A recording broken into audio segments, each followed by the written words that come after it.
Testing, testing. 1 2 1 2. Test, test. Are we live? Guitars. Testing, testing. Am I live? Am I live? You guys hear me?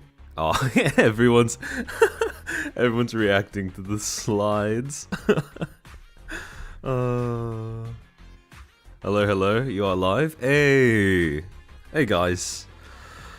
Oh, we've got a doozy prepared today. There are so many slides that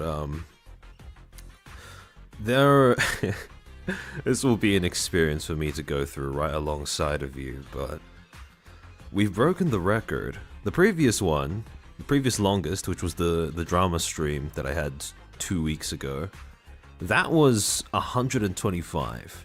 This is another 25 on top of that, so finally the payoff for the streams of pain.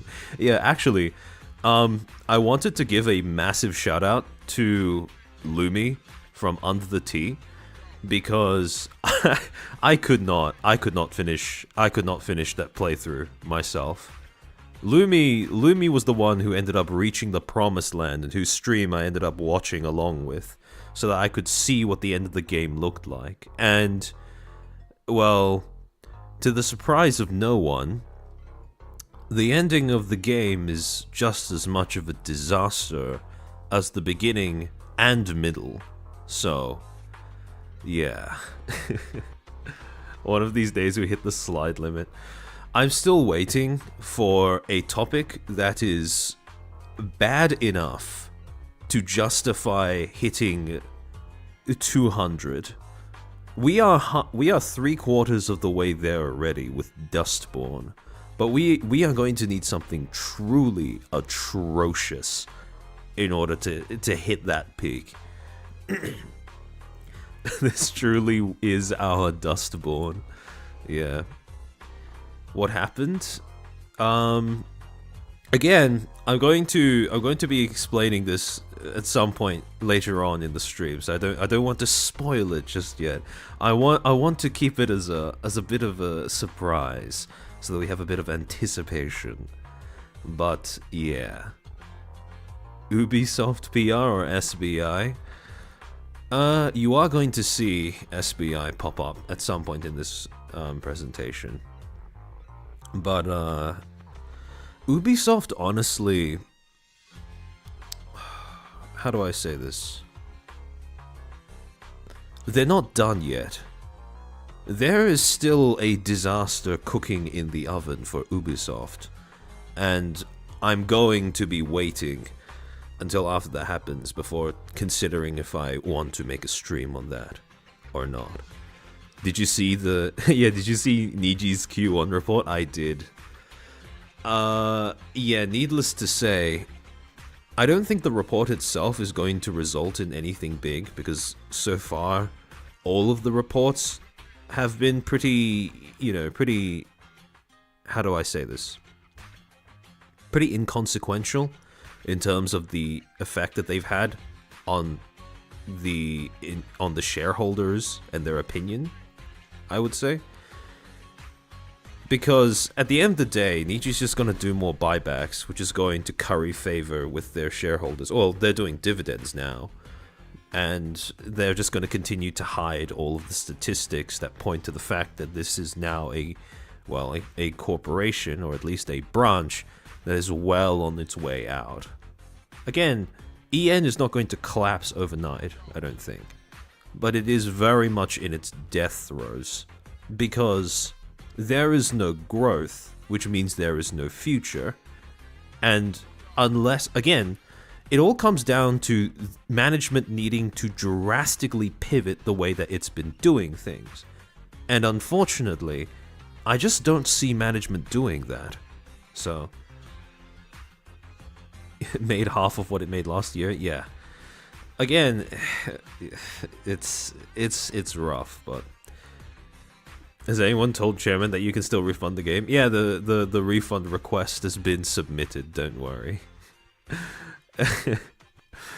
For those who didn't watch the playthrough, there was consistently an issue where the game would recurringly turn into a PowerPoint slideshow instead of, playing the way that it should be. It just kept dropping frames because it was so poorly optimized. Certain environments in particular absolutely destroyed my laptop's ability to play the game. And again, this is a laptop that has no problem running things like League of Legends, Plague Inc., etc., etc. Like, again, I don't think Dustborn should require enough processing power to outstrip those two games. So, it's Super Night, the motorcycle fight. Oh, believe me, we will be touching on that one. The game was not optimized. Yep, not at all. Not at all. Again, I think the developers are. There is something deeply rotten in Norway for this to come out of there.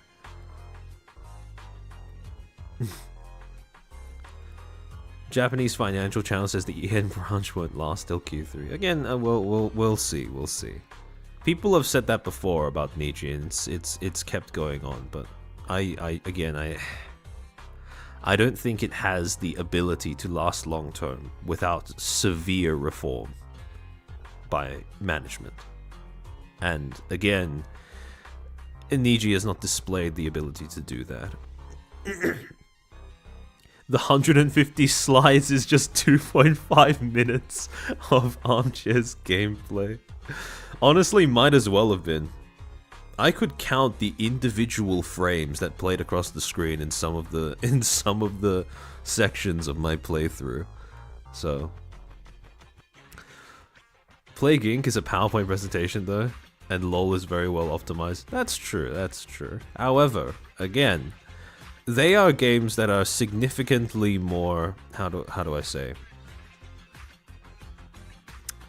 visually impressive and mechanically refined than Dustborn.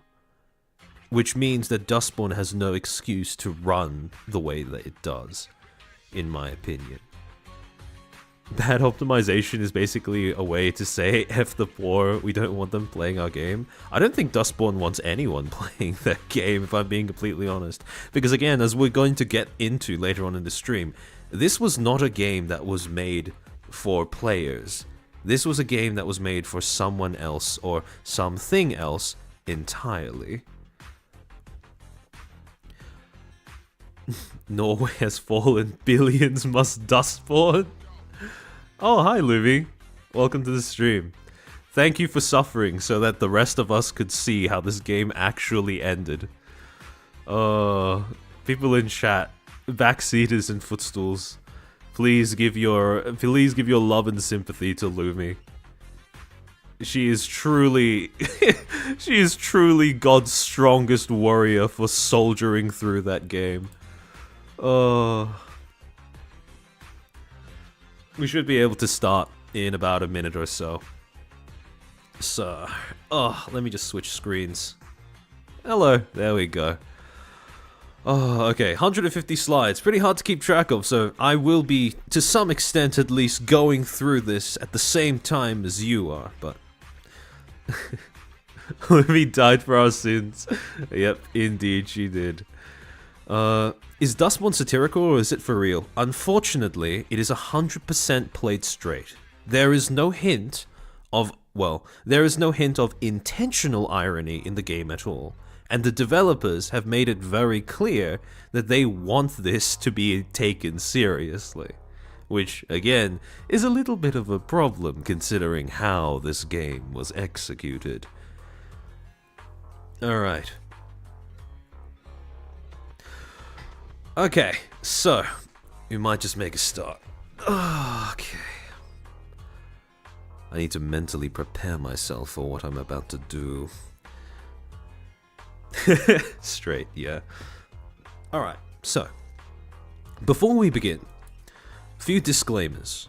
As per usual, when I'm discussing anything that is, remotely controversial, Please do not attempt to harass or contact any of the people mentioned in this stream in any way, shape, or form. The developers who made this game are, well, I think incompetent puts it lightly. However, you should not attempt to interact with them at all. Second, don't worry about looking away from the screen or if something's being blocked by either my own avatar or chat, because I'm going to be reading out everything that shows on screen anyways. And finally, when I put the dates to things, they may be off by about a day or so, and that's usually just because of time zones. Mercurius, thank you for the 5 gifted memberships. Welcome to the 5 new Footstools. I hope you enjoy those emotes. But in any case, time to begin. So, as per usual, when it comes to streams like this, I'm going to start with a little bit of a history lesson. In July 4th of 2002, a game by the name of America's Army was released to the public. This was supposed to be an online downloadable multiplayer FPS made on the Unreal Engine and distributed for free. And the funny thing about this game is that it was quite literally completely funded and developed by the US Army.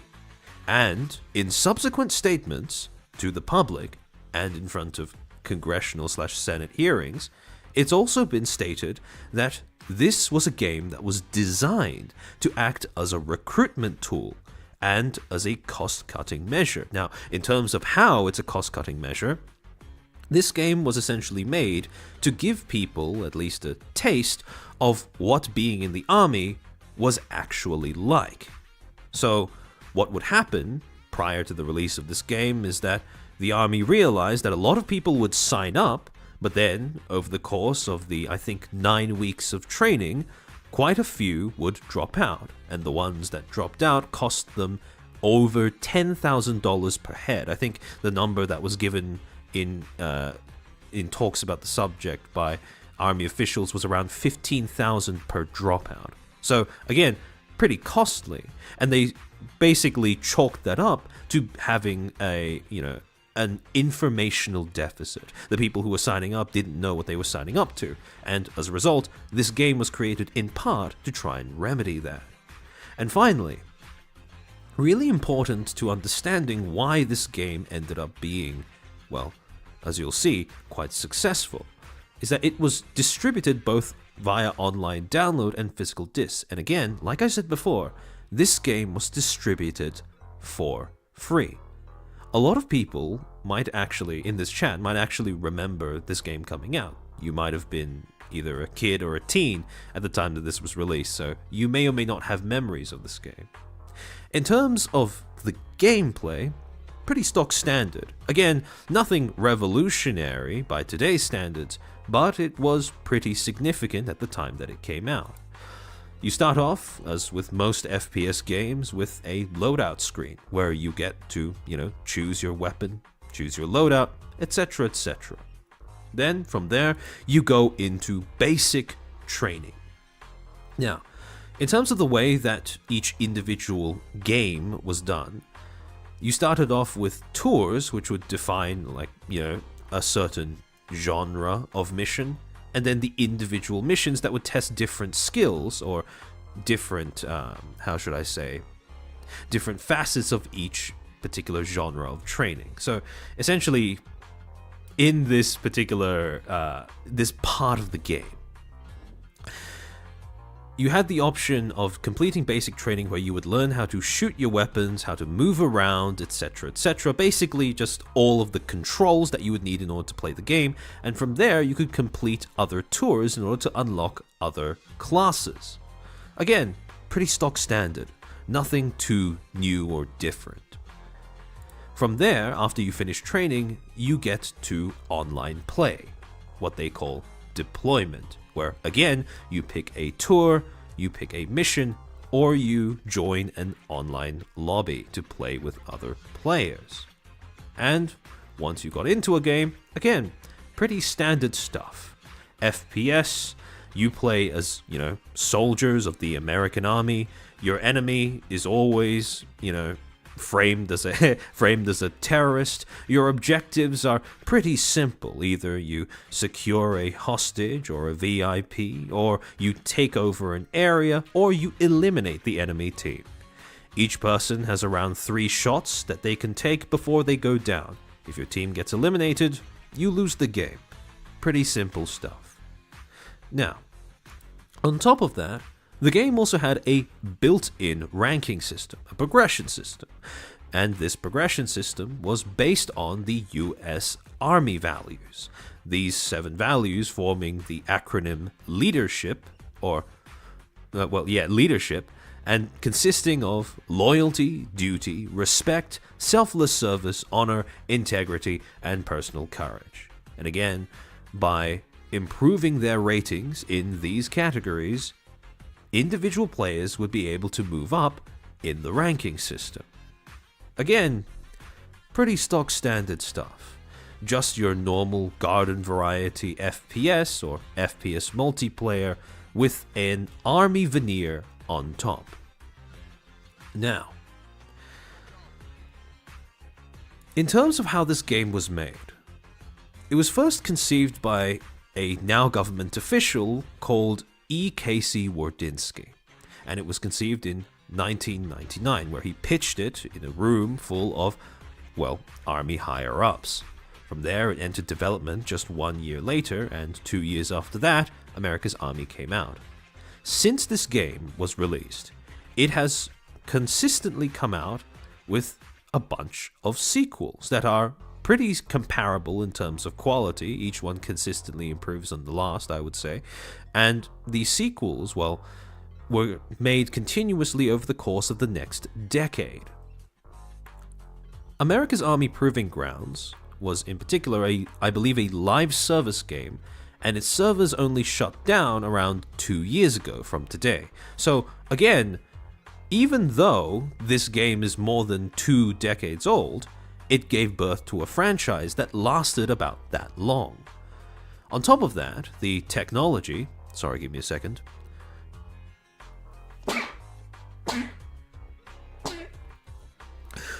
Oh, my body can sense the Dustborn coming. On top of that, the game was also used to create simulation and training technology for use in terms of just, again, training recruits and bringing people up to speed internally. So again, this became infrastructure for the army to create more training programs. This was a very practical investment. And on top of that, it was also a commercial and critical success. On launch week, and again, these are all statistics provided by the army itself, so feel free to take it with a grain of salt. However, according to them, in the first week after its launch, it reached over 500,000 downloads. It reached over 1 million players over the course of the first year, or at least players who had completed the tutorial section of the game. It was shown off at E3 and actually gained quite a lot of attention from that. And on top of that, you had a bunch of gaming publications, which, remember, at this time were still pretty significant, basically singing its praises. PC Gamer gave it the Best Value Award of 2002. GameSpot was, it was nominated for the Best Multiplayer Action Game on PC in 2002 as well. And on top of that, it was given the Editor's Choice Award and a rating of 4.5 out of 5 stars from Computer Gaming World, basically a gaming magazine. So, again, this was a game that, despite being quite literal propaganda made by the US Army in order to foster recruitment and presumably aimed at teenagers as well as young adults, this was literal propaganda that actually made it big. It was a financial as well as an ideological success. And here's where I want to bring up a concept that we've talked about in a previous stream, and that is the topic of interpellation. Interpellation, to remind you guys, is the exposure to and acceptance of a certain worldview, including the prescribed identities that conform to and perpetuate. Basically, an attempt to get someone to see the world in a certain way, and in doing so, accept a designated role in said world. The example that I previously used to highlight this concept is getting cucked. Because if you take on the perspective of the bedroom, watching your partner and somebody else go at it, you can't do that without also assuming a role. The role, the identity of the cuck. Without the cuck, there is no NTR. That worldview cannot be sustained unless you assume this identity, and this identity does not exist unless you take on this worldview. Now, the reason why I want to bring this up again is because interpellation is really important to understand if you want to take apart how propaganda actually works. And to expand upon that point, the link between propaganda and interpellation, I want to fast forward almost a decade, or sorry, slightly more than a decade, to April 18th, 2013, when a paper would come out written by a media academic by the name of Lars de Wilt called Stanley Decides for Himself Now, a critical re-engagement with the interpellation of interactivity. Now, this was a paper that basically tried to discuss how video games could be used for the purposes of interpellation, and by extension, for the purposes of propaganda. There were two premises that it started off with that I want to establish, just so we set the scene, right? The first, individuals acquire identities by accepting ideologies and assuming a subject position that conforms to said ideology. This is a process referred to as interpellation. Again, it's just a really wordy way of saying that, well, this is the assumption that people gain their identities through ideologies. When you are, basically when you acknowledge an ideology, when you accept it, you end up taking on a role that conforms to it. And that role becomes your identity. You define yourself by that ideology. The second premise, interpellation requires that the individual be initially separate from the ideology attempting to convert them. Again, essentially what that means is you can't convert someone who's already been converted. So in order for interpellation to work, it necessitates that, whoever you're trying to interpellate has to be at least somewhat separate from the worldview that you're trying to push onto them. This outsider position is considered a, quote, bad subject position, where a person is deprived of a complete identity by those who hold the ideology, at least until said person conforms to the ideology as well. Now, to expand on this idea even further, because again, this is a lot of academic gobbledygook, basically, I want you to think of it this way. Let's say that you have two people, right? You and your landlord, who you have to pay rent to on a monthly basis, a significant amount of rent, to the point where you might be, well, to varying degrees, understandably annoyed. Let's say, for example, that you follow the worldview, you accept the worldview of a Marxist. Following that worldview, now you have been prescribed both an identity for yourself and an identity that you can push on to your landlord. You become the proletariat, a member of the oppressed lower classes, whereas your landlord becomes a member of the bourgeoisie, the oppressors who own all of the resources in society that you have to pay for. Now, you may notice a few problems with this. First, when you use this as the way of assigning identity, when you view everything through the lens of an ideology, the identities you end up assigning to people do not account for actual humanity. They are, by their very nature, prescribed, predetermined, and pretty shallow at that. And in this case, the person who has been put into a bad subject position is your landlord, because they are presumably outside of that worldview.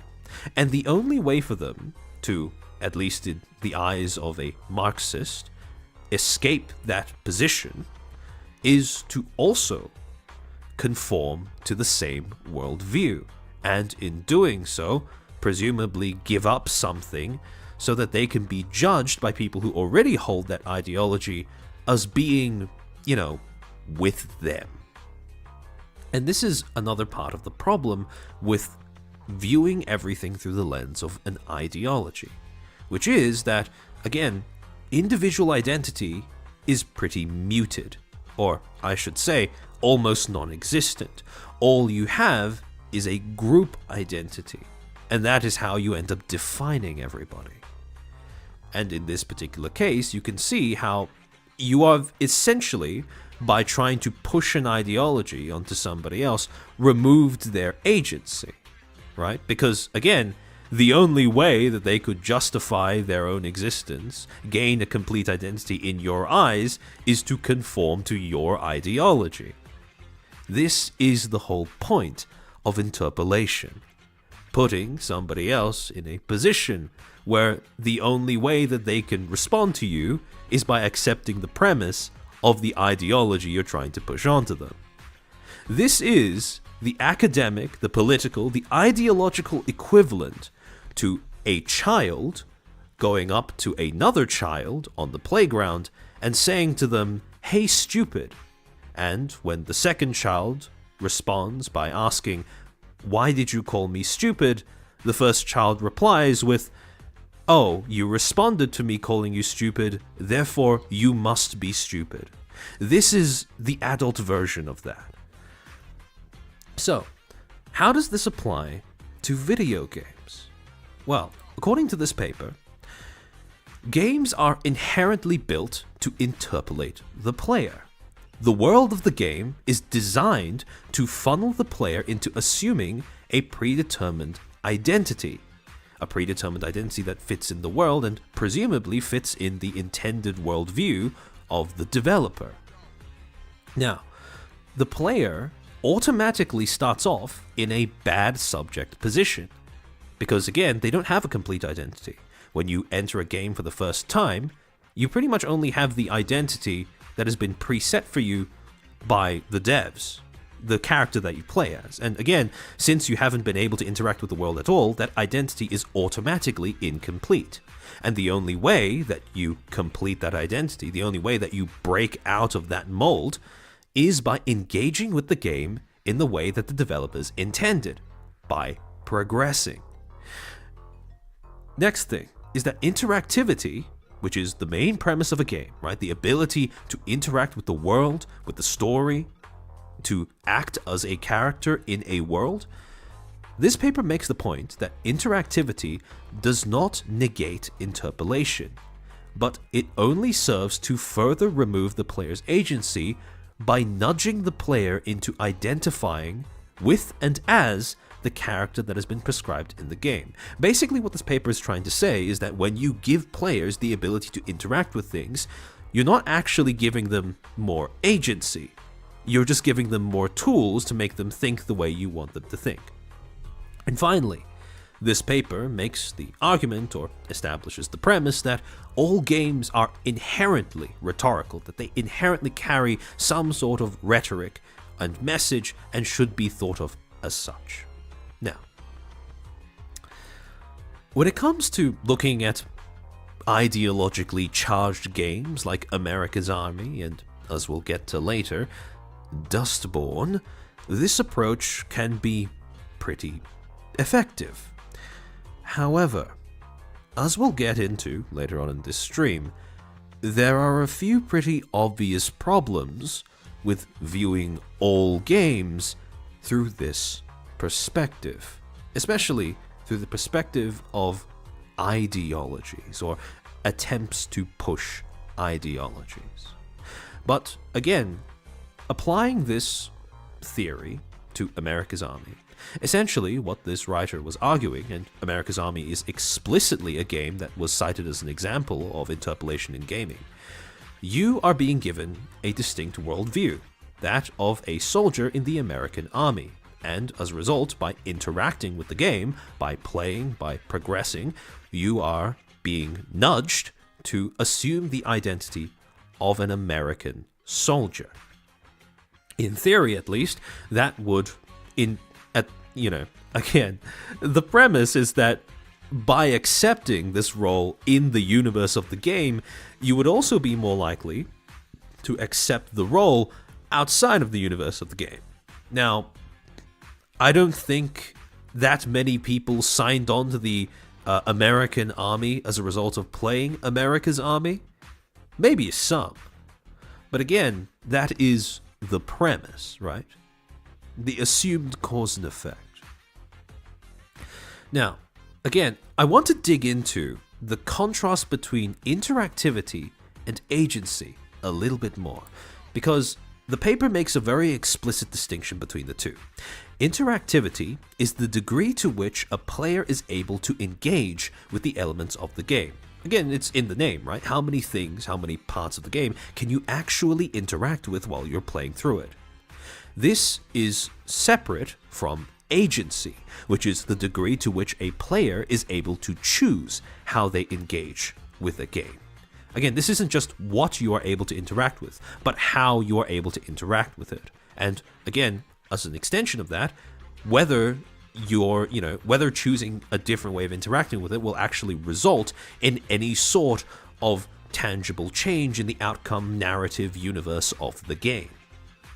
So, to further illustrate that, the argument as applied to America's Army is that you start off as a player, you interact with the game, again, pretty stock standard formula, right? You start off as the player, you interact with an opponent, an enemy, or an obstacle, and then from there you either overcome it, therefore reaching the goal or objective of the game, and in doing so adopting the identity that the game has prescribed to you, or you fail, right?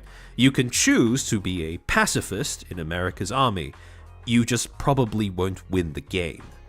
And again, according to the logic of the paper, this is basically how you end up assuming the intended identity. As you interact with the game more and more, you end up assuming the prescribed identity of a soldier more and more. Now, the question is, how do you use interactivity, or how do you minimize this supposed ability for interactivity to remove a player's agency? And the answer is that you introduce more ways of engaging with the game. In ways, not just more ways of engaging with the game, but more avenues that a player can take in the universe of the game. If you have, for example, the option of providing the player with different tools or items, skills, or NPCs to interact with, you then open up more avenues for specialization. Again, more ways of engaging with the universe of the game. And as a result, as you get into each of these specializations, each of them open up different obstacles, different enemies, different opponents that you can then overcome in order to reach a goal or objective of your own choosing. So, following the logic established by the paper, again, it's just a premise.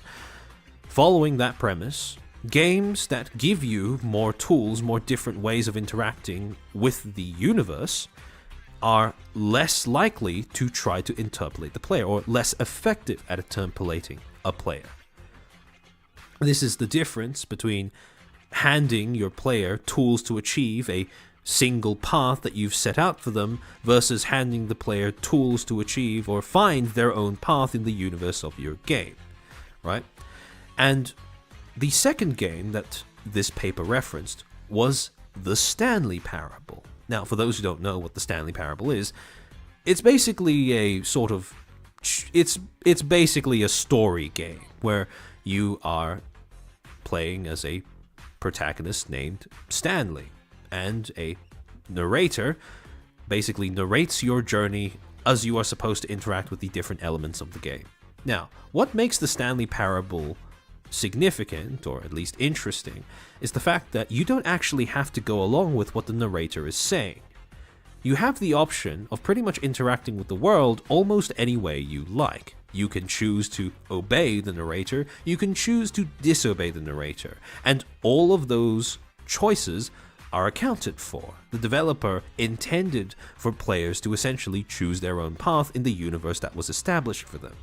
As a result, according to the argument made by this paper, America's Army is an example of a game that tries its hardest to interpolate its players, because again, even though there are different points of interactivity, different ways of interacting with the game, there is really only one outcome, and that is you following the doctrine, the requirements of being a soldier, shooting your enemies, and winning the game. Whereas, and they cite, by contrast, they cite the Stanley Parable as an example of a game that is less effective at interpolating its players. It makes players aware of the process of interpolation by drawing attention to the fact that they are being given a role and also giving them the option of disobeying that role. So, if we take all of this and put it together, we can start to see a little bit of a pattern, where the degree to which a game can interpolate its players, the ease at which a game interpolates its players, is inversely proportional to the amount of player agency.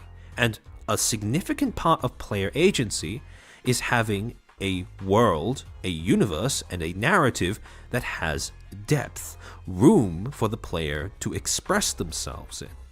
So again, you can roughly try to sum up this whole relationship between those two factors as a graph like this, where again, the ease of interpolation goes down the more complex the universe of the game is, the more complex the story is, and the more, by extension, the player has agency. Now, as an offshoot of that, I also want to touch on the definition of propaganda, because again, the whole reason why interpolation is a relevant concept is because it is a function of propaganda.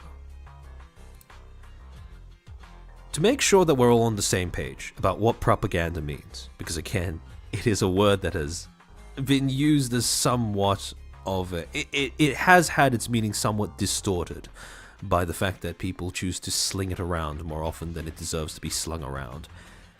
And the definition we're going to be working off of is the systematic and sustained use of persuasion and information to influence public perception, opinion, and behavior regarding an enterprise, idea, or group. And this is a definition that I've gotten from a pretty classic book on media theory called, funnily enough, Propaganda, released by an author by the name of Edward Bernays in 1928. Now, there are some pretty interesting ideas in this book.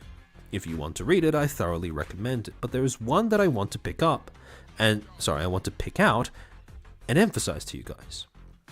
And that is addressing the fact that when I say the word propaganda, when anyone says the word propaganda, most people will instantly assume that what you're talking about is bad. And again, it's understandable because the way that the word is used, it's basically a slur for a way of presenting information, right? If you say that something is propaganda, chances are you are trying to say that it is bad. However, one of the points that Edward Bernays brings up that I thought was pretty significant is the idea that propaganda is not antithetical to democracy, but a natural consequence of it. Again, a lot of people associate propaganda with authoritarianism, restricting of freedoms, and it can be used for that, for sure. However, again, it is, according to Edward Bernays, and I would think so as well, a natural result of democracy. Because what tends to happen when you create a democracy is that you provide individual empowerment, right? The individual is able to affect politics, affect society, but you don't provide any framework for cohesion. Now, as a result of that, policymakers, or anyone who has a goal for society, a vision for society, then needs to turn to rhetoric and propaganda as a way of organizing the public. There's no use giving everyone a say if everyone is too divided in order to do anything with that say. And this is the function that propaganda ends up fulfilling. It ends up being glue. It provides a framework to organize all of the different members of the public, each with their own individual idiosyncrasies and differing opinions, and group them together enough so that you can actually get stuff done. So as a result, once propaganda is used, organized publics reduce the amount of individual indecision when it comes to the process of decision making. So again, the thing that I want to emphasize is that even though propaganda goes against, in theory at least, individual choice, individual agency, it is not antithetical to democracy. It is a part of democracy. It is natural to democracy, in democracy. This is what you ask for when you ask for democracy, because when you give everyone a say, not everyone's going to know what to do with that. And if you just leave them to their own devices, you're not going to get anything done. So, again, that's the function that propaganda is supposed to fulfill. Now, as an offshoot of that, I also want to hammer home the idea that propaganda, in and of itself, as a word, right, according to the definition that we just established, is not inherently negative. When you see propaganda as simply a tool that you use to unify the public, to get stuff done, it is possible that propaganda is not so much evil as it is locatable on a spectrum, right? Where you have a sort of distinction between good, or, again, good in quotation marks, propaganda, and bad, quotation marks, propaganda. In terms of good propaganda, it persuades the public effectively. Now, this is a trait that is also shared by bad propaganda, because again, propaganda by its very nature is designed to persuade. However, where they start to differ is in the way that the propaganda is both motivated and used. In terms of good propaganda will attempt to balance rhetoric with responsibility. Now, part of that means not putting out a message that is going to hurt the people you are trying to reach, right? A message like, for example, don't think about the future, that's not your problem. That is a pretty harmful and irresponsible message. However, again, when it comes to good propaganda, you will balance, or a good propagandist, good in quotation marks again, will try to make sure that even if their message is convincing to the public, it doesn't end up hurting the public. And again, that something that goes hand in hand with that is the idea that in cases where good propaganda is being put out, it doesn't erode the integrity of the user. It instead reinforces the integrity of the user, because it is done according to principle. The principle of the message, the principle of the way, in terms of the way that it's being put out to the public, matches the principles of the speaker. And as a result, it doesn't compromise the way that the speaker presents themselves. Sorry, give me a second. The music has shifted. Give me a second to fix that real quick. I don't know why YouTube does that, where you loop something and then it insists on preventing you from keeping it looped. But anyways, sorry. Tinklin, thank you for the membership. Good propaganda won't even be noticed. Exactly. Propaganda has the exact same problem as PR, where most of the time you only notice it if it is bad, not if it's good. So, in terms of bad propaganda, pretty much the opposite. It prioritizes rhetoric above all else. Principles, consequences, all of that gets thrown out the window in favor of just convincing the public, the audience, to do something you want. On top of that, it also, as a result, compromises the integrity of the user. After all, how can you be trusted if you simply, if you have no principles, right? And again, in the case of bad propaganda, it deprives the audience of agency, in contrast to good propaganda, which is aimed at increasing the audience's agency. Because remember, the basic function of propaganda is to create a functioning democracy. A democracy where even though people have an individual say, they are still capable of coming together to get stuff done. However, again, the way that bad propaganda decreases audience agency is that it still has that factor of getting people together and getting stuff done, but it deceives people into getting together, and it deceives them in terms of tricking them into doing something that they might not be fully informed on in terms of what they are actually doing. So again, there is I want you to think of propaganda in a more nuanced way than simply propaganda bad, because that is integral to understanding why certain forms of propaganda are so harmful. So, on top of that, when it comes to understanding propaganda as a medium, right, as a genre of communication, you also have to consider that propaganda is a medium of communication that uses other mediums of communication in order to reach its audience. And as a result, like I keep saying, the medium is the message. Funless, thank you for the 5. There is no such thing as propaganda. Raytheon is just a really good stock everybody should buy. True, so true. So yeah.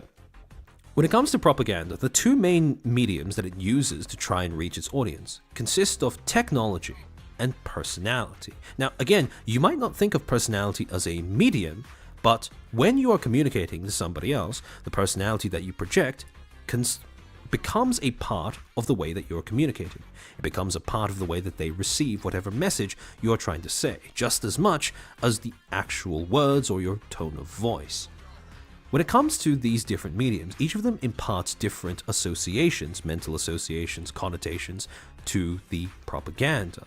In the case of technology, technology is a medium that always has associations with novelty, progressivism, the idea that there is innovation, progress being made, a future that is being slowly but surely, approached, right? And when it comes to personality, it also lends the associations with humanity, with charisma, the idea that something is relatable or that it should be seen as a human being. And again, when you push propaganda through these mediums, that propaganda will, by extension, acquire these associations as well. Now, when breaking down the actual contents of propaganda as in the message itself, propaganda has two parts to it as well. And those are rhetoric and interpellation.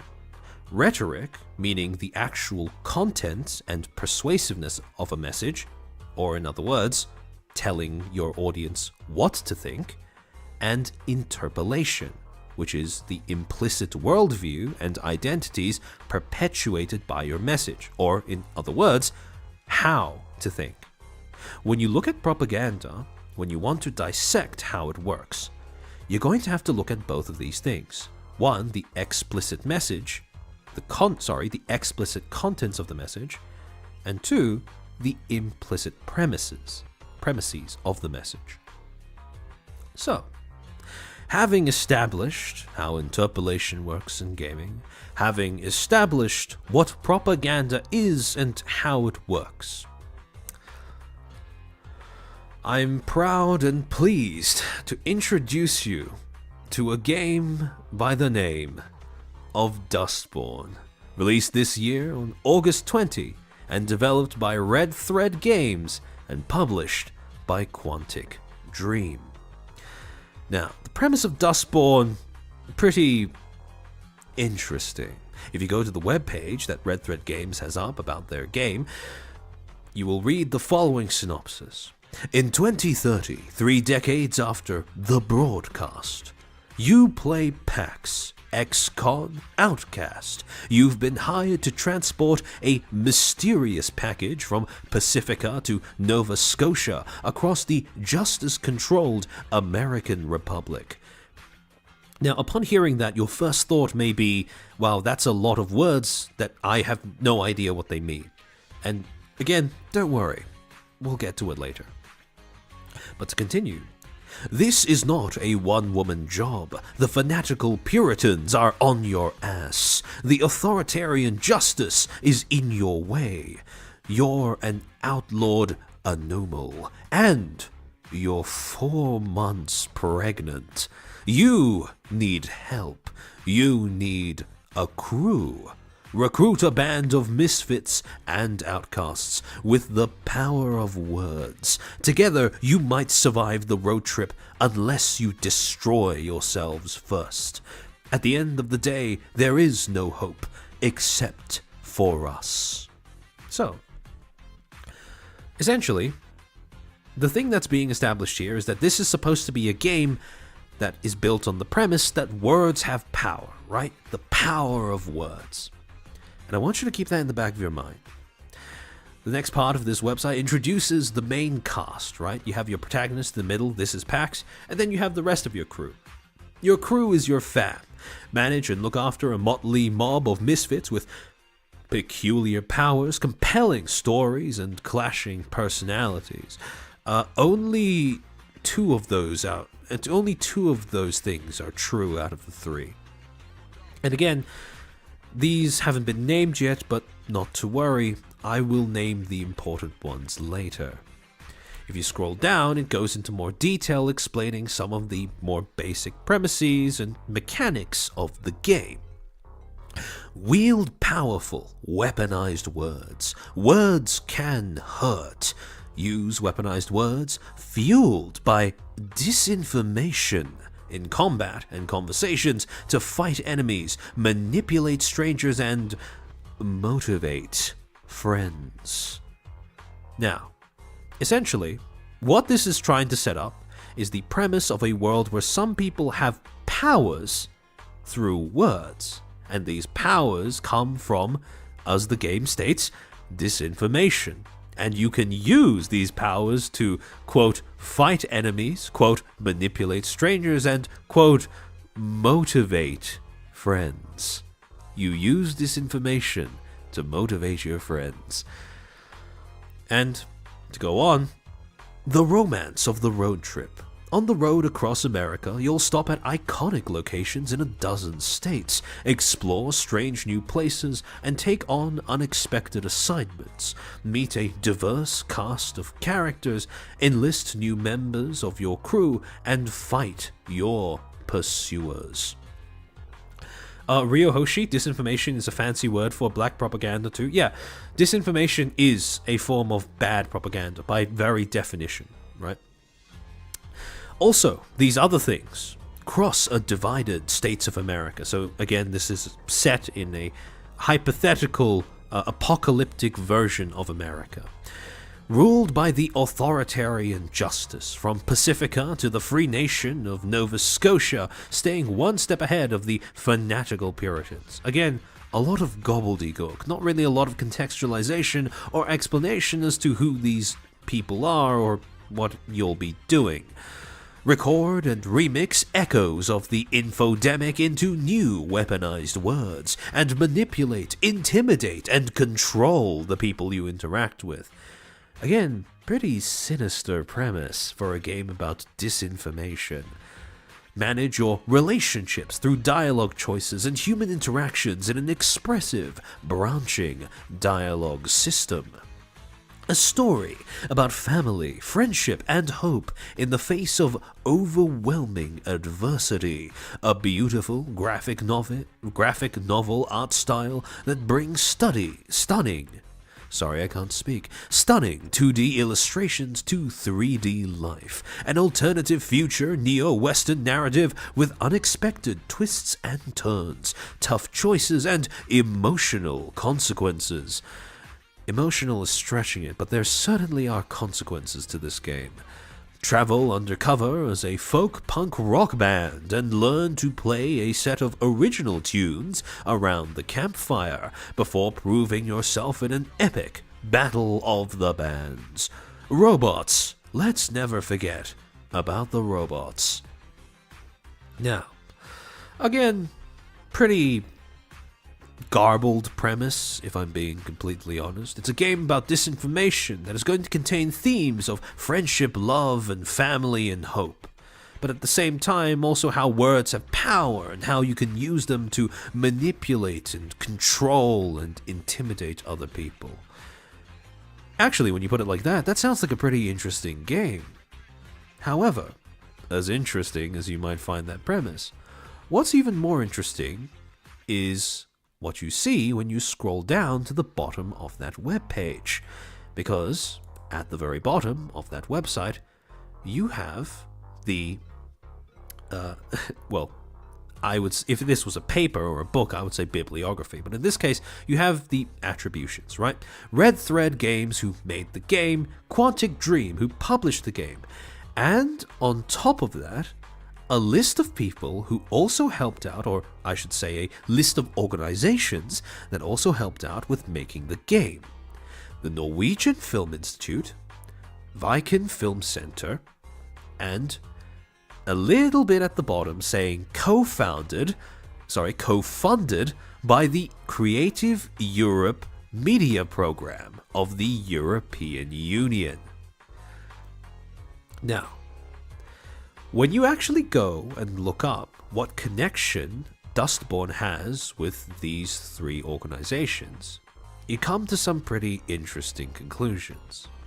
The first is that Dustborn was funded by the Norwegian Film Institute, receiving a grant of 14 million krona, which amounts to about 1.31 million USD. On top of that, when you Google the links between Dustborn and the European Union, you get taken to a page on the European Commission's Culture and Creativity Program, where a grant is listed for Dustborn amounting to 150,000 euro, about $128 USD. Now, I want to issue a correction to something that I said during my Dustborn playthrough. In that Dustborn playthrough, I mistakenly claimed that Dustborn had received funding from the US government in a grant totaling to $275,000. That is incorrect. That was a grant that was fed towards another disinformation game by the name of Cat Park. Now again, Cat Park is its own potential stream in the future, but I wanted to clarify that that grant, even though I said in the stream it was for Dustborn, was not for Dustborn. To my knowledge, and to the public's knowledge, the US government has not funded Dustborn in any way. That was a misconception. However, to come back to this particular grant, Mercurius August, nothing says punk like having government sponsorship. Very true and very real. An ironic fact that is unfortunately, as we'll see, quite lost on the developers.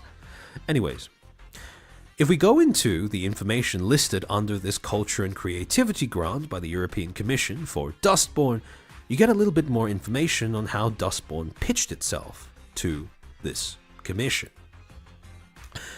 North America 2030. The American Republic is under the iron fist of justice, a fascist police force presided over by President Samuel Ward.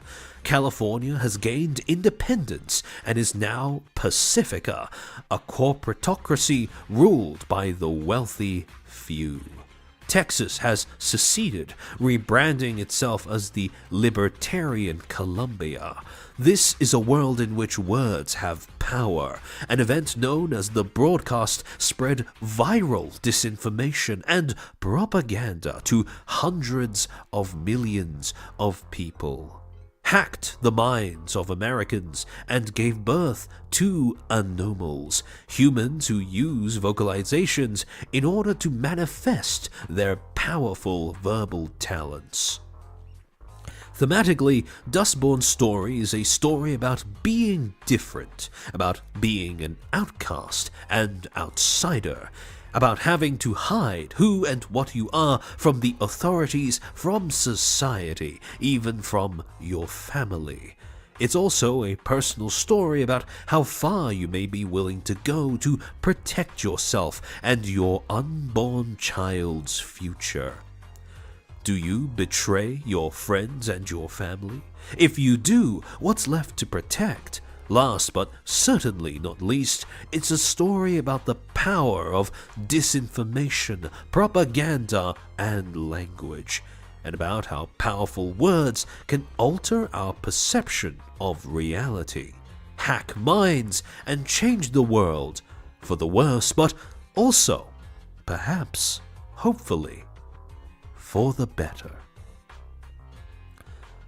Reminder, this is supposed to be a game about disinformation, and it ends with a statement about how words can hopefully change the world for the better. Again, words being directly associated in this summary with disinformation. I'm not sure how responsible that message is, the idea that, disinformation isn't that bad, as, it can be used for good things. Nudge, nudge, wink, wink. But this is what was pitched to the European Union's Culture and Creativity Commission. And this is what they accepted. Now, again, up till now, all the summaries that we've read have said the same things about trying to establish the world of the game. And all of it has lacked explanation. So, just for the sake of clarity, so that we're all on the same page, I'm going to briefly summarize some of the important plot points that feed into the setting of the game, so that we understand what we're working with here. So, essentially, this is a game set 30 years after an event called the Broadcast, something that happened in America, where a mysterious broadcast emanated throughout the entirety of the country, and from that broadcast spawned these little red orbs called echoes. And these echoes are basically viral fragments of disinformation. Now, again, these are little bits of disinformation that spread out across the country as a result of the broadcast, and they kind of just sit there in different parts of the world. However, when a human being approaches these viral bits of disinformation, they can end up infecting them. And as a result, when an individual human being is infected by disinformation, the game essentially turns them into a bit of a rage zombie, right? They become irrational, they become agitated, and in some cases, they become violent. Again, this is how the game chooses to present people who've been affected by disinformation, right? They become, liabilities, monsters, things that need to be defeated, or if not cured. Nobody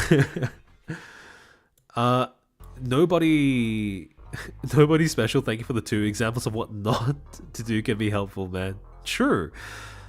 Mercurius Orca's warning: please do not do drinking games every time I say disinformation.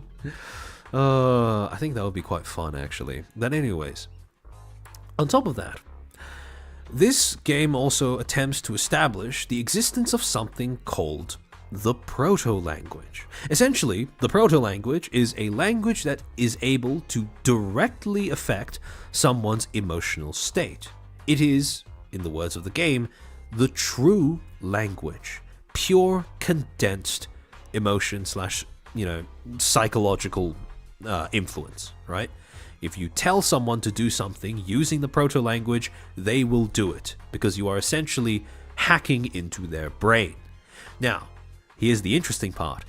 In each echo, in every viral piece of disinformation, there is a fragment of the proto-language, right? This is basically the game's way of metaphorically saying that the way that disinformation gets inside people's heads is that it doesn't bother working with logic. It just tries to appeal to their emotions, and as a way of bypassing their psychological defenses, right? If you are able to communicate directly with someone's emotions, you don't need to bother with little things like logic or reason, and that's what the game is trying to say. However, what's interesting is that after the broadcast happened in the universe of the game, these echoes ended up infecting some people that, instead of becoming mindless rage zombies, became superhumans. These people are called anomals. In other words, people who have gained voice-activated powers from the broadcast. These are people who, upon being exposed to disinformation, right, these fragments of the proto-language, they're actually able to tap into said proto-language and use it to affect themselves and other human beings in a certain way. This power is called Vox, the ability to tap into the proto-language to alter the minds and or bodies of yourself and or others, right? Chairman became an echo? Is there something wrong with my... Oh no, there doesn't seem to be anything wrong. Anyways, so yeah, this is the basic premise of the world.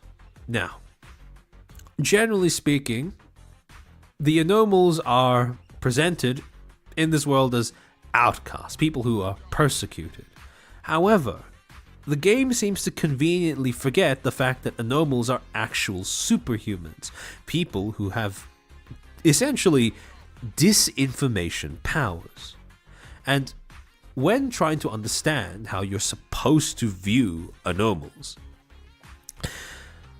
best way of doing that is to look at the anomals that are part of our main cast, right? There are two that I want to bring to your attention for now. Someone called Gnome and someone called Psy. Now, Gnome is an anomal with the power to gaslight people, right? Where they are capable of speaking in a way that forces the listener into a state of heightened suggestibility and docility. Essentially, the moment you hear them speak, if they use their power, you lose the ability to really argue, or you basically lose all aggression or all ability to act in aggression. So a pretty insidious superpower. Now, by contrast, Psy has the superpower of being able to harden her own skin into a concrete-like substance, and in doing so also increase the density of her body. Now, in terms of these two powers, what you might notice is that most anomals, as established by the rules of the game, tend to only have one Vox, only one superpower, one way of channeling their ability to harness disinformation. This is not the case with our protagonist, a woman named Pax, who for some reason, and this is never explained in the game, has the ability to channel disinformation into multiple powers. Over the course of the game, you will be able to gain the powers to push, block, hoax, cancel, sow discord, bully, and trigger your opponents and your allies. And the explanations for some of these powers are kind of disturbing. For example, the explanation of cancel is when we cancel someone, they try to hurt themselves. This is presented by the game as a perfectly acceptable and viable combat mechanic, where once you hit people enough, physically, you are then able to cancel them, where they will automatically hunch over and damage themselves, losing a portion of their HP. Now, the way that this was introduced in the game was accompanied by a bit of dialogue from Pax that said something along the lines of, if we cancel people, they will take care of themselves. Which again is pretty sinister when you look at the way that cancelling as a practice is implemented in the real world. Mikura's Olicus, thank you for the 2 packs, is the superpower of being a bitch. Pretty much. Now, again, not only is our protagonist some sort of special chosen one that has more abilities than the other anomals that we've been introduced to, but the way that she attains these extra abilities is also, well, if I'm being completely honest, also kind of laughable. You see, in this game, there is a device called a meme, right? Spelled M-E-E-M, which is basically this universe's version of a Nintendo Switch. And for some reason that is never explained in the narrative of the game, this meme allows Pax to capture echoes. And when she has captured enough echoes, she is able to recombine them, again, taking the fragments of proto-language out of these echoes and smashing them together into new words, new superpowers. This is how she learns to do things like cancel, discord, bully, and, well, trigger people, right?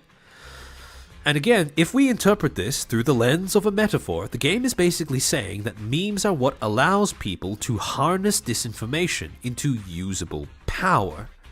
Again, this device is never explained. It's also only usable by Pax. Other people can, again, they can use it to like play games and stuff, because this does have games on it, like Pong, which is a significantly better game than Dustborn, but it also, again, the ability to capture echoes, the ability to harness this information is exclusive only to Pax when she uses this machine. That is never explained.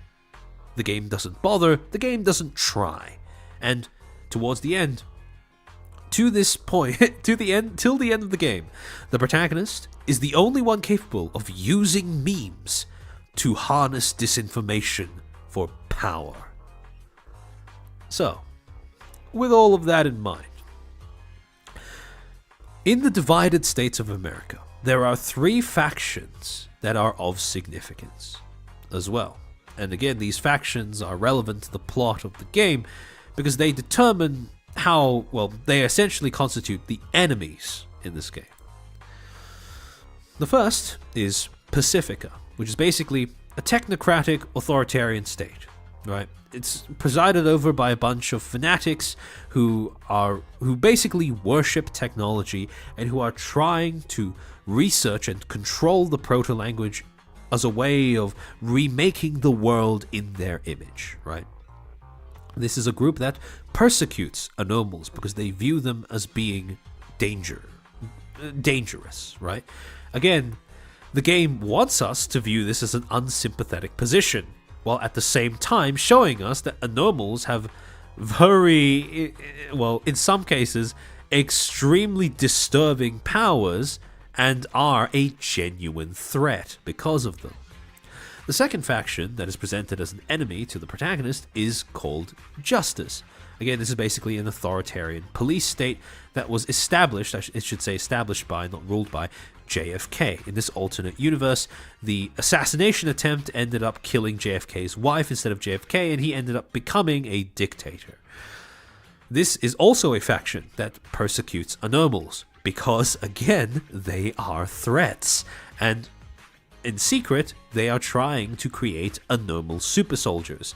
They are basically taking children, trying to channel echoes into those children, and seeing if they can create anomals in that manner, to then later use as super soldiers. Now, again, you will notice that in both of these enemy factions, just like with the protagonist, disinformation is not viewed as an inherently bad thing, just bad in the way that it's being used, which again is a very interesting stance for a game about disinformation to take.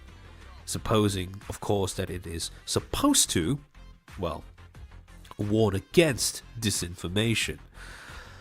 The final faction, and this is the faction that is presented as friendly towards the protagonist, is called Nova Scotia. which is basically a group of people who are accepting of anomals and attempting to research the proto-language with the help of the anomals under the belief that this can allow them to improve the world. We are never really told what improve the world means, just that assuming we can finally figure out how to harness disinformation the correct way, the world can become a better place. There are also two other characters, not part of the main cast, but pretty important to the message and the ending of the game. And these are basically what I call the children of the plot, right? They are two literal children who are supposed to embody different things. One of them is called Girl. She is basically a child that Pax and her crew end up kidnapping about 3/4 of the way through the plot, and she has the ability to manipulate echoes, again, echoes being disinformation, and infuse others with them. Essentially, she can grab echoes out of the sky, out of space, and push them into a person. She is presented as an ally, right? She is someone who is on the side of the protagonists and is presented as someone who needs to be protected, guarded, and looked after. The other child is called Axiom. Now, according to this picture, and as is represented throughout the rest of the game, Axiom is presented as an intimidating enemy, something that is monstrous, to be avoided and fought. Axiom also happens to represent the concept of binary objective truth. In a game about disinformation, the embodiment of objective truth is presented as an antagonist, which again is a pretty interesting stance for a game about disinformation to take. So, the problem is, well, this game has several problems. But we'll start off with a pretty light one. Actually, before we begin, I'm going to take a moment to take a little bit of a hydration break. I can feel my voice beginning to die already. And we're not even a third of the way through the entirety of the slides.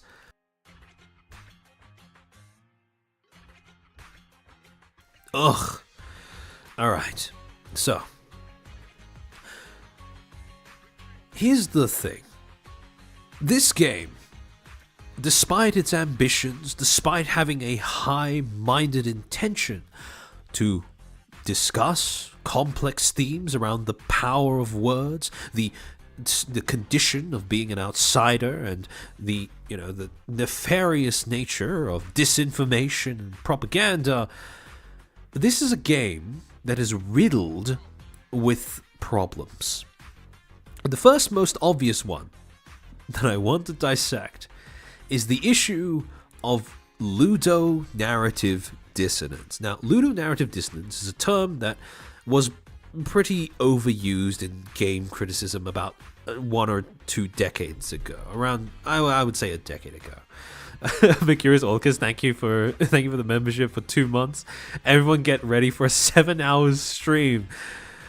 Oh, we might just, maybe, we might just get up there. But anyways, ludonarrative dissonance is a term that refers to internal conflict within a game that arises from contradictions between how a game's interactive and non-interactive elements attempt to tell the same story. Essentially, what this means is that a game's mechanics end up contradicting its message in some way. And this is a problem that infests every single aspect of Dustborn. For example, dissonant characters, and one of the best examples of this is Sai. right? She, her, a whirlwind of emotions wrapped in a true rebel spirit. Her vulnerability is her strength, and her vocal powers are formidable, allowing her to manipulate density and weight. Psy's tendency to overshare masks her well-kept secrets. Now, immediately, when you look at the design of this character, for the first time, you may notice two things. One, she has vital ego. Sure. The second thing, she is more than a little rotund. This is a plus size character. Now, the funny thing is, when you look at the way that Psy interacts with your protagonist in gameplay, she has two main functions. Outside of combat scenarios, Psy is basically used as pure muscle, right? Her only purpose is to break down doors and pull heavy objects. She is essentially a glorified beast of burden, right? So, again, this is how she is presented by the gameplay. The mechanics of the game. This only gets funnier when you look at how Psy interacts gameplay-wise during combat scenarios, because Psy is able to be called in as a conditional summon to ground pound enemies. This is how she contributes to a fight. She launches into the air, comes down and creates a shockwave that immobilizes and damages groups of enemies. Now, you might look at all of these things, and when you combine that with the way that her character is designed to look plus size, she is very obviously fat, you might assume that as a result of the way that the gameplay and the design interact, that Psy is supposed to be interpreted as something of a joke character, right? She's supposed to be a source of comedic relief. The problem is, Psy is also represented. Also, this is something that I forgot just then. But in dialogue options, when you are in the first section where you have a serious talk with Psy and she's trying to open up about personal insecurities, you have the option of comforting her by offering strong man's jerky. It's in the name. Again, I don't understand how the developers could put all of this in there and not expect us to view Psy as a joke character, because again, all of these individual aspects of the gameplay, the interactive elements of the game, point towards that interpretation, point towards that perspective of Psy as just, the funny fat person, right? However, the problem is, around 3/4 of the way through the game, it tries to present Psy as some sort of angsty, conflicted character with depth that is unhappy about her role as being our muscle, of being our brute force, right? And here's where we get into a bit of a problem, because all of the gameplay points towards ha-ha funny fat character, whereas the narrative wants us to take Psy seriously. And this is where we get into a little bit of a problem, because Psy is a great example of a character who is designed on purpose to look overweight, but who the writers can't make up their mind about how the audience wants you to see them. And I want to briefly compare Psy with a few examples of characters that fulfill similar niches in their respective games, but are done in a way that is far more effective. Characters that lack that same sense of ludonarrative dissonance. And the two that I'm going to use are Gragas from League of Legends and Alexander the Iron-Fisted Pot from Elden Ring. In the case of Gragas is an example of a fat character that is 100% and in a self-aware manner designed to be a joke, right? His design is basically a bearded, fat drunk. And when you look at the way that his gameplay is designed, it's pretty much the exact same. One of his kit is designed around AoE damage and crowd control. One of his attacks, one of his basic abilities, is just throwing his massive belly into his enemies and stunning them as a result. When you play as Gragas in League of Legends, it is 100% intentional that you are supposed to view his gameplay through that lens of being the funny, fat character, right? And when you even look at the way that his character's kit is designed, more often than not, it incentivizes the player to build him as a bulky spell slinger, right? Bulky meaning, with at least a little bit of extra HP, which really synergizes with the fact that he is supposed to be a fat character. And there is no attempt to force him to be serious in the eyes of the player. Because again, every other element of his design, every interactive element of how he interacts with the game, goes against that. By contrast, Alexander is an example of a character that actually embodies a pretty serious theme, and quite a lot of personal angst. Alexander is a character that embodies the idea, the theme, that everyone is capable of being a hero, but that in the pursuit of becoming a hero, that ultimately leads you down a path of potential self-destruction. When you first meet Alexander, and again, the reason why Alexander works, despite the fact that, when you are introduced to Alexander, you find him stuck in a crack in the ground, and you basically have to get him out of it by whacking him really hard on his behind. And after that, he becomes this sort of good-natured NPC that you occasionally interact with, and who complements your ability to act as a hero while putting down his own, he very obviously struggles with his dreams of becoming a master warrior, while at the same time looking up to you as an example of something he wants to be, right? And again, this characterization works because when Alexander makes jokes about, being awkward or being a warrior, Alexander is presented by the game, both through his own dialogue and through the way that the game presents him, as someone who is very aware of his own shortcomings, right? Alexander's message, the themes embodied by this character are serious, but the character itself is not. And the writers fully intended it to work that way. Essentially, to explain that particular storyline, and again, spoilers for this part of Elden Ring, the way that Alexander's storyline ends is, at some point, after gaining enough experience fighting various enemies throughout the world, Alexander, when he meets you, will challenge you to a fight, so that he can prove, to himself at least, that he is a master warrior. Now, if you throw this fight on purpose and you allow Alexander to kill you, he responds with disappointment. He believes that you were going easy on him. And again, that shows a degree of awareness both in universe and in terms of the way that the game is written. Because again, you, as the player, cannot perma-die in Elden Ring. You will respawn. You will be able to resume that fight.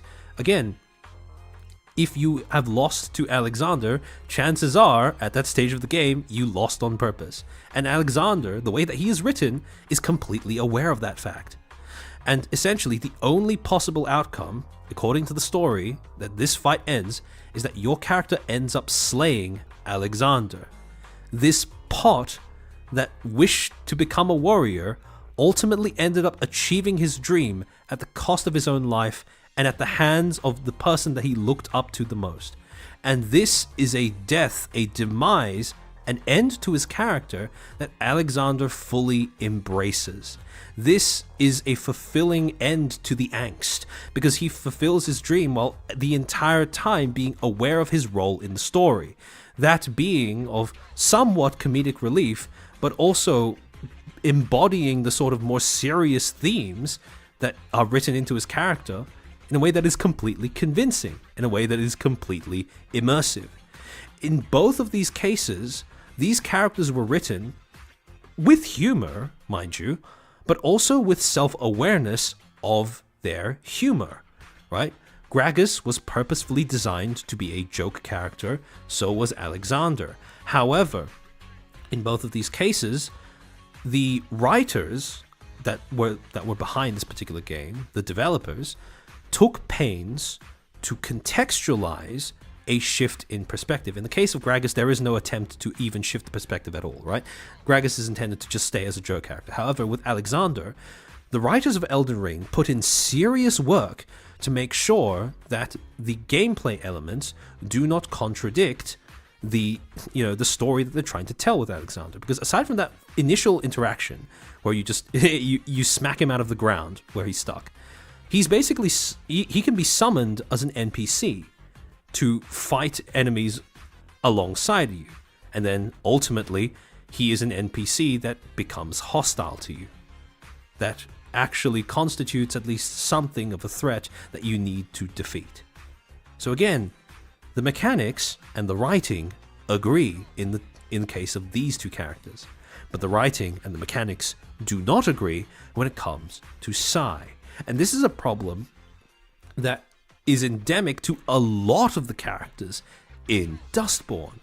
For example, actually, we'll cover this in a little bit later on when we talk about the messaging of the game. So the next problem with the game, in terms of another area in which it displays a level of internal dissonance, is dissonance surrounding the themes that it's trying to comment on. So right in the first act of the story, and this is established in like the really cringy song that constituted the backbone of a lot of Dustborn's marketing as well. The first song that your quote-unquote band learns is called We're the Dustborn, and the lyrics are the following. We're the freaks, we're the outcasts, we look just like you, we're nothing like you. You're past due, we will eclipse you. We're the aliens, we're the refugees, we walk among you. We're right behind you. Your time is past, your kind won't last. We're the Dustborn, this bug is airborne. We're the new pawn, our kind is newborn. By the way, the whatever deranged individual chose newborn as a word that rhymes with new porn and thought that was a good idea needs to have their ability to write revoked this instant. Anyways, it goes on. We're the Dustborn, the bug is airborne, we're the new pawn, our kind is newborn, we're the Dustborn. Very obviously, aside from the horrendous new pawn newborn line, this was a game that was trying to commentate on the theme of refugees and immigration. This was a theme that was explicitly established in the game by the game itself, through both its interactive and non-interactive elements. And there is a section in the first act of the game that tries to explore this as well. Essentially, what happens in the plot is that Pax and her crew end up going back to a commune where Pax grew up. Except, when they get to this commune, people don't want them around. So, you have this character, this redhead by the name of Fred, who basically, again, take notice of the fact that Fred is a white character, and Pax and her crew are entirely consisted of people who are either, people of color and or people who are non-binary. This white woman says to Pax and her group that we do not want you here. This is our home. They are very obviously uncomfortable with the idea of Pax entering their community. And the game wants us to see this as a very unreasonable fear, that Pax in this case represents refugees and immigrants that are being unfairly shut out of communities. However, at the same time as this storyline, this non-interactive narrative is being established, when you look at the interactive elements of the game, the actual gameplay elements, you get something very interesting. Because, like I said before, the main mechanic of this game is that you acquire power through disinformation, and that you are able to use this disinformation to manipulate, control, and intimidate other people. Pax is a superhuman whose superpowers are fueled by disinformation. And we are given an example of this in this very same gameplay section. During this section, Pax learns the ability to... Basically, Pax unlocks Discord, right? She learns to sow discord.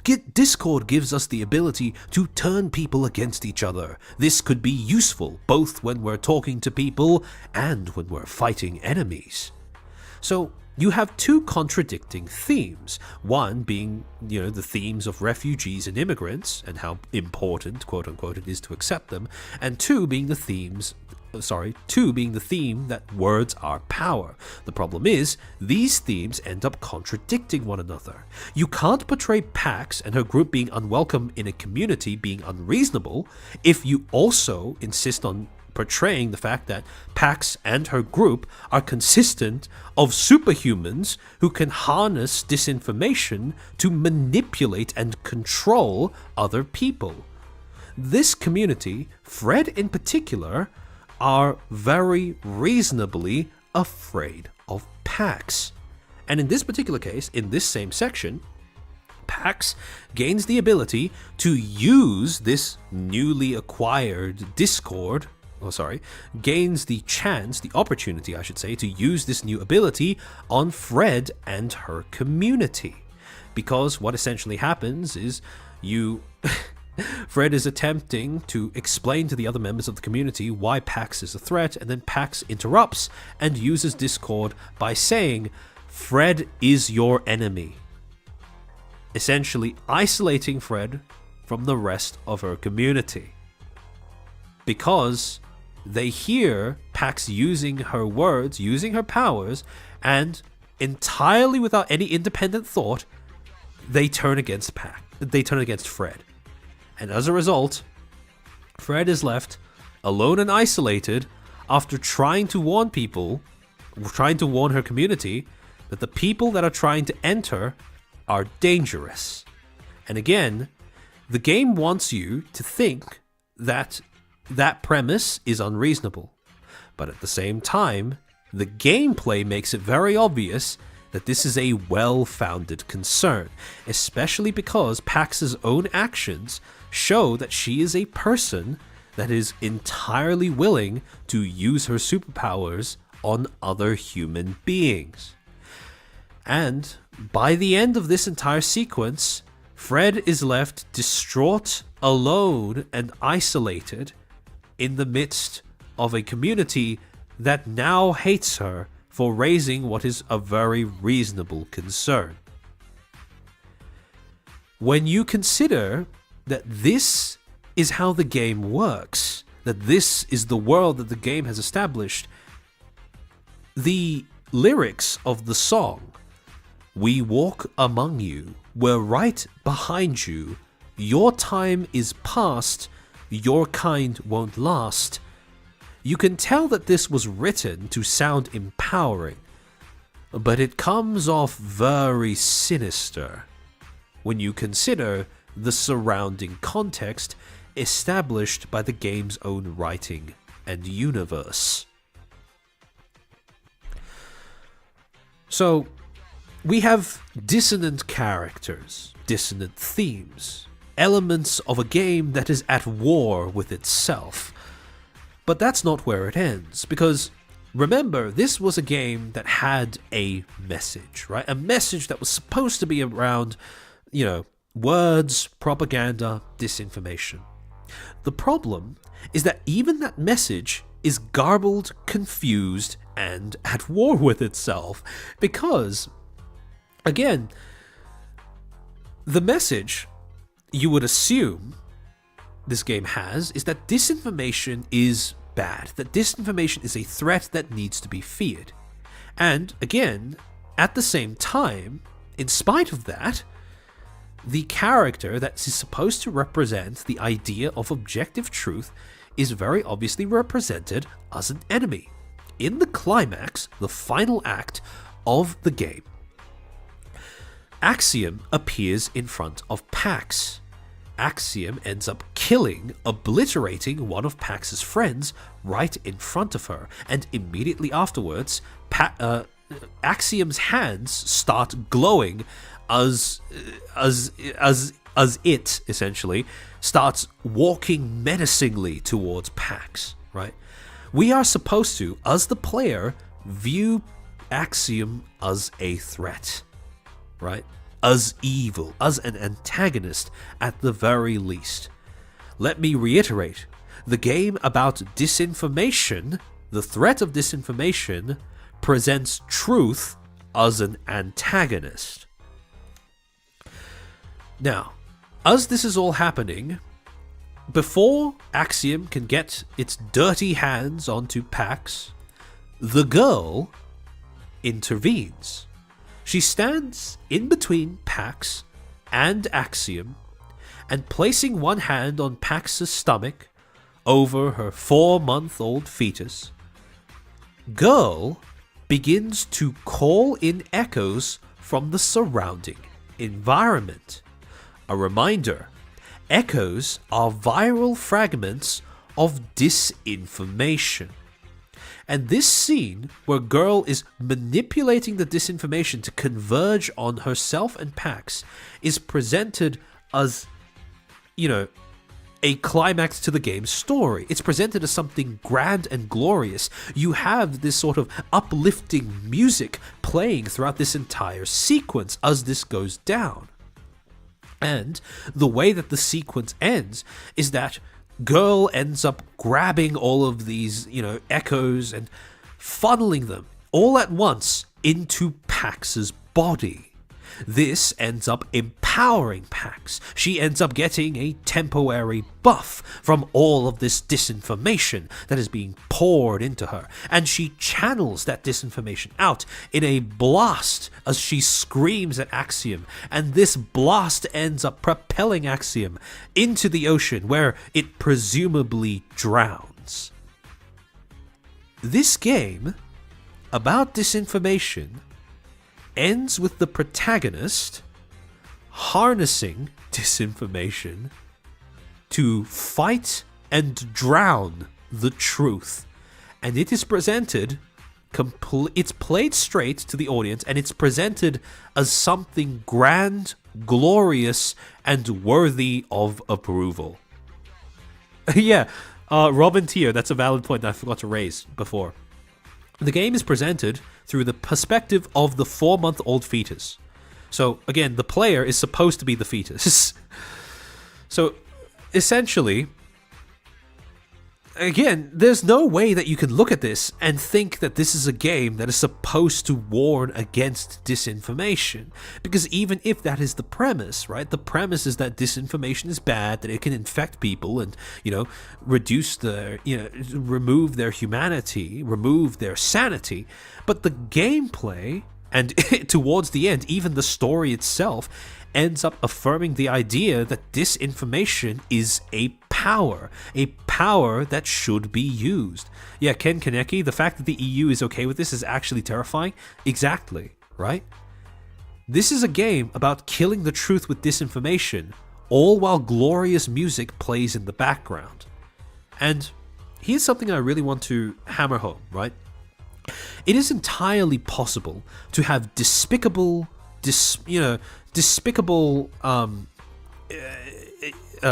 deplorable characters in a story. Just because you represent something does not mean you approve of it.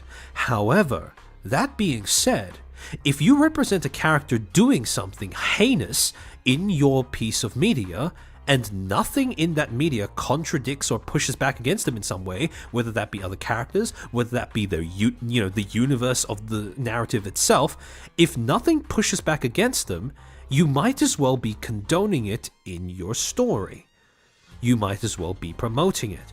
And in this particular case, Pax, because of the fact that she receives basically no pushback, because of the way that this is the way that the game ends, because of the way that this is being framed, represented as a good thing for the, for the player, for the characters of the story, this is a message that we can only assume the developers meant to push.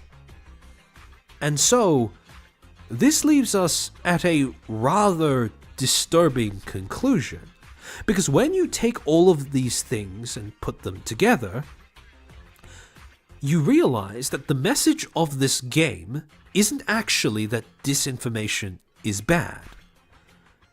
The protagonist is empowered by disinformation. However, the final revelation is not that the powers or their source are inherently dangerous, but that they just haven't been used properly. Let that sink in for a second. This is a game about disinformation, whose main message is essentially disinformation is not itself a bad thing.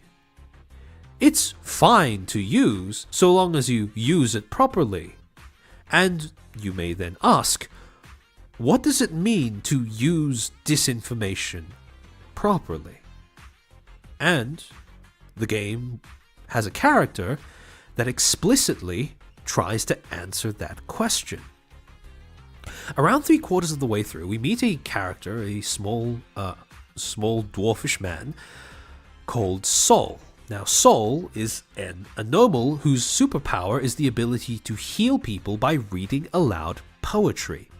He is also a self-described eco-terrorist, librarian, and all-round nice person who is doing his best to fight against authoritarians and fascists. And he is presented as a sympathetic character, despite the fact that this is what his dialogue reveals about the way he thinks. To quote, "I have the same philosophy about guns as I do about words. If you can use them to fight fascists, you use them.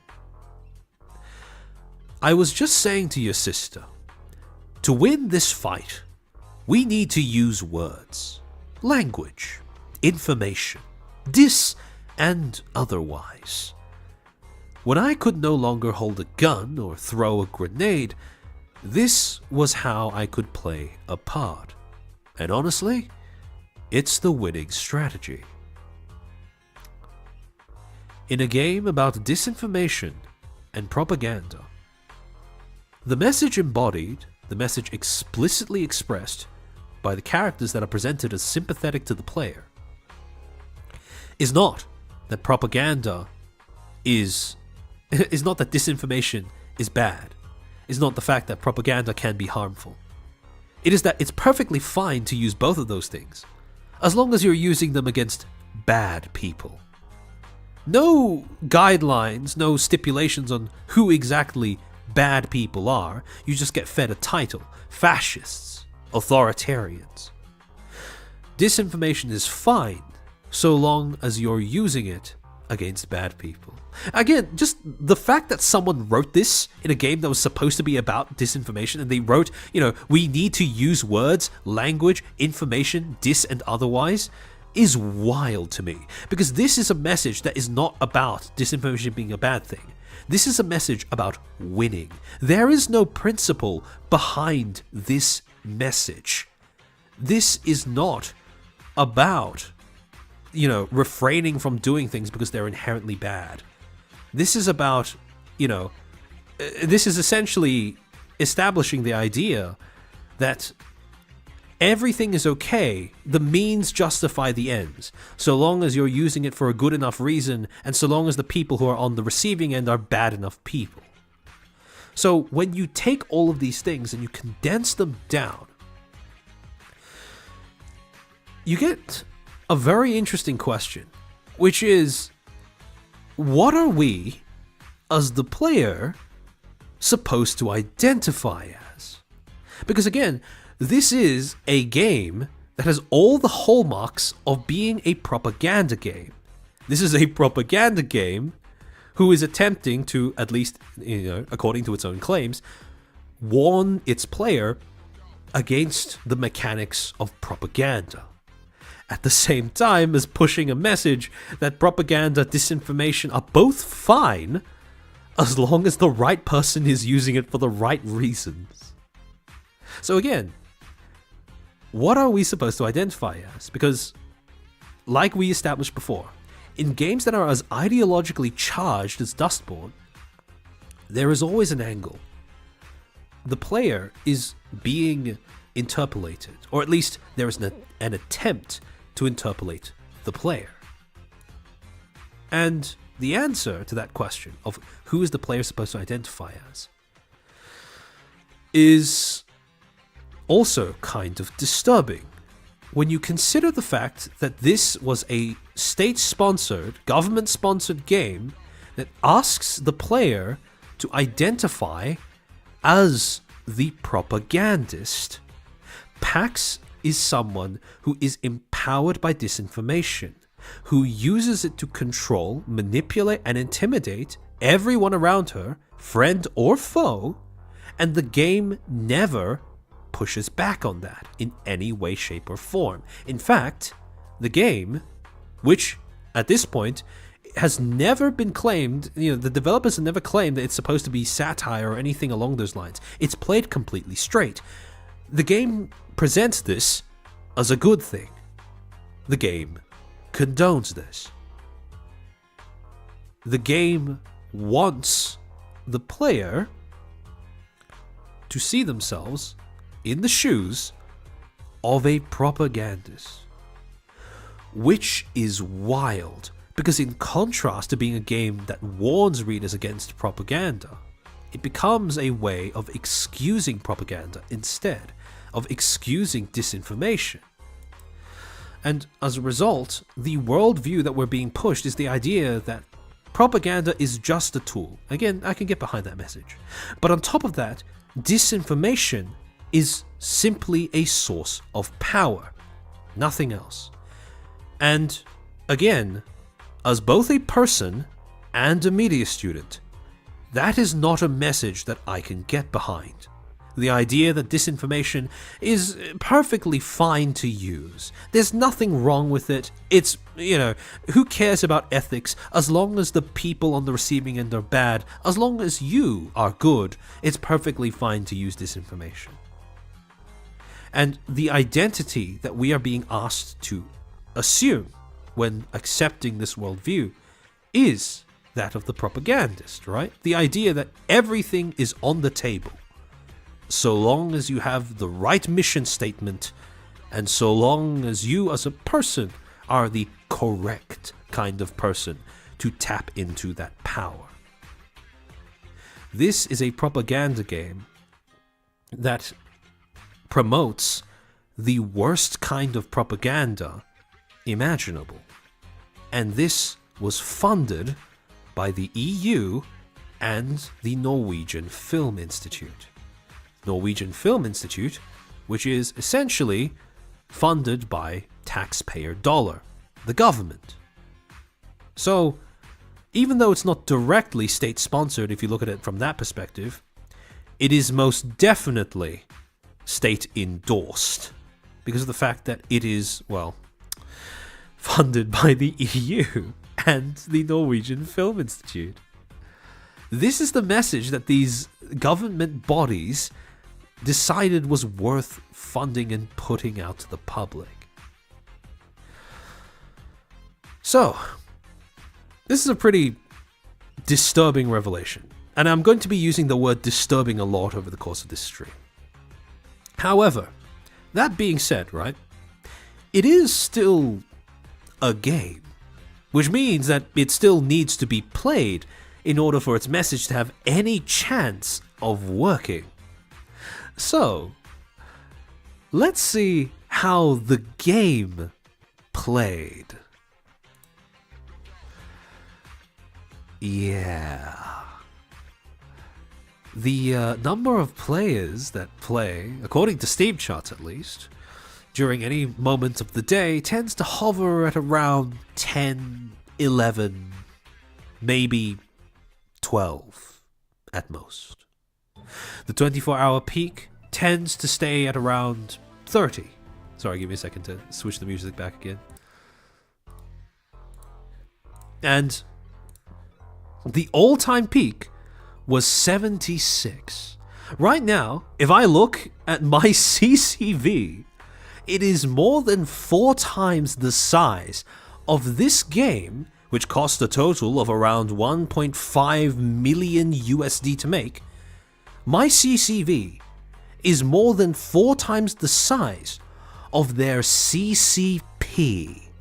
All-time CCP. That's crazy to me. This was a game that was a flop in all conceivable measure in terms of commercial viability. Lumi, unfortunately I was one of them, 76. Yeah. I can guarantee that a major portion of these players, the people who purchased this game, were content creators looking to validate or make content out of their already withering opinions of this game.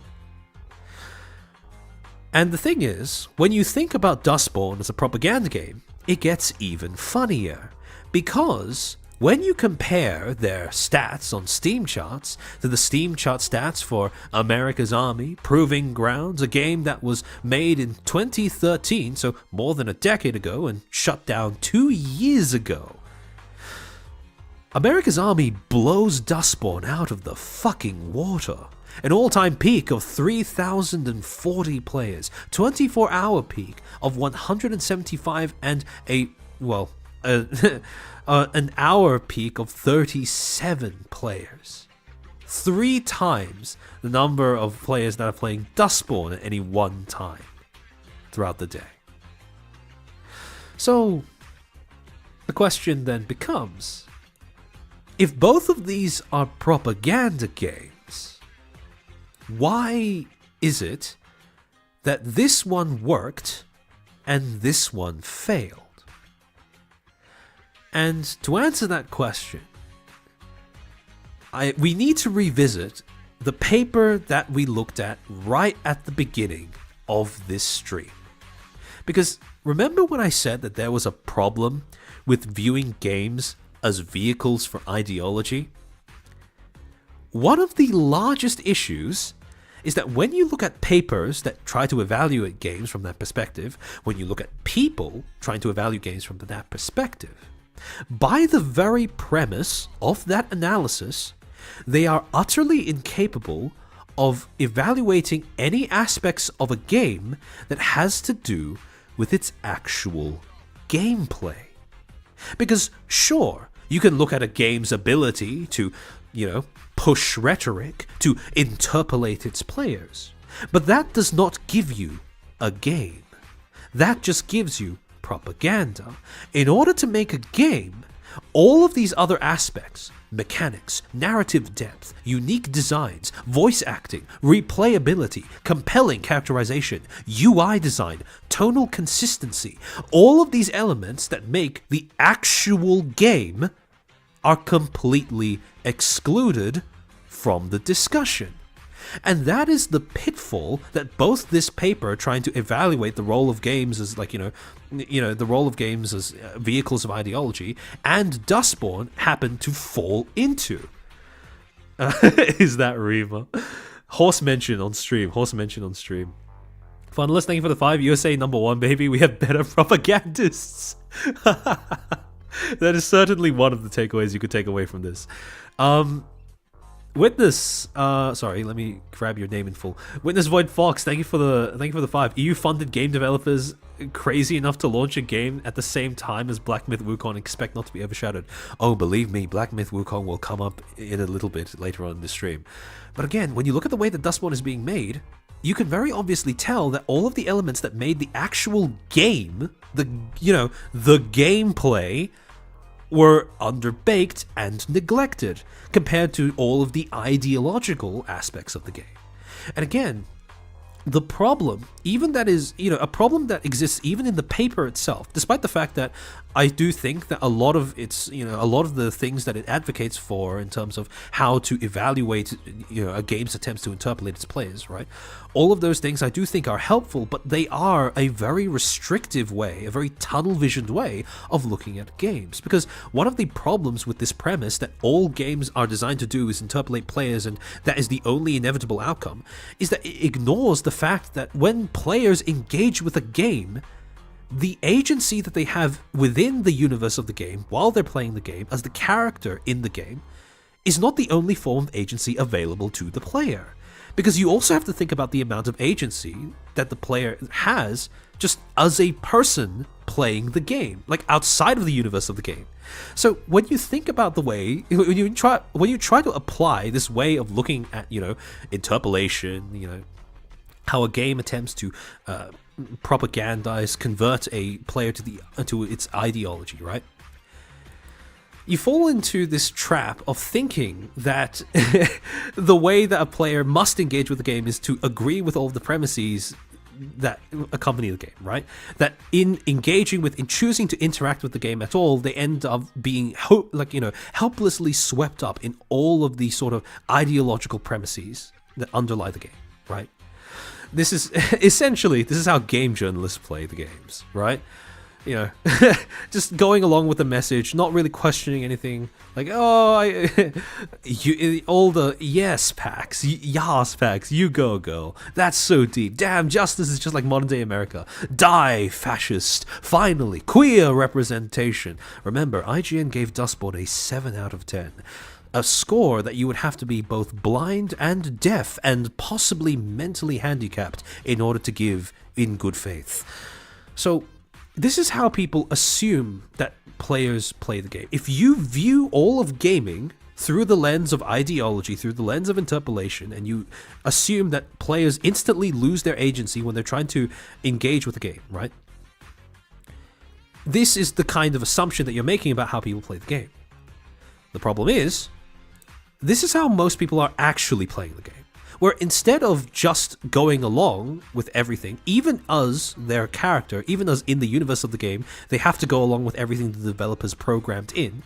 Outside the universe of the game, as we're playing the game, we are able to express our agency in other ways. You can see this in how streamers end up streaming this game, doing a live critique of the game to their audiences as they play.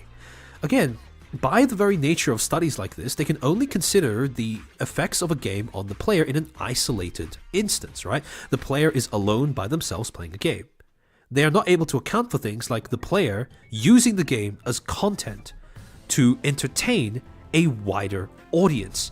And as a result, they don't really account for the fact that when we are playing a game like Dustborn, we are not just blindly being interpellated by it. We are able to discern how garbage it is and point that out to other people as well. We are able to express our agency in ways outside of the game. Sorry, give me a second to fiddle around with the music a little bit as well. So, in this particular instance, you run into a problem with trying to perceive games as just a medium for propaganda. Because games are their own medium. And the thing is that when you look at what these two mediums, propaganda and games, are designed to do, they have opposing functions. Because when you really think about it, when you really try to condense what is the underlying purpose behind games as a medium, the answer is that games are a medium that is built on providing the player with agency and escapism. Any good game is a medium that any good game will make full use out of its medium by providing the player with these two things. And again, when you are, as a developer, trying to create a game that is actually fun to play, you need both of these things. The player needs agency. They need to be able to choose what they're doing, right? This is a feature of games as a medium that pertains to its design, right? Give your player at least the feeling that they are able to choose what they do in your universe. However, at the same time, this function of the medium pertains more to its use. When you look at the way that people actually use games, when you look at the way that people play games, they don't play it because of ideology. They don't play it because they don't play it because, they like the messaging of the game, or at least they don't pick it up on that premise. they play games to have fun. And at the essence of fun is, well, at least in part, escapism, right? The world we live in is harsh. It's honestly kind of garbage sometimes. And games, good fiction, is able to give people an escape from that, the gritty reality of everyday life. And when you fail at both of these things, you are essentially voiding the very purpose of the medium you are trying to use. So, this is why, when you really think about it, video games are a propagandist's nightmare. Because what you essentially have to do in order to create an effective propaganda game is, well, you need to be able to balance immersion and interactivity, both of which pertain to, respectively, escapism and agency, with rhetoric and interpellation, which are the basic foundational functions of propaganda as a medium. And this balance is almost impossible, because there is no way you can do both things equally as effectively as the other. You have to make sacrifices. You have to tip the scales so that they lean more in one direction than the other. Now, when you look at games that have some sort of ideological potential message, right? You have examples of games that exhibit some sort of rhetoric, some sort of commentary on politics or ideology, but are still good games, at least functional games. Some of the examples that I come to mind, right? Metal Gear Rising: Revengeance, a game that has quite a few elements to its story, to its universe, that end up being commentary on, the nature of real life politics. You have Plague Inc., what is essentially a disease simulator so effective that it ended up playing a role in raising awareness during the COVID pandemic, right? It ended up being used by government worldwide health organizations as a way to simulate how actual pandemics work. And again, this is a game that interpellates the player explicitly because of the fact that when you play Plague Inc., you are basically playing from the perspective of the disease. You are trying to wipe out the world. There is a means justifies the end philosophy built into the gameplay, right? So, and even in the new game mode that they released, which is the Cure mode, where you're trying to play as a government who's attempting to eradicate a disease. It's the same sort of thing. You have the option to lock down countries, quash protests, ignore how people feel, all in favor of pursuing this ultimate end of, eradicating a disease, right? Means justifies the ends, which is itself an ideology. And it is an ideology that is baked into the game, and yet it is still a fun game. Same thing with America's Army, which is at least a functional game, right? A functional game that was successful enough to spawn a franchise that lasted more than 2 decades. So in all of these cases, immersion and interactivity are prioritized above rhetoric and interpellation. Because yes, there are elements of rhetoric. Yes, there are elements of interpellation. But the reason why these games don't feel like propaganda when you play them is because they were actually made to be games. The same cannot be said of Dustborn. Because when you look at Dustborn, when you try to evaluate based on the measures of immersion and interactivity, there are several areas in which Dustborn fails. First of all, immersion. This is my attempt at providing an actual review of how well Dustborn works as a game, based on my own experience playing the game. And again, when you are trying to evaluate whether a game is more propaganda than game, this is a core part of making that judgment. So, 5 immediate problems, right? 5 that stood out to me the most during my playthrough, which I streamed. Lackluster voice acting. There was, again, I'll go into more detail on each of these in a bit, but This was really phoned in when it was being developed. Lackluster voice acting, bad dialogue, poor pacing, contrived plot, and obtuse messaging, both in terms of what the game is trying to say ideologically and in terms of how the game tries to communicate with the player. So, first point. Lackluster voice acting and bad dialogue, right? There are several points in this game when I was playing through it where I heard a line being read out and I thought instantly they should have done a retake. An example of this is around, I think, around an hour and maybe around 14 minutes into the stream of my first playthrough, where we reach our first combat scenario. Pax is she is about to face off against a biker gang, right? A biker gang demands that she hand over her, all of her goods. And she says no. And in response, the biker gang initiates a fight. And the leader of this biker gang says, "Your mistake. Riders kill." Now, if you just looked at the captions, you would have no idea of what I mean when I say that, because it's all capitalized. The problem was, when it was read aloud by the voice actor in the studio, the line read like this: "Your mistake, riders kill."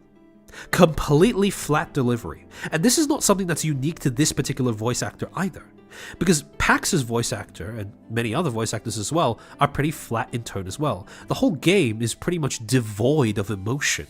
Aside from maybe the briefest of screams or yells, everything sounds so phoned in. And it's a problem that's only made worse with the dialogue, because if you look at some of the dialogue, especially, they have severe Marvel movie syndrome, where especially in the middle of fight scenes, Pax is just constantly yapping with the most cringe lines imaginable.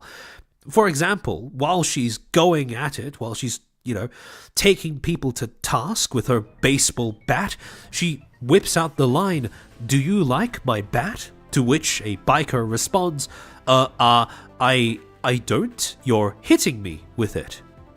And another gem, "Hey boys, how do you like this heat?" Referencing the fact that she and another biker are currently standing in the middle of flaming cocktails.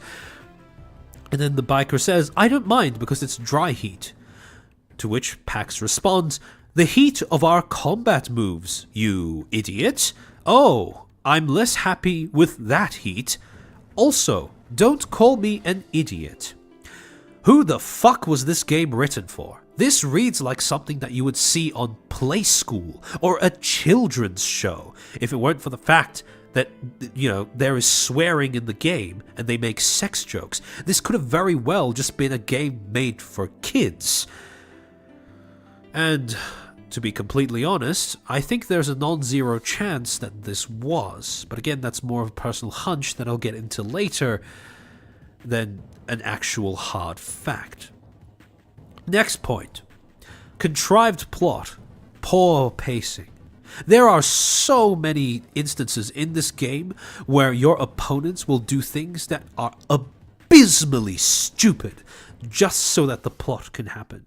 In the same combat encounter I just described, the way that it is initiated is that a biker jumps down, threatens us to a fight, and then, for some inexplicable reason, just so that the combat encounter can happen, the biker whips out a baseball bat and, before the fight begins, throws the bat to Pax, which Pax then uses to beat the entire biker gang to death. Again, why would you do this? This is not human behavior. This reeks of characters that are paper thin, a plot that is paper thin, a narrative, a universe that has all the depth of an inflatable kiddie pool. This is not a universe that is designed to exist independently of the player. It is built around the player, which is, well, to be fair, quite true of a lot of game universes, but it's not even, the developers didn't even bother trying to hide that fact. On top of that, there are multiple instances where enemies in the game will hold projectiles in their hand, and again, instead of just throwing them at the protagonist, they will deliberately throw them over the protagonist, missing the protagonist, just to create a combat arena. Again, this is not human behavior. On top of that, there is a section about half the way through the game where we are navigating our way through a dingy, dilapidated facility. And one of the things that we need to do is cross from one side of a collapsing room to another. And the way that we cross is by walking over a dodgy metal beam, right? One that looks like it's going to collapse at any moment. Our protagonist makes it across fine. However, during this period of the game, we are not alone. We are accompanied by our sister, another anomal, whose ability is teleportation. For some reason, during this section of the game, instead of teleporting over this beam, our idiot sister decides to walk across it, at which point the beam breaks, our sister falls into a gaping chasm, and we initiate another 15 to 20 minutes of gameplay where we have to try to get our sister out. That entire section did not have to exist, and the only reason our sister was mentally handicapped enough to forget that she had the ability to teleport was just to contrive the chance to initiate that gameplay section. Again, this is the definition of garbage writing that removes any potential for immersion. On top of that, really obtuse messaging. Now, look, in this game, you will almost never get lost, because almost always there will be a massive sign, yellow all caps words floating in the sky telling you where to go. And this is basically the equivalent of the Mr. Beast's red circle in the YouTube thumbnail. And ordinarily, I wouldn't approve of this in the game. But in this game, I actually appreciated it, because I had no interest in exploring the world of the game after a while. So something that is objectively an awful design feature actually ended up working to some extent because of how much worse every other aspect of the game was around it. However, the obtuseness of the messaging does not only pertain to the game itself, but also the messages that it's trying to get across. We are accompanied along this journey by a robot called CT, and this robot has dialogue that is supposed to act as a metaphorical exploration of gender identity and transitioning. There is a section dedicated to this robot ranting on and on about how much she wants a hat. To quote the dialogue, "I was looking at these hats, and I don't want to sound greedy. I already have the one hat, but it was the hat I was given, not one I'd chosen. What if there's another hat for me? What if I'm more of a Stetson kind of robot? Then again, why am I asking myself to choose one hat to express myself? Maybe I should wear several hats, or none." Get it? The robot's supposed to be a metaphor for gender identity. And again, there is no trust in the player at all that they are going to be able to interpret any of these messages without it being spelled out and spoon-fed to them in the most obtuse way possible. Yeah, it's really forced. Exactly. And again, sorry, give me a second to blow my nose.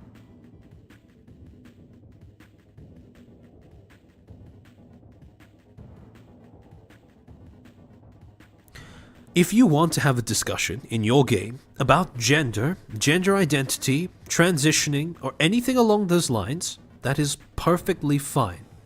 However, if you are going to do it in this way, do not blame the player for disengaging instantly, because your players, contrary to popular belief, are not morons. They are not drooling imbeciles. They can pick up on things like subtlety, on depth, nuance in your themes, and whenever you do this, it is an instant immersion killer, and evidently Dustborn didn't care about that. Kierna, thank you for the 2. Beating you over the head with the point TM. Yeah, pretty much. So, in terms of immersion, based on those 5 criticisms alone, this is a pretty abysmal game. But, okay. How about interactivity? And to that point, we have the exact same problem, because there are a bunch of problems plaguing the interactivity of the game as well. Railroading, poor optimization, undercooked gameplay, and unskippable cutscenes. Again, to start off with, poor optimization. Several points during my playthrough, the game was ruined because there was a bug that happened to utterly break the game, and that caused me to have to restart it in order to progress. There was a section where I had to walk over to one of my companions to talk to them. However, when I was doing so, I made the mistake of wandering too close to a bus that was in the middle of the environment, and in doing so, the moment I made contact, my camera clipped through the floor of that bus and was stuck there, permanently flickering between a eye-level view and, the view from beneath the floor, so that I couldn't interact with anything. And I had to restart the game. There was another point when I was whipping out my meme to try and learn a new slur, and when I was doing so, the game broke. The graphics all blended together. My fingers spread across the entirety of the screen's border, and I was unable to press anything, causing me to need to restart the game. Characters, when they're talking to you, are frequently just A-posing there in the environment, while they just stare blankly 500 meters beyond you. This is a game that was not polish at all with the intention of being played. On top of that, the section of the game that was the most mechanically demanding came from a period where I, as the character, was traversing through an environment that was so poorly optimized that even looking at it would utterly kill my frame rate. I would essentially be playing the game as a stop-motion picture on Microsoft PowerPoint. And this section basically constituted of me, Pax, the protagonist, driving through a desert highway away from a group of bikers who were coming after me. And the task, the objective, was to take Molotovs and throw them into those bikes that were pursuing us. There was a tiny little problem. Every time you looked at the surrounding desert, for some inconceivable reason, I can only assume the reason being that the textures that were loaded do not deload after you pass a section, but permanently loop and build up over time. The moment you looked at the desert itself, the game's frame rate would die. So, the only way you could progress during the section, or the only way I could progress during the section, was to keep my camera fixed on the floor, because in making sure that there was no desert on screen, that was the only way I could actually have a frame rate that would allow me to aim the Molotov cocktail in my hands at one of the bikes as they approached. I basically had to play a game of modern-day Slay the Medusa in order to just get past this section because of how horridly it had been optimized. And again, this was, without a doubt, the most riveting, the most engaging, the most mechanically demanding gameplay section, and it was entirely unintentional, and as a result of gross incompetence and what I can only assume to be utter negligence from the developers who made this game. On top of that, when you get into the actual gameplay itself, right, the bits that are actually designed to be played, that are supposed to be at least somewhat mechanically intensive, it is completely undercooked. The combat is completely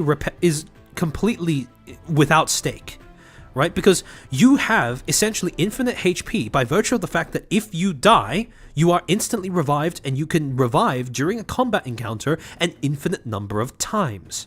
On top of that, you are also assisted in every combat scenario by an NPC who, despite having the ability to damage your enemies, has infinite HP. So you can basically turn this into an RTS where you essentially spend your entire time either kiting enemies or just not even standing near them at all, while your companions both draw aggro from the enemies and slowly but surely destroy them, all while being, like I said, completely invulnerable. On top of that, the actual combat mechanics involve just two things. There are two ways in which you can beat up enemies. One is by throwing your bat like a boomerang, and two is by whacking them in the face. These are the only two ways that you can engage in combat at all. They stay permanent. Actually, no, there are two other mechanics. You can use shouts, which is basically when you initiate a quick time event to deal heavy damage to a single enemy, or you can use your powers. You could cancel, cause discord, bully, or etc. to your enemies, and that will either damage them or crowd control them in the middle of combat. However, every combat encounter unfolds the exact same way. There is no more depth to the gameplay, and as a result, it very rapidly becomes very repetitive. And again, like I said before, since you cannot possibly fail, there are zero stakes to every combat encounter. To their credit, I would have been annoyed if it was poorly balanced, so at least I can settle for indifference instead. On top of that, in the last third of the game, the developers decided to randomly include a sort of side-scrolling RTS section, or where you essentially, again, this was a way for them to essentially give a flashback to the player, but it was, again, it had zero depth to it. It didn't have to be there. And you have sections where all of these different elements, you had RTS sections, you had combat sections, you had dialogue sections, you had this sort of rhythm game section continuously throughout, where you would try to perform your quote-unquote band's songs to an audience. And it ends up being this garbled mess of a whole bunch of different game genres that are smushed together with no rationale or cohesion between them. So, again, this was a game that neglected the gameplay, the actual thing that made it a game. And finally, the whole issue of railroading the player. There are frequently instances in this game where you will be exposed to a new environment, and instead of just having a whole bunch of interactable elements in that environment and leaving it up to the player to decide which ones and how many to engage with, the game will go through a process of introducing these elements to the environment one by one in sequence so that you end up looking at the entirety of the scene. There are also very frequently dialogue sections where you will be fed one single dialogue option, and upon selecting it, you will be taken to another scene, another instance where there is only one single dialogue option, when in fact, if that was all you were going to do, you might as well have just cut the second one and gone straight to a predetermined outcome or cutscene. Again, this is a game that did not bother even giving the player the illusion of choice. Everything was railroaded, everything was unskippable, and as a result, the entirety of the game's pacing was abysmally slow. Again, this is not even helped by the fact that, it also frequently contained flashbacks as a way of trying to add depth to character or fleshing out an existing plot point, which would reset the pacing of whatever scene it initiated in. So, as a result, the whole thing was absolute torture to get through. Now, I do need to point out, there is nothing wrong with environmental storytelling. Environmental storytelling is perfectly fine and reasonable. However, when you use the environment to tell your story, you cannot also then railroad your protagonist, your player. Because when you have that combination of railroading and environmental storytelling, you end up killing the pace of your narrative. You can railroad your player with a short and fast-paced story. You can have environmental storytelling that unfolds at your player's leisure. You cannot do both. So, when we take Mercurius Orcus, it was torture for the viewers too. I will never take for granted the fact that the fact that you guys chose to sit through it with me. I appreciate the solidarity, and I will treasure it for a long time. So, again, when you put all of these factors together, when you consider how horridly the game bothers to try and, give its player immersion, and how horridly it tries to establish any level of interactivity, when you look at this game, you can kind of see that Dustborn is considerably less of a game and considerably more just propaganda. It's rhetoric and interpellation, not particularly well executed, not very subtle, but nonetheless, these are just the only functions that the game displays any ability of fulfilling. The Funnelist, thank you for the 5. I just checked, currently number of pirated Dustborn downloads is just a bit shy of 1.5k.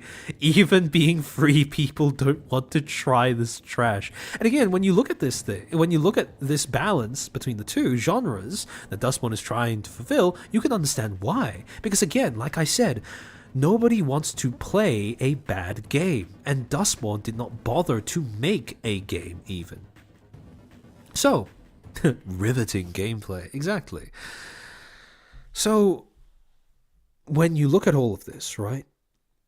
When you really try to encapsulate what Dustborn is as a piece of media, it is a propaganda game that is not only trying to advocate for the position that disinformation is not inherently harmful, not only tries to excuse the use of disinformation as a tool for power, control, intimidation, but one that was also state-funded, funded through taxpayer dollars and approved, given the stamp of approval, by governing bodies like the EU and cultural institutions like the Norwegian Film Institute.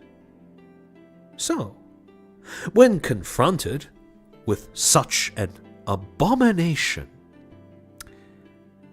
I wonder how journalists, people whose job is to act as essentially a watchdog for governments and industries, supposed to act as an ally to the public to keep them informed, I wonder how journalists approached this game. The answer is quite depressing. Now, initially, you had some hope. Quite unusually for a game that was, marketed as much on the idea of diversity as this, you actually had publications that initially, at least, criticized the game.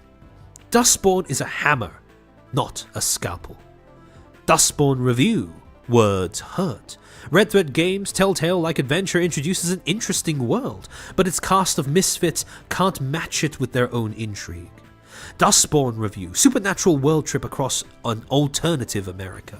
Dustborn tries to be more than just another narrative travel game, but its half-baked focus on serious topics weighs down its great dialogue and beautiful character writing. Is the beautiful character writing in the room with us? Again, it is somewhat heartening to, I should say, encouraging to see that this is attracting some sort of criticism, but again, pretty distressingly, a lot of the reviews end up defaulting to the same, I like the message, I just don't like the execution.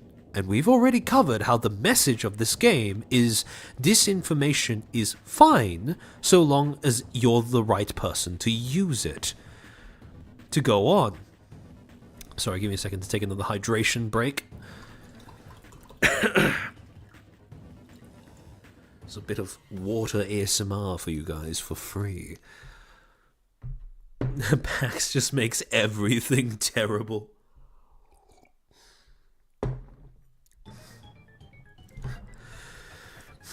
To go on, you had publications like Kotaku, like Polygon, actually criticizing it as well. Dustborn feels as if it's trying to explore too many things, making the end result come off like a rough draft of every possible idea that the team had for the game. Polygon, one of the first tutorial messages is a warning that what you say in conversations will affect your relationship with other characters, but there's no wrong answer picked. Introduced as a story-driven experience shaped by your choices, Dustborn riffs on the Telltale-esque formula by having everybody remember your deeds. The concept, however, is taken a step further, since your actions also impact how you and other characters develop over time. Developed by Red Thread Games and published by Spotlight, Quantic Dreams publishing branch, the result is an ambitious story that often gets tangled in its aspirations, yet does so without ever abandoning its heartfelt nature. Again, all of this surface level criticism only to go back to mercilessly, relentlessly gargling cock. Diego, thank you for the 2. This is a goodbye volcano high to shoot game lives. Not quite sure what you mean by that. So, again, to go on, you had games, even the games that had critical things to say about it, right? Screen Rant saying that, Dustborn never really delivered on the premise. Game Rant giving it a 2 out of 5, an actual, somewhat accurate rating. And then, when listing the pros and the cons, says the diverse cast goal of fighting back is noble. And then you get to this point where you realize, holy shit, these media organizations actually approve of that deplorable message. And entirely excuse what the game is trying to say and do under the guise of saying that the cast is diverse. And again, even in instances where they do call out things like horrid narrative, uninspired narrative, horrid game design, uninspired, equally uninspired and unengaging gameplay, and shallow characters, it all comes back to excusing all of those things with just the message being heartfelt, characters being diverse, whatever that means. Now, you can see this being progressively more severe the more positive the review is for this game. You had reviews like that of PC Gamer. Dustborn let me smash fascists and flirt my situationship on a road trip across America. Again, this idea that, any message is fine so long as you're using it to smash fascists. Whatever the fuck you mean by fascists.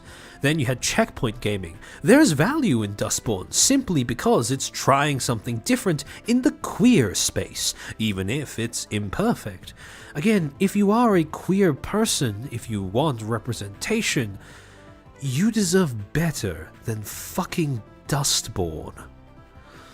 And finally, IGN, the holy grail of shitty game reviews. 7 out of 10. Good. Dustborn brings angst to a comic book caper about an alternate reality America, and you'll get an emotional ride with a few exciting punk performances if you stick with it through a slow start. Again, punk performances from a game that was made through government funding, and in a game that is essentially propaganda, no less. The irony is dripping from every orifice. And here's where you get to a really disturbing revelation. Because when you read through every one of these reviews, as I did, when you read through all of the criticisms, all of the seal clapping, there is one thing that you notice that all of these reviews have in common. Not a single review brought up the fact that Dustborn received funding from the EU or from the Norwegian Film Institute.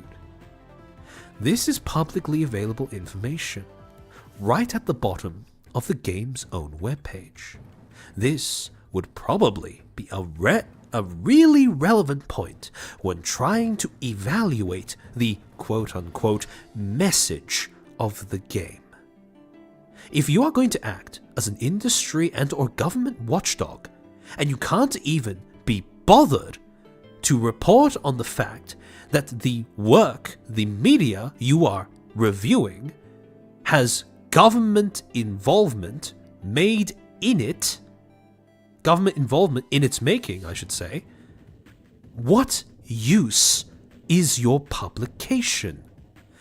All of these publications, Forbes, IGN, Game Rant, Kotaku, The Guardian, Checkpoint Gaming, PC Gamer, Screen Rant, Polygon, The Gamer, GameSpot, none of them, not a single one, bothered to include in their reviews that this game was state-funded.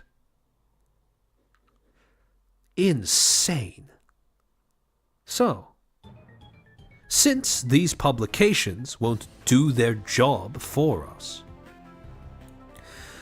I want to touch on the very important question, considering the fact that this is a propaganda game about disinformation and propaganda with the message that it bears. I want to touch on this question, which is, why did Dustborn receive so much funding? What did the EU Commission of Creativity, what did the Norwegian Film Institute see in Dustborn that made it worth $1.5 million US? Mercurius, thank you for the 2. None of these periodicals are fit for purpose. True. So, we can start to answer this question if we look in more detail at the description of the programs that gave Dustborn its grants. For example, if you look at the European Commission, in their culture and creativity section, right, in terms of the webpage that they put up to describe the purpose behind this scheme, the Creative European Program 2021 to 2027 has a budget of 2.44 billion euros, compared to 1.47 billion of the previous program from 2014 to 2020. Creative Europe invests in actions that reinforce cultural diversity and respond to the needs and challenges of the cultural and creative sectors. The main objectives of the program are to safeguard, develop, and promote European cultural and linguistic diversity and heritage, increase the competitiveness and economic potential of the cultural and creative sectors, in particular to the audiovisual sector. The novelties of the program will contribute to the recovery of these sectors, reinforcing their efforts to become more inclusive, more digital, more environmentally sustainable. Now, something you're going to realize as we go through all of these documents, all of these web pages, all of these descriptions of the goals behind these programs are three words that are going to keep coming up: culture, diversity, inclusive. Now, I should premise this just for the people in the audience and for people who are going to come across this VOD. Do not worry, I am not about to simply decry all of diversity as a malicious thing without giving any sort of context or explanation. I'm not going to villainize or demonize diversity as a concept. However, to all of the people who have for years now learned to associate diversity with poor quality, I also want to tell you, you're not crazy. This is an actual trend that is happening in the real world. And again, for the people who are dubious about that, whose knee-jerk reaction is to switch off because, again, this might be some sort of woke anti-woke kind of thing. No, that's not what this is at all. And don't worry, I am going to contextualize where I'm coming from. So, I ask that you hear me out. So, in terms of the European Commission's justification for this program, it revolves around the idea that they want to promote cultural diversity and inclusive works of media, whatever those terms mean. And again, we'll get to the definitions for those words in a second. However, when we switch over to the Norwegian Film Institute, it's a little bit more explicit in terms of its criterion. They have a webpage. The Norwegian Film Institute has a webpage called Development, Production and Promotion, a funding overview, where they state Norwegian films or Norwegian majority co-productions are eligible for various types of support. The funding is only given to a cultural product. Again, a cultural product is essentially any work of media, any product that is supposed to reflect and or influence the culture of a country or society. And essentially what this is saying is that this is a fund that is only available to people trying to make a cultural product, and a cultural product that conforms to the following 4 criteria, of which you need to fulfill 3. Now, these criteria, which, again, I want you to keep in the back of your mind, Dustborn did apparently fulfill, these 4 criteria consist of 1. The screenplay or literary work on the screenplay is based or has originally been written in the Norwegian or Sami language. 2. The main theme is connected to Norwegian history, culture, or social conditions. 3. The action takes place in Norway, in another EEA country, countries of the European Union plus Iceland or give me a second to try and process how to say this. Liechtenstein, perhaps. And finally, the work contains significant contributions from rights holders or artists resident in Norway or in another EEA country. So, when we look at these 4 criterion, and when we're given the information that 3 out of 4 of these are satisfied by Dustborn, we can start to pick apart which of these criterions it actually ticked off, or more importantly, which one it didn't. So, which one it didn't is pretty obvious, right? This is a game that is not set in Norway. It's also not set in any country in the European Union. It is set in dystopian America. So we instantly know that the third criterion is the one that it doesn't fulfill, which means that, working backwards, this game, for some reason, fulfills the other three. Now, in some of these cases, it's pretty obvious, right? The screenplay is originally written in Norwegian. No shit, Sherlock. The developers are Norwegian, so of course it's going to be written originally in Norwegian language, right? This last part as well is also pretty understandable, right? The work contains significant contributions from rights holders or artists who reside in Norway. Again, no shit, Sherlock. It was made by people who live in Norway. Which then leaves the second criterion. The main theme is connected to Norwegian history, culture, or social conditions. What on earth does Dustborn, in its themes, in its messaging, have to do with Norway? When you just think about, well, actually, when you think about when you think about the way that the game plays, when you think about the messages that we've talked about up until this point, and when you try to think about Norwegian culture and history, the two don't really blend, because Dustborn is very clearly modeled after American culture, American discourses, or I should say it's very obviously parodied off of American culture and American discourses. So again, really confusing. That is, until you start to understand how the game's marketing on the basis of being diverse starts to connect with what the Norwegian Film Institute is trying to push in terms of cultural social policy. Because the Norwegian Film Institute has another webpage termed Relevance, Audience and Sustainability, in which they state, in the Norwegian Ministry of Culture, because by the way, the Norwegian government has a subsection who call themselves the Ministry of Culture, they have a white paper called The Power of Culture, issued in autumn of 2018, which talks about how relevance and representation is one of the cultural policy objectives. The paper emphasizes an increase in representation across the board and a more diverse recruitment in cultural and culture-related professions, increasing cultural diversity and reaching new audiences. Ken Kaneki, Norwegian social condition as in immigration, is that the point in the filing?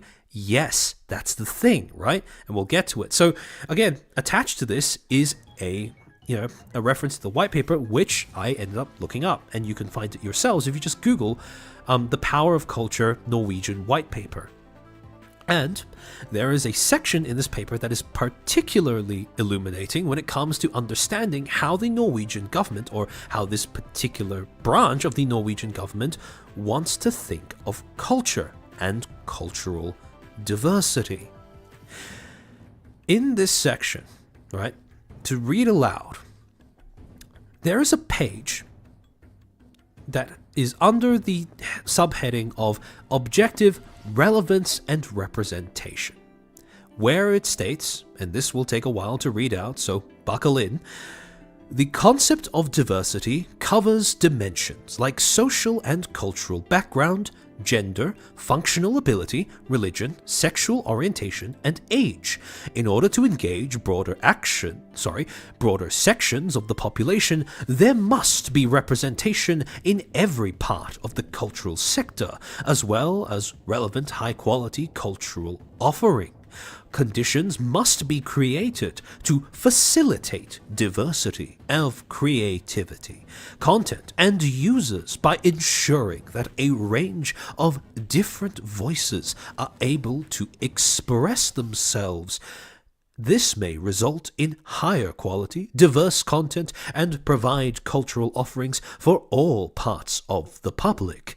there is a need for diversity of cultural expression, including stories and artistic expressions with varied topics and genres. Demographic variation among the public and cultural actors at the professional and amateur level is important. The cultural sector must help create and maintain an open and diverse public sphere and give individuals and groups the opportunity to participate in this public sphere. The desire to secure local, regional, and national culture does not conflict with the desire to participate in the global exchange of culture. Local and national artistic and cultural expressions are part of a global context, and such relationships make valuable contributions to the development of the Norwegian cultural sector and society. A nation must preserve its cultural heritage, not as a constant and homogeneous given, but as something that constantly evolves. As society and the population change, this requires constant work and is a dynamic process that entails constant expansion of the diversity of cultural expressions. Everyone should be able to exercise and expand their own cultural expressions and participate in and influence the cultural life. People migrate and bring with them their stories, traditions, and values. Succeeding at social inclusion will be critical in time to come. Independently of why people move to or within Norway, the objective must be for everyone to feel at home in society. The cultural sector plays a key role here because culture is a matter of identity, and because culture is an arena for shared experiences. Now, when you boil all of that down into a few key points, you can see that this document is trying to make the following arguments. First, that conditions must be created to facilitate diversity. 2, that there is a need for diversity of cultural expression. 3, the securing of culture does not conflict with the global exchanging of ideas.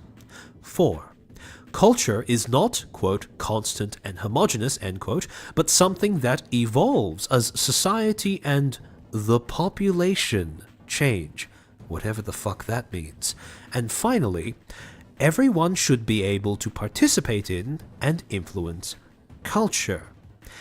The thing is, each of these arguments have their own implicit premises. By arguing that conditions must be created to facilitate diversity, you also have the the implication that diversity does not arise naturally and or without external assistance. By saying that there is a need for diversity of cultural expression, you imply that diversity is an objective to be pursued rather than a byproduct of something else. By insisting that the securing of culture does not conflict with the global exchanging of ideas, you end up implying that all cultures are capable of interfacing with one another, which again we know is not true. Then, by saying that culture is not, quote, constant and homogeneous, end quote, but something that evolves as society and the population change, you also, without saying it, admit to the fact that culture can be altered by shifts in social beliefs and population demographics. And finally, by saying that everyone should be able to participate in and influence culture, you are also implying that there is an obligation for cultures to accommodate beliefs and expressions outside of their own. And this is the way that Norwegian government, Norwegian cultural institutions defines culture, defines diversity. This idea that culture is a thing that is not homogeneous, not distinct, but rather something that is liable to change, depending on who is there. Dustborn is more of a stillborn, yep. Ken Kaneki, isn't culture supposed to be stagnant for the most part? Stagnant might be the wrong word, but culture is definitely supposed to be distinct. And again, as we'll get into later, this is something that is lost on this attempt at reinterpreting the definition of diversity. So, now that we know that this is how the Norwegian government, the Norwegian cultural institutions that funded Dustborn think of culture, you can start to see why Dustborn, in the way that it was made, fits with the cultural narrative that is currently being pushed around Norwegian society. You can start to see how Dustborn is indeed a work of media that pertains to Norwegian, quote-unquote Norwegian culture. And when you try to see how diversity and culture plays a role in Red Thread Games' marketing of themselves, well, look no further than their own description, their own about section on their website. See, they have a section where they explain, why do they call themselves Red Thread? The concept of the red thread is universal and signifies a deep connection between things, thematically, emotionally, physically. In Chinese legend, cute, the gods would connect certain individuals with an invisible red thread, and these individuals were thus destined to meet, form a connection, and help each other.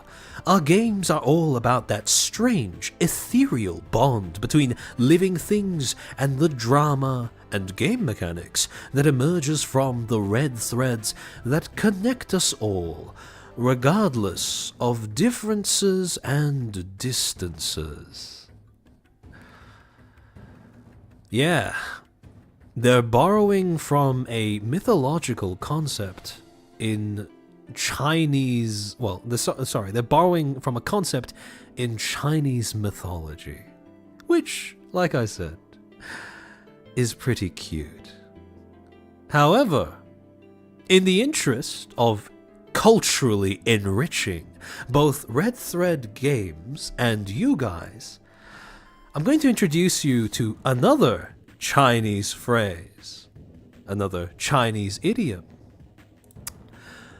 纸包不住火, which translates directly to you can't wrap a fire with paper, and which is the idiom that is the English equivalent of the truth will come out.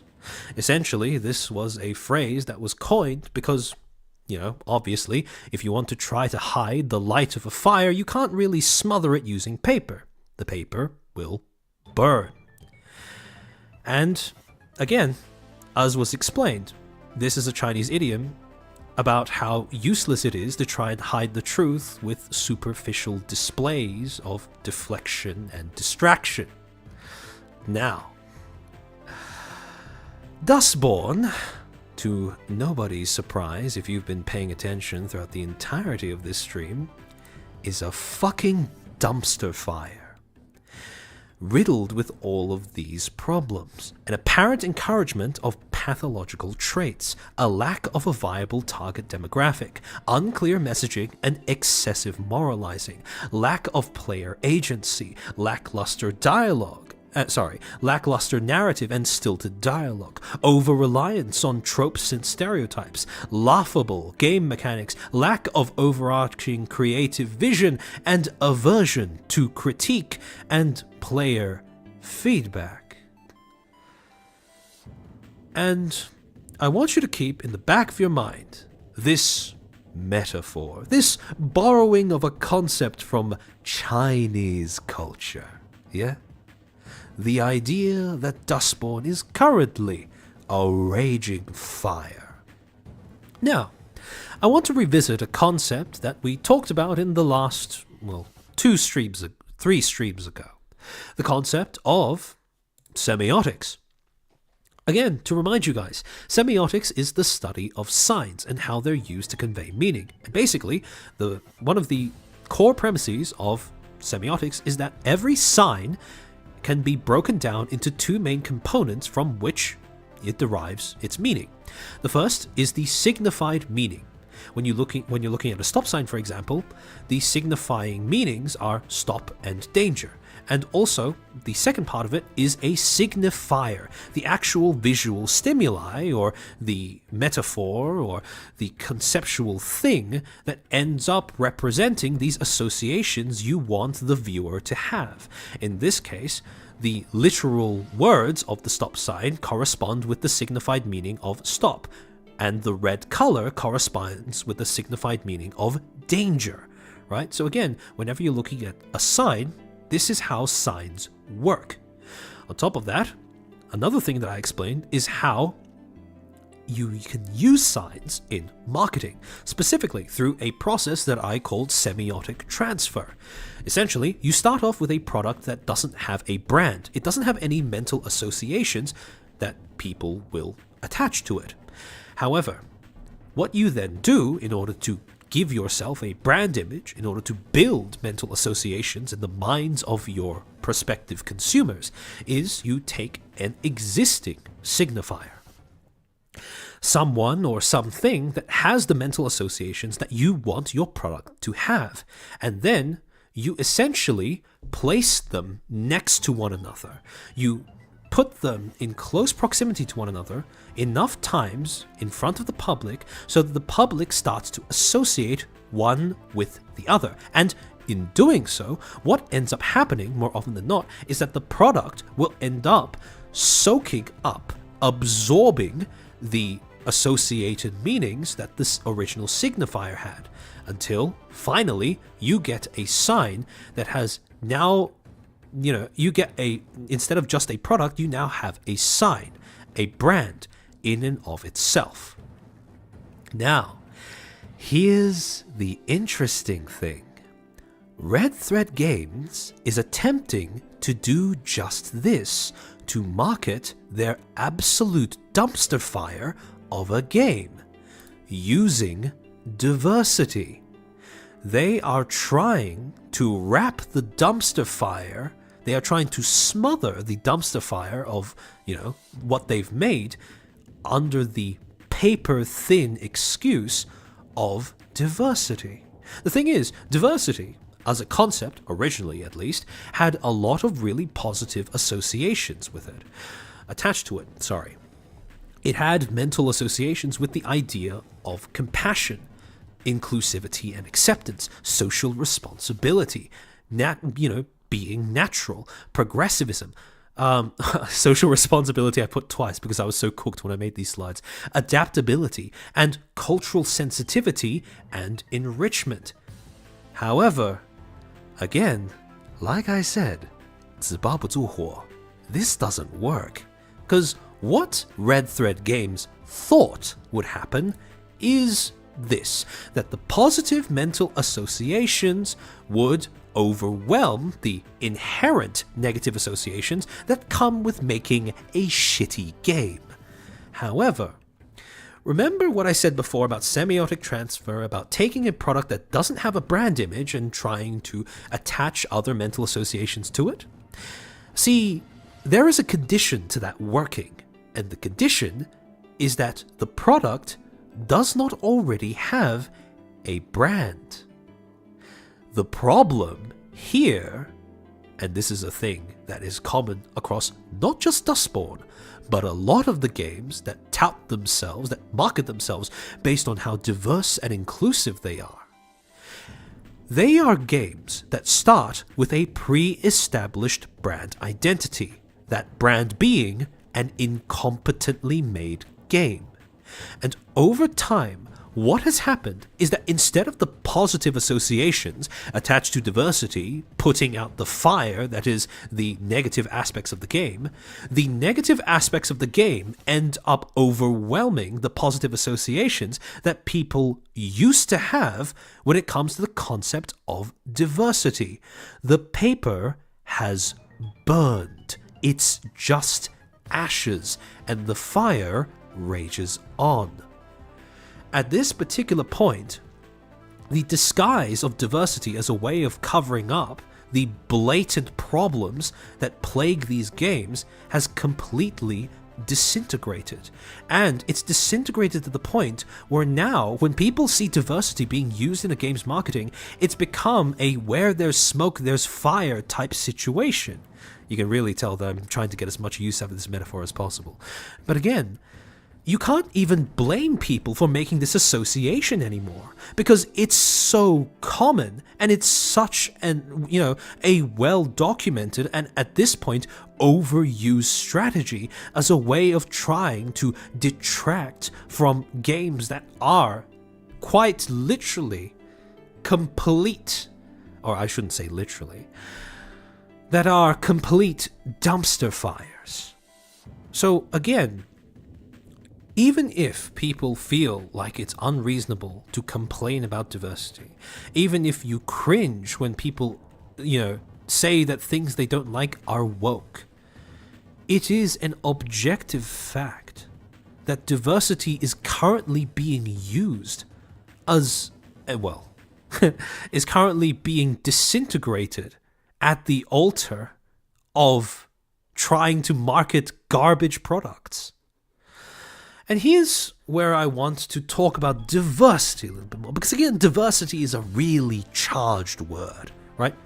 Diversity is a word that means a bunch of, that can mean quite different things to different people, depending on who you ask. And when it comes to bringing the word away from the way that it's used, but rather bring it back to its base definition, right? We have to look at, for example, what constitutes actual diversity. See, the thing is, right, a lot of people seem, or at least I should say, a lot of mainstream media outlets and a lot of these consultancy companies that are supposed to try and, that are supposed to be experts in how to make your product more inclusive or diverse, they like to insist that gaming as an industry lacks diversity. However, if you actually look at some of the most successful games that have ever been made in, recent memory, you can very quickly see that that is not true at all. You have plenty of diversity when it comes to different games. Like, for example, Black Myth Wukong versus Elden Ring, versus Baldur's Gate, versus Cruelty Squad, versus Doom Eternal. A whole bunch of different genres, different prospective audiences, different aesthetics, different cultural influences. Contrast this with games that, are only diverse, quote unquote, like Assassin's Creed Shadows, Forspoken, Concord, Suicide Squad, and Dustborn, which are pretty much cookie cutter in how they unfold and how they are made. And you can very clearly see that this, despite the fact that it's labeled diversity, ends up exhibiting plenty of conformity, and this, despite not being acknowledged as diversity, shows how much diversity there is in gaming. So again, where does this myth that gaming as an industry isn't diverse come from? Because again, if you look at these two things, right, diversity versus quote-unquote diversity, right, if you try to apply the actual definition of diverse, right, which means of different kind, form, or character, of various kinds of forms or characters, and including representation from more than one social, cultural, or economic group, especially members of a religious minority, this is far more diverse than this, because this is a collection of games that come from completely different parts of the world and exhibits completely different gameplay mechanics, completely different narratives, and different aesthetics as well. So, to dig into this concept of diversity a bit more, I want to again bring up a concept that I've talked about in previous streams, that of datafication. Now, to remind you guys, datafication is the ability of network platforms to quantify things, especially things that have never been quantified before. Here's the thing, it's not just network platforms that can datafy things. Corporations can as well. Governments can as well. And the main problem with datafying stuff is that it removes the normal, the messy, normal, idiosyncratic humanity out of whatever it is you are datafying. And now here's the question. How do you datafy the concept of diversity? People have tried. You've seen things like the Diversity Space Tool by King.com Limited, which was used by, I believe, Activision Blizzard to try and figure out how, quote-unquote, diverse an individual video game character is. You have things like ESG metrics provided by, companies like BlackRock, or in this case by investment advisors like Novisto, where it states under the category of diversity and inclusion that, one of the statistics you can use to datafy diversity is the percentage of gender, people of a certain gender, racial, or ethnic group that are being represented in the workplace. Again, using numbers to try and encapsulate an aspect of humanity. The problem is, when you datafy things, you will inevitably lose crucial context. And here's where I want to go into a little bit of a segue into something kind of unexpected, because I came across an episode of a podcast with Jeff Bezos. And imagine my surprise when in a section of this podcast, Jeff Bezos, the guy who was known for being evil CEO of Amazon, actually came out with a statement that is pretty, how do I say this? Pretty enlightening. And it was this. When the data and the anecdotes disagree, the anecdotes are usually right. And he gave this little bit of wisdom in a company with a story. And the story was, while he was still CEO of Amazon, sorry, give me a second.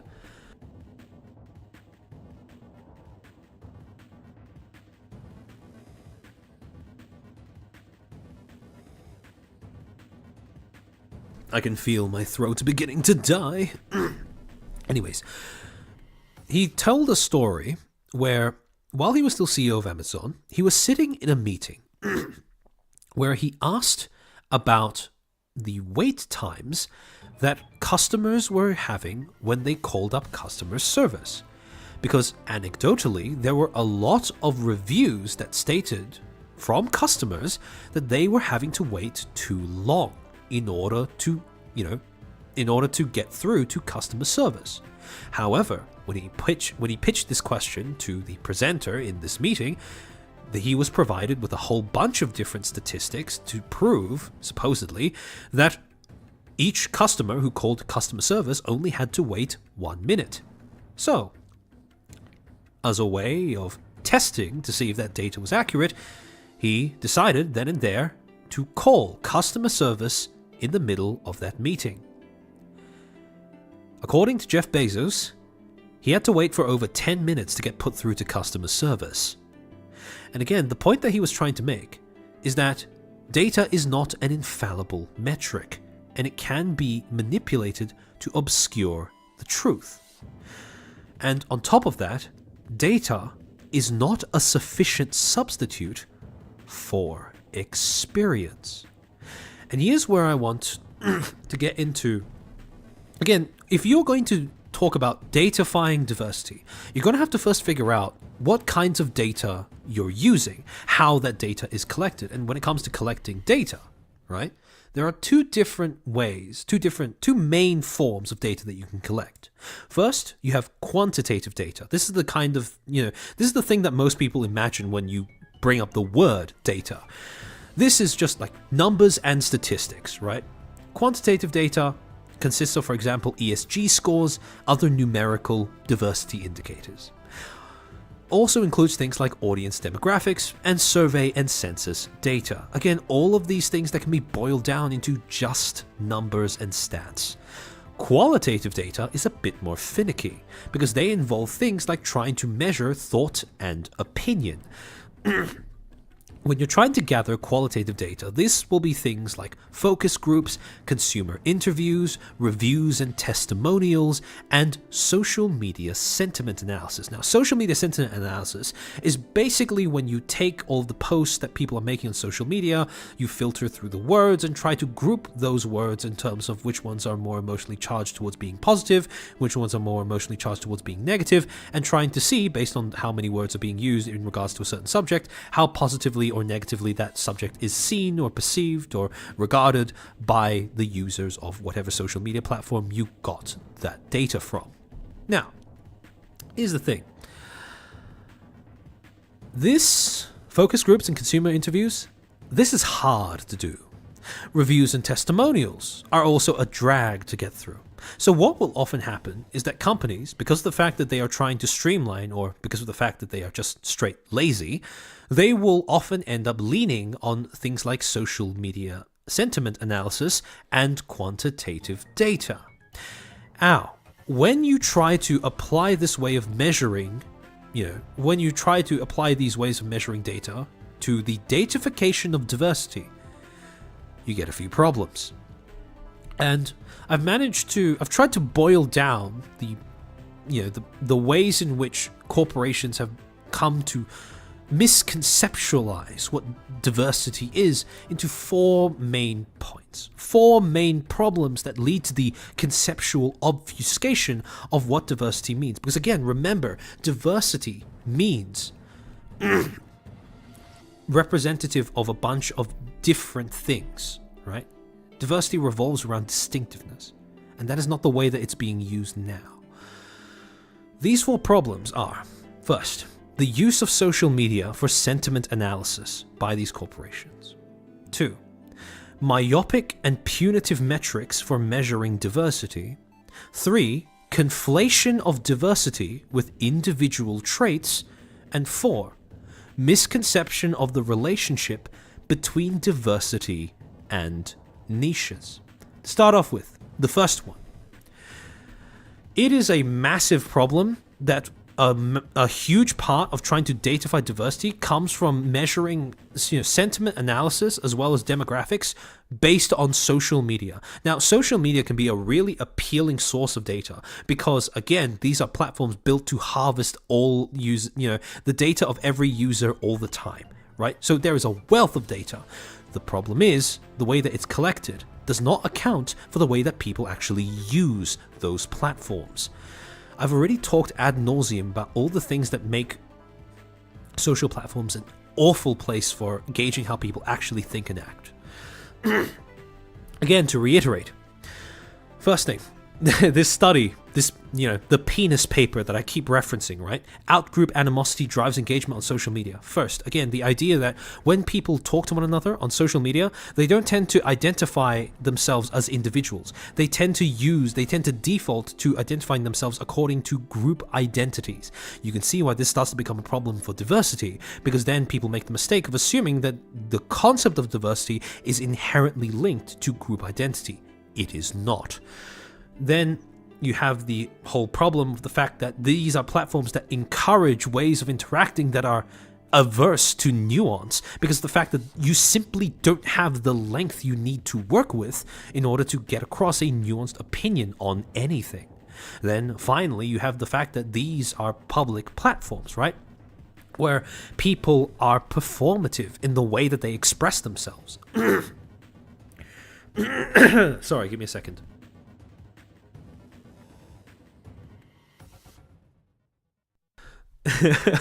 Armchair, what is that tweet? I don't know what you mean. This was around the time that Acolyte was wrapping up.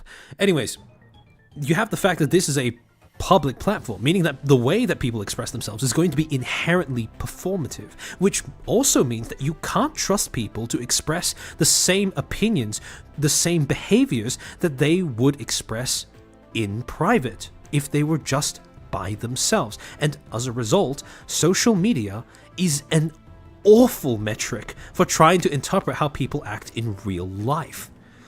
See, case in point, the Genshin Impact Natlan boycott.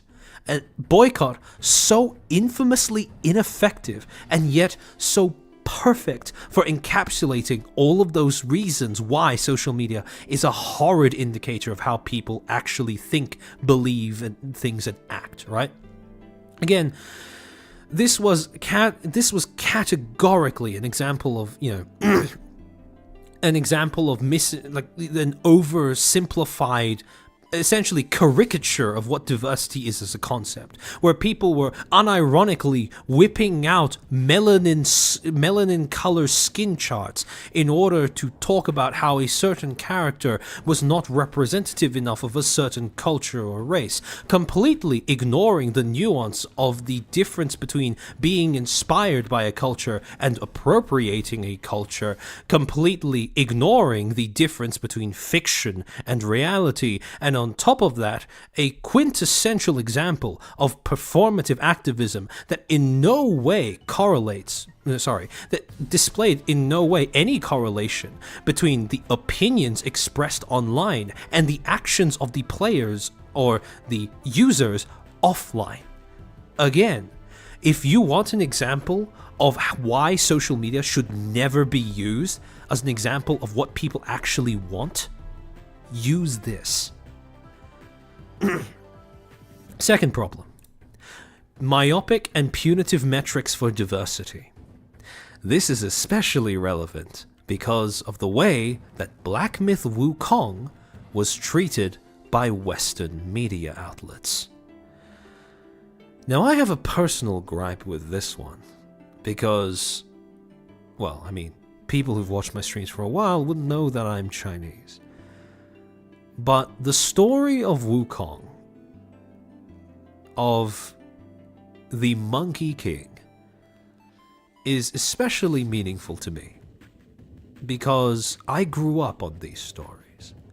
I have very fond memories of, being read these stories by my grandmother as a small child. And again, when this game came out, when it was showed off, Western media publications, Western games publications, instantly latched onto it and condemned it, lampooned it, threw tomatoes at it, with the claim that it somehow lacks diversity, accusing the studio making it of sexism. In an IGN article using mistranslations of statements made by the game studio director's social media posts, claimed that this was a studio rife with sexism. And again, no concrete evidence was ever provided. And on top of that, every other publication, or a lot of other publications, ended up running with the lie, essentially. And when it came out, they all approached it with the same narrative, that it lacks diversity, it lacks inclusion, it lacks representation. And here's the thing. They were trying to claim that Black Myth Wukong was not diverse, was not inclusive, was not a good example of representation, because it, quote, didn't have any queer representation, and because they argued that it didn't have enough representation of women. The problem with looking at this game in that manner, in fact, the problem with looking at any game through that lens, is that it is inherently punitive. You are, by default, judging a game based on what it doesn't have instead of what it does have. And when you look at what Black Myth Wukong has, it is essentially a love letter to Chinese mythology and tradition.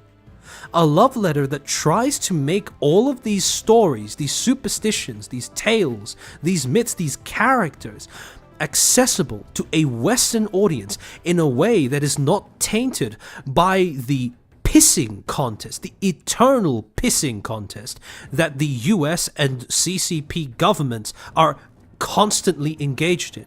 This was an example of cultural exchange that was perfectly fine in that regard.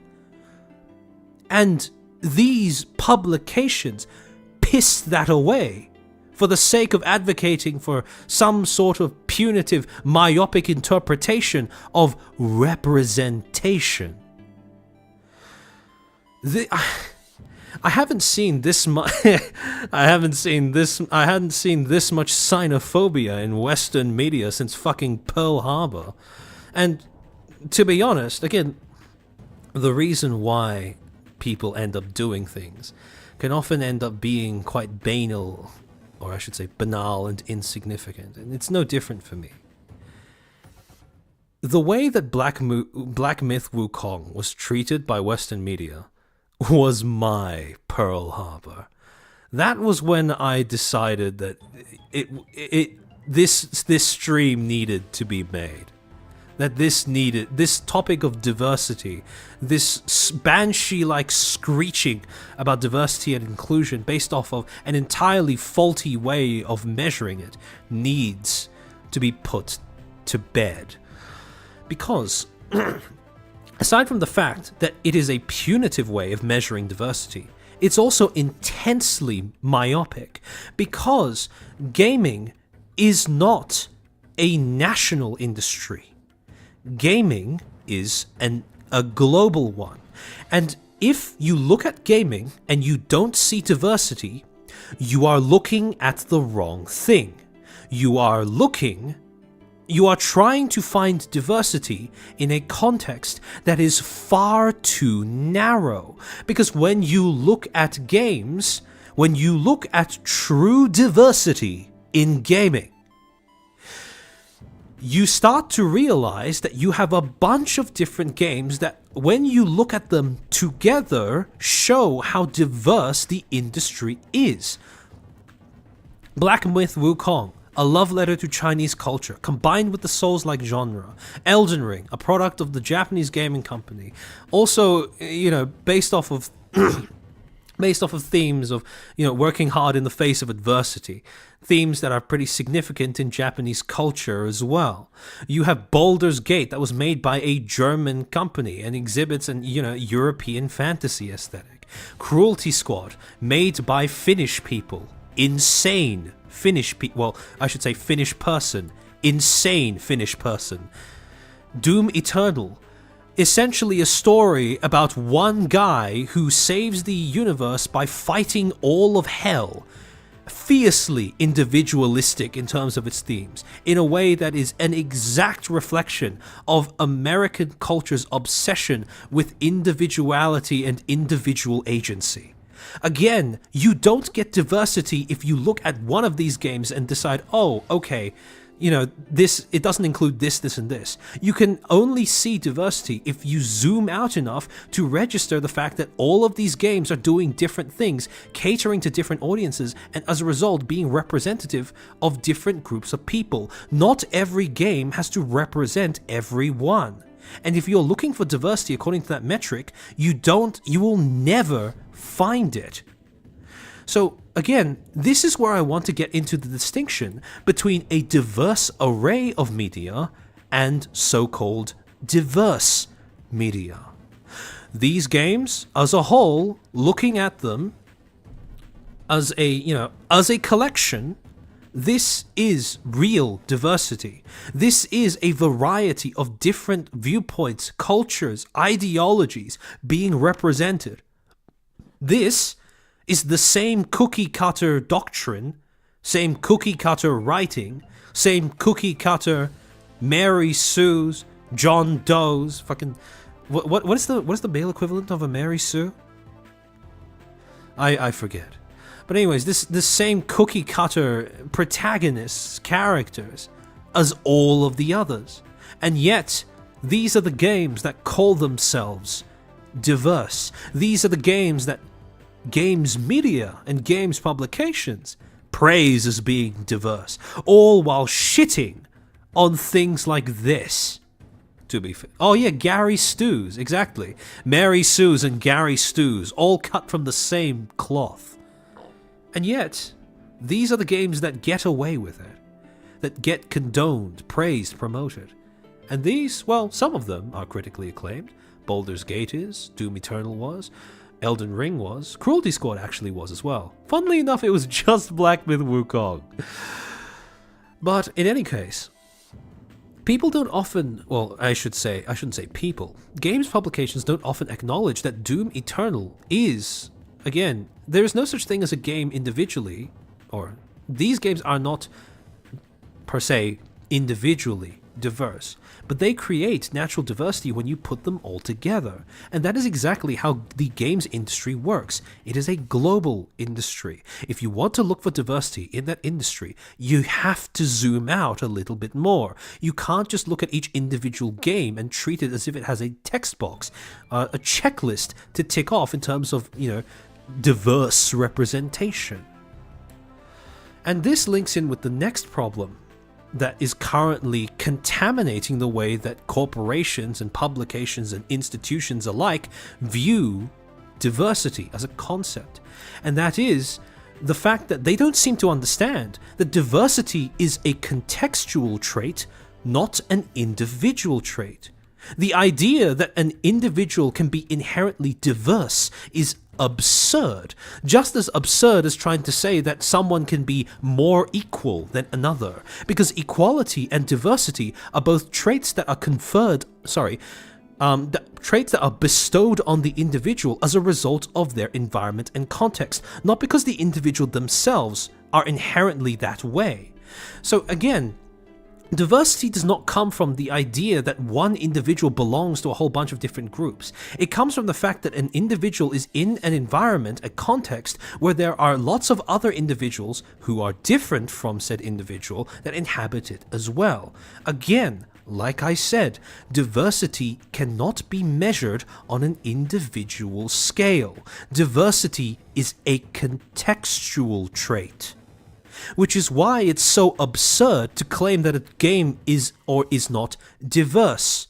Because what the fuck do you mean a game is or isn't diverse? A game can only be considered as something that contributes to diversity if it is located in a context that has a bunch of different games representing different things alongside it. Which is why it's so absurd for these publications to look at an individual game like Dustborn that accomplishes representing nothing, and then touts that as being beautiful, diverse, inclusive, all while putting down something like Black Myth Wukong, ignoring how it is representing a part of the gaming industry that, objectively speaking, isn't very prevalent in the West. Chinese games, aside from like Genshin Impact and gacha games, they don't really seem to make much of a cultural impact. Black Myth Wukong was an exception to that, and yet for some reason it was perceived as an adversary, not as something contributing to the virtue, the cultural norm that these publications, these corporations, seem to be advocating so hard for. Sinful Lad, thank you for the 5, hidden in chat rip, but I hate that publications seem to only have one definition of what a diverse game should look like. Oh, believe me, we'll get into that. So, another hand in hand with this issue, right? The reason why people seem to be conflating the reason why people seem to be mistaking diversity for being an individual trait comes down to the way that the word diversity is being used. Because right now, diversity is not being used in a way that conforms to its actual definition. Instead, what is currently happening is that people are conflating diversity with two other different groups of words. Diverse/diversity is currently being conflated with minority/protected group and also inclusive/inclusivity. Now, this is something that I've talked about before, but when you are using a language to communicate, you have an obligation to make sure that you use words according to their definition. Because when you dilly-dally around with the definition of a word, when you muddy the definition of a word, you make that language worse for everyone else who uses it. Because words are supposed to have their own distinct definitions. And as part of the whole propaganda thing that I was talking about earlier, you should always be very suspicious if someone is deliberately trying to dilute the meaning of a word. Because again, that means that they are not interested in the definition, but, in contrast, the connotations, the mental associations that people attach to the word that have perhaps little, if anything, to do with the actual definition. As a result of this unholy attempt to mishmash all of these different terms together, from the conflation of minority and protected group and diversity/diverse, you get the phenomenon of diverse characters. Again, we'll talk about what that means a bit more in a second. And from the mishmash of diverse/diversity and inclusive/inclusivity, you get this notion of quote-unquote acceptance. So, first one. Conflation of diverse and diversity with minority and protected group. Now, this is part of the reason why I believe people seem to be mistaking diversity for an individual trait, not a contextual one. Because minority and protected groups are both terms used to describe individuals who belong to a specific group identity. When you look at the associations attached to minority, right? Oppressed, underdog, isolated, a collective identity, weak. And when you look at the protected, the connotations associated with the concept of a protected group, right?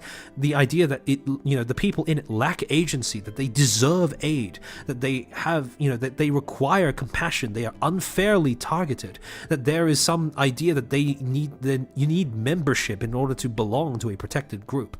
Both of these are terms that have their own respective meanings and uses, especially in social policy. Because again, protective groups exist because there is a premise that, well, again, we'll get into this later, but there is a premise that they need to be protected because they are at some sort of disadvantage in society.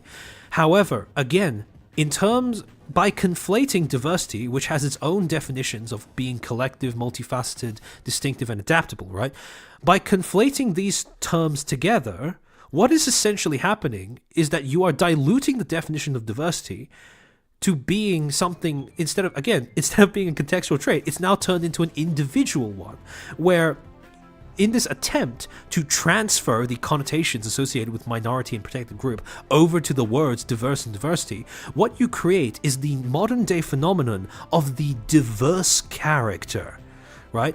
Who is a whole bunch of paradoxes put together, where this is a character that is at the same time adaptable in the sense that they can do anything that the plot demands of them, but at the same time they are severely lacking in agency because they don't do anything of their own volition. They just go wherever the plot demands them to go. They are at the same time an underdog and an oppressed person at the same time as they are utterly overpowered because of the fact that nothing in their universe stands up to them. They are isolated and demanding compassion at the same time as they are usually written to be some of the most despicable, deplorable, and dislikable people in their respective universes, in their respective works of media. And finally, the whole phenomenon of the fact that they are supposed to be viewed as an individual character, in spite of the fact that they are almost entirely defined and marketed based off of their group identity, that they are black or trans or gay or whatever. Right? Any other group. And again, it is that process of trying to conflate diversity with minority, with protected group, that creates this phenomenon and this absolute black hole of integrity when it comes to storytelling and character building. On top of that, you have the phenomenon of diverse characters and fragile representation. See, when it comes to games like Forspoken, Dustborn, Concord, the problem is, in a lot of these games, you have characters that have plenty of jokes and constant quips. However, none of these jokes ever come at the expense of the protagonist. And this ends up making them look like egotistical, coddled megalomaniacs. And there is a reason for this. The reason being that these are characters written to represent protected groups and written by people who are deathly afraid of making fun of protected groups. As a result, these are characters that are by very nature of the way they were made, incapable of self-awareness, self-deprecation, and as a result, they lack depth. They come across as pompous, self-important. They cannot ever make fun of themselves. They can never be made fun of by their game's universe or put in their place by another character in that universe, because they are supposed to represent a protected minority. And you shouldn't make fun of protected minorities. That's racist. That's discriminatory. That's etc. etc. Insert synonym for bigoted here. And that's the problem. These writers are so fragile, so insecure about the fact that they are trying to write representation for a group that they hold on a pedestal, that this is the only possible outcome of doing that. So this is why diverse characters are automatically hobbled from frame one. You can never get an Alexander the Iron Fist from a diverse character. A diverse character will never be a Gragas, because their writers, the writers who made them, are too scared to do that. And as a result, even if they are heinous, even if they are deplorable, even if they exhibit traits and messages that are deeply pathological, the universe is never going to push back on them, and the game won't either. And as a result, these are going to be games that push ideologies, ways of thinking, practices that are, quite frankly, unhealthy. Disastrous for society, even in very severe cases. And this is what we are working with when we play through games like Dustborn, like Forspoken, like fucking Concord. The next thing is the conflation of diverse/diversity with the notion of inclusive/inclusivity. And this is mostly done, again, not because inclusive or inclusivity has a definition that is more important, but because it has positive mental associations. Inclusive/inclusivity has associations of being compassionate, being positive, being accessible, being virtuous, being tolerant of others. And here's the thing. When you try and migrate these associations over to diverse portrayals, because diversity is really easy to fake, since all you need to do is the most superficial, quite literally the most skin-deep representations of a certain thing, right? When you port these associations over, hey presto, you have the perfect tool to automatically give your game or product a veneer of being beneficial to the consumer or to society. You can see this happening in the way that Dustborn's devs have responded to criticism. Now, on the 30th of August, they put out the following statement. To our community, all 76 of you guys. Since we first announced Dustborn, we've read your comments and listened to your feedback, hopes and wishes for the game. Over the past 4 years, our team has poured their hearts into telling a story that's deeply meaningful to us. Either that team needs to stop writing stories or their heart wasn't actually in it. A story about the power of words, about building a world where everyone can feel safe. Even people who have superpowers that allow them and that they use to manipulate other people, superpowers fueled by disinformation. About love, friendships, and robots, of course. We expected Dustborn to spark conversation and debate, and looked forward to engaging our players in a positive and constructive fashion.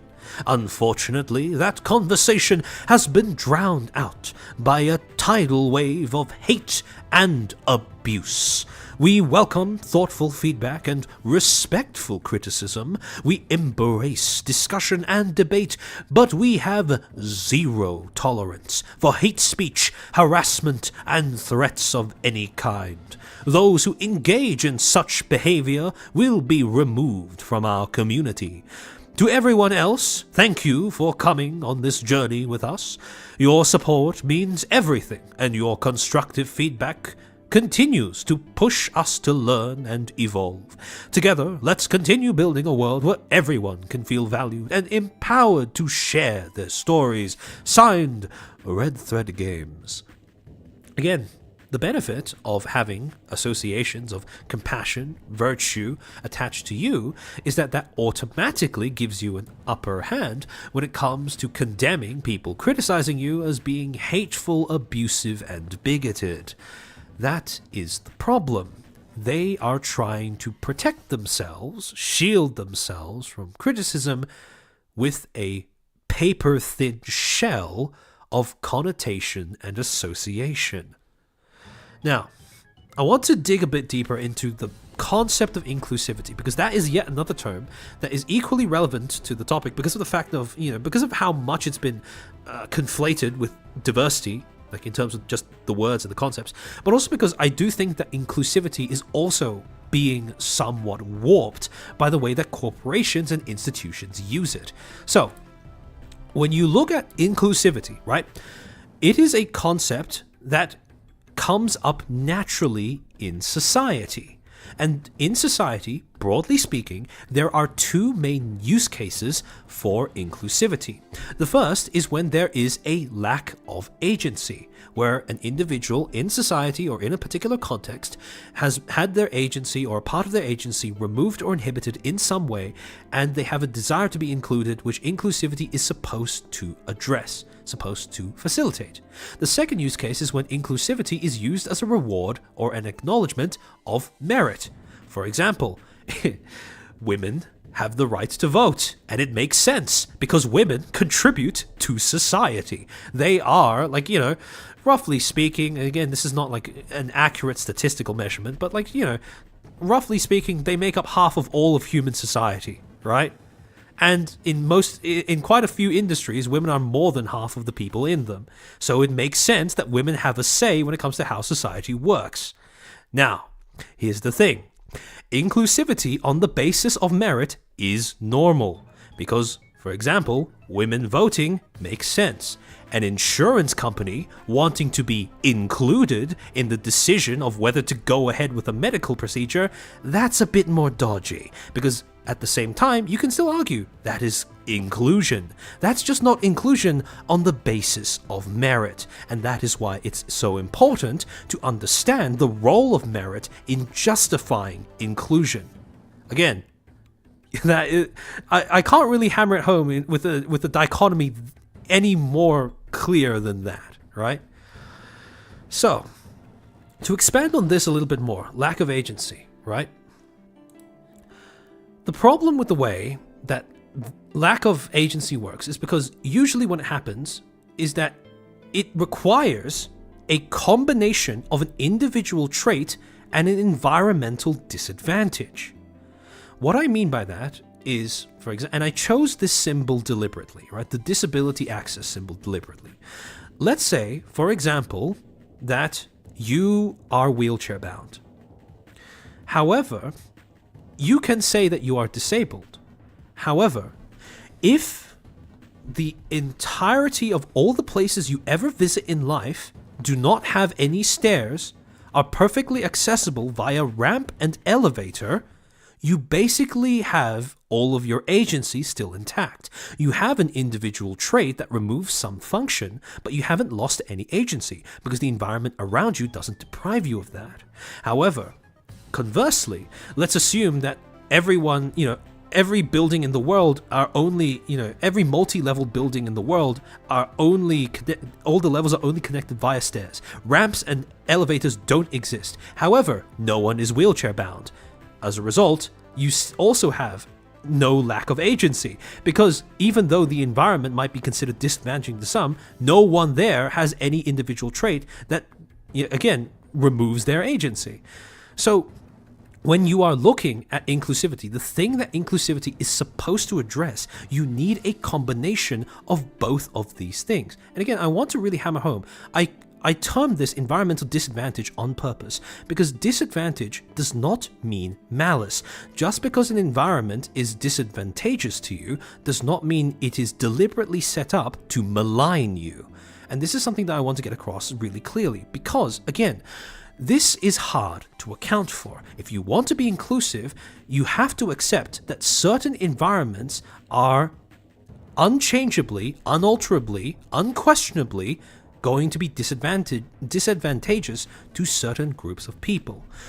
And again, when it comes to accepting that disadvantage is an environmental feature that that is neutral, that sometimes you can't change, that makes it harder to justify inclusivity. Because again, like I said, the lack of agency the lack of agency only naturally occurs when you have a combination of these two factors. However, if you want to really justify inclusivity, if you really want inclusivity as a badge on your chest, you need a better way, an easier way of saying that someone is suffering from a lack of agency. So, the result is you try to remove lack of agency from being a combination of an environmental factor and an individual trait and confine it to just being an individual trait. And hey presto, here we have the source of the problem in terms of viewing certain forms of representation, viewing inclusivity as an example of, yet another example of a concept that is overly defined by individual traits.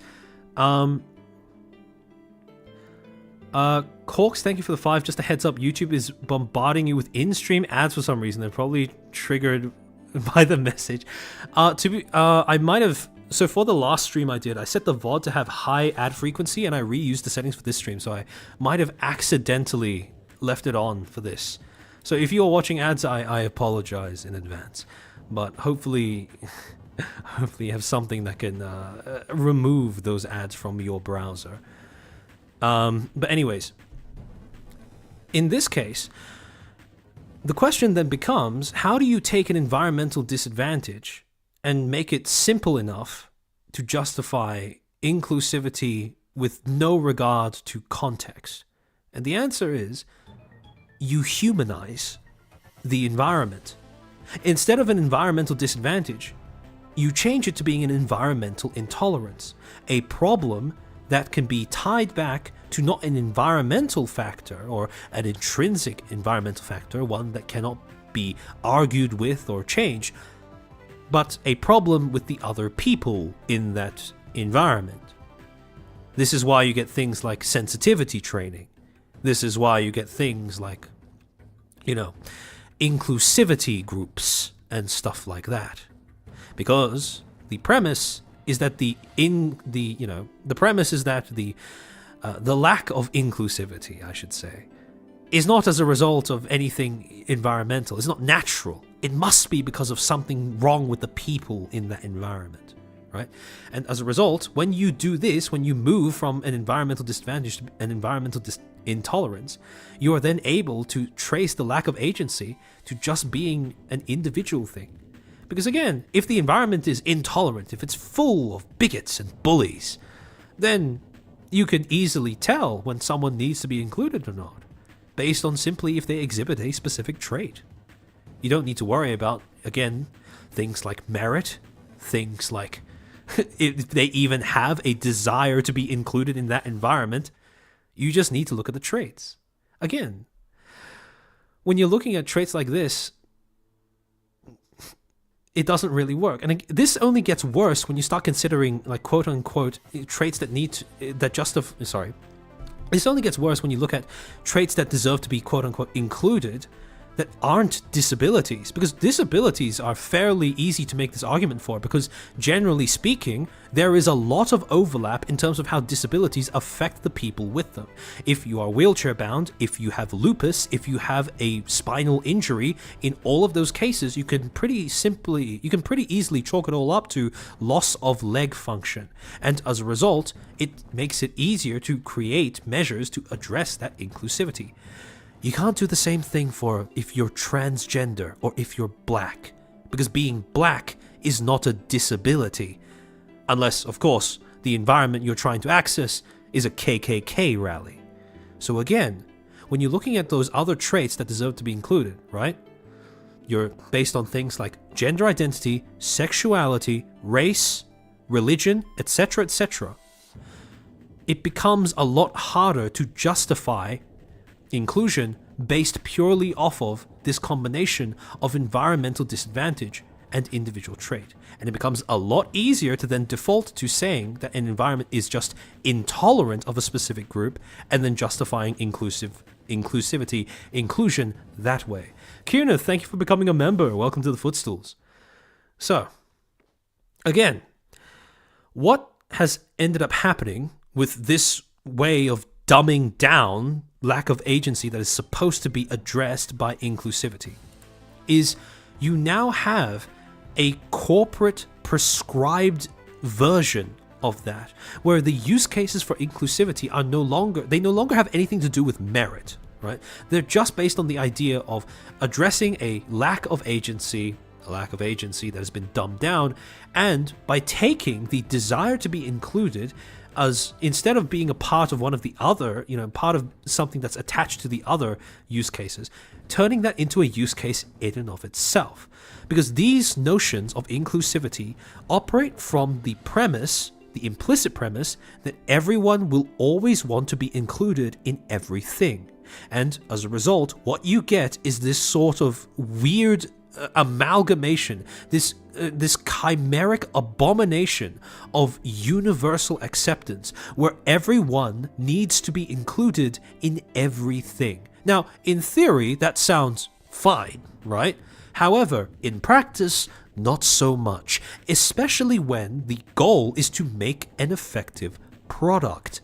See, the thing is, when you really boil it down to its base premises, inclusivity, or this version of inclusivity, universal acceptance, is fundamentally at odds with diversity, because diversity is a concept defined by individual distinctiveness, different strokes for different folks, and universal acceptance spits in the face of that. It's the idea that individual distinctions need to be subverted, everyone needs to be included, and as a result, things need to be made for everyone.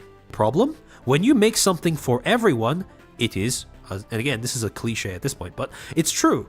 When you make something for everyone, it is for no one, because it becomes far too generic and watered down to ever be appealing to any person, regardless of what group they belong to.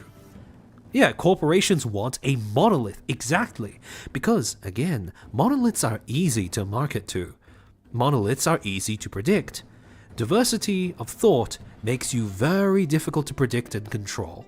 So of course it would make sense that corporations and governments and institutions are averse to that idea.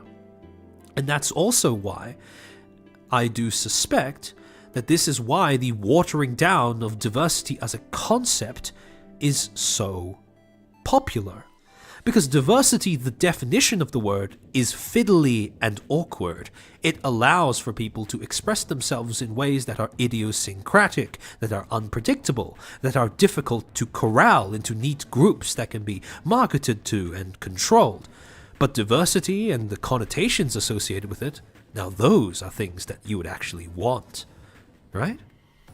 So, as a case in point, when you are pursuing universal acceptance in a game, you get something like Dustborn, which is, quote-unquote, inclusive, but it is incredibly generic, painfully so. By contrast, when you embrace actual diversity, when you acknowledge that differences exist and you need to cater to them, that not everything can appeal to everyone, when you have a target demographic in mind and you want to make sure you make something that is just for them, you get something like Black Myth Wukong. Again, I keep talking about Black Myth Wukong. I don't think it's going to revolutionize the Souls-like genre. I don't think it is the best game ever made in the history of ever. But I do think it is a good game. One that was robbed of acknowledgement for what it was trying to do because of how, well, I suppose, moronically, publications, corporations went about approaching the kind of representation that it embodied. And again, the thing that makes Black Myth Wukong able to push diversity is not the fact that it tries to cater to everyone and everything. It's the idea that it is exclusive but distinctive. And again, when put alongside other things that are also exclusive but distinctive, you get a cohesive, overarching whole environment that is diverse in the truest definition of the word. So again, this brings me to the next point, which is that diversity. Corporations don't seem to realize that diversity is a byproduct of niches. Diversity arises naturally. You don't need to intervene to interfere in order to create diversity. If you allow niches to emerge, distinct niches to emerge, diversity will naturally occur as a result, right? When you look at all of these different games, the reason why they are diverse is, when you look at them as a whole at least, is because each of them looks to fill a different niche. Cruelty Squad is an immersive sim, an FPS, and has a very distinct aesthetic. I don't think any other game has the exact same look as Cruelty Squad, something that is as artistically offensive on the eyes as Cruelty Squad is. And again, Cruelty Squad is a game that comments on, the depravity of consumerism and how life means nothing if it is, life means nothing if it is turned into a commodity, which is basically a criticism of at least some portion of the premise behind capitalism. And yet, it isn't cringy or overtly political in that sense. It is a perfectly serviceable game that, once you dig a little bit deeper, has those themes embedded in it. Doom Eternal, FPS, platformer, also a really distinct aesthetic. Action, Black Myth Wukong, action RPG, Souls-like, but with a Chinese fantasy aesthetic. Elden Ring, action RPG, Souls-like, European fantasy aesthetic. However, it also displays Japanese cultural values. Struggle against adversity. You will make something of yourself that way. And then you have Baldur's Gate, a TTRPG with fantasy elements. Axis, thank you for the 10. I feel like Dustborn could have benefited from an infamous style system where using your powers constructively or to cause chaos was the point. Exactly. It needed to be a lot more... saying that Dustborn would have been better if it was a lot more self-aware is like saying that the game would have been better if it was replaced by an entirely different game. But yeah, exactly. You are precisely right. Part of what made Dustborn so painful is because it had all of the elements it needed to be good satire. But because of the fact that the developers did not register that and wrote it to, played it straight. Again, I keep coming back to that term, but it's especially relevant for Dustborn. The developers had no self-awareness when it comes to the way that they were putting this game together, so they missed that entirely. So as a result, instead of being ironic, instead of being satirical, it comes off as being tone-deaf and is oblivious to its own messaging. So when you take all of these things, right, again, each of these games is catered to a different niche. Then look at games like Concord, like Dustborn, like Forspoken. What niche are these games filling? Because when you look at the things that make them distinctive, the only things that you can use to distinguish them are, one, their marketing, which doesn't really have much to do with the actual gameplay. Marketing on the basis of being diverse and inclusive, that is. But on top of that, the only things that make them distinctive are the broadest thing possible. The broadest common denominator being their game genre. Concord, a hero shooter, a live service. That's it. Dustborn, being a story-driven action-adventure, a Telltale style game. That's it. Forspoken, an action RPG, and nothing else. Again, these games don't have an identity because they were not made in response to a niche. They wanted to be diverse, and in doing so, mistook what diverse means. So, this is where you get the intense contrast between diversity as a byproduct, because remember, diversity emerges naturally when niches exist in an environment or context, versus diversity as a goal, which is the pursuit of diversity as a niche in and of itself. And here's where I want to, again, here's something I really want you guys to understand, which is that diversity is not naturally a niche in and of itself. And I use the word naturally deliberately because I want to really hammer home that there is a distinction between natural and normal. Natural meaning occurring in nature and slash or without human interference, and normal, as in occurring often enough to be expected and or customary. Diversity emerges naturally, but it is not a niche in and of itself naturally.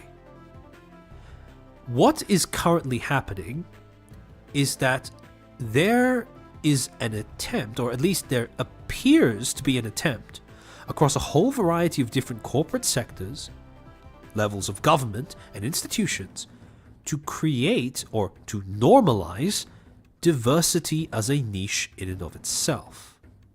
And here's where I want to get into something called the Cobra Effect.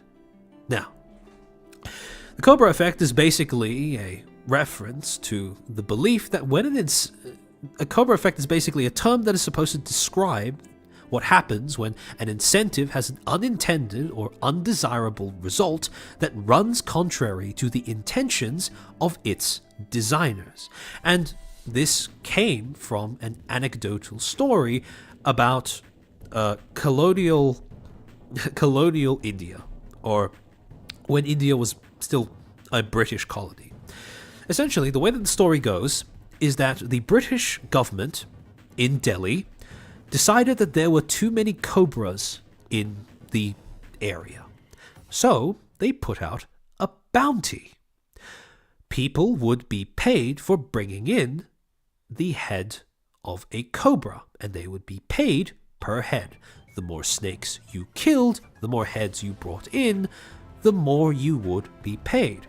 And at the beginning, when this measure was implemented, when this incentive was established, it worked well. The snake population started to go down. But then, people realized that if you had a supply of snakes, you could get a constant stream of extra income. So instead of going out to kill snakes in the wild, people started breeding cobras. And as a result, they would bring in these cobras that they bred to the government in hopes of getting money. Now, eventually, the government realized that this was going on and they ended the program. They removed the incentive. And suddenly, all of these people who bred cobras now had a massive supply of worthless snakes. So, what did they do? They released those snakes back into the wild. And now that area had more snakes in the environment after the incentive was implemented and then removed compared to the number of snakes that existed before the incentive was ever conceived. Again, this ties into two other concepts that describe a similar phenomenon. One called Campbell's Law, which prescribes that when a measure becomes a target, it ceases to be a good measure, and another one called Goodhart's Law, which is that quantitative social indicators are not effective guidelines for social policies, because they both facilitate and are themselves vulnerable to corruption. See, this is the problem. Exactly as some people are saying in chat, people will always figure out how to game a system. That is quite literally what allowed us to evolve past the point of being monkeys. We are good at spotting patterns, and we are good at learning how to benefit from those patterns, how to control, how to harness those patterns. And this is the problem with datafying things like inclusivity and diversity. This is the problem with turning them into a number and a goal, an objective to be achieved, a target to be met. Because, again, you turn something that is a natural byproduct into something to be pursued at all costs. And Dustborn is a quintessential example of that. I want to shout out a video by Midnight's Edge called Why Dustborn Was Funded and Developed in Norway Explained. And this is basically someone, a Norwegian person who has had experience working in the Norwegian gaming industry. And he got in contact with the Norwegian Film Institute to try and ask how the fuck was taxpayer dollar spent on Dustborn.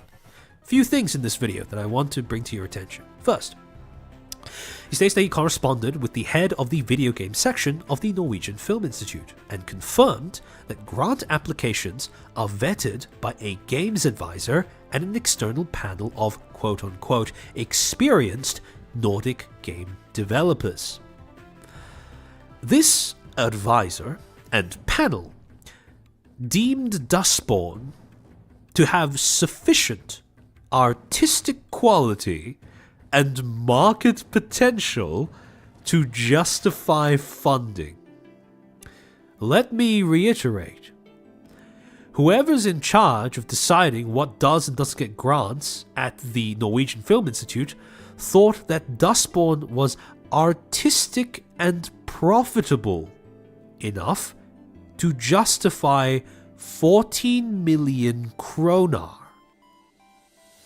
That person needs to be fired and possibly institutionalized.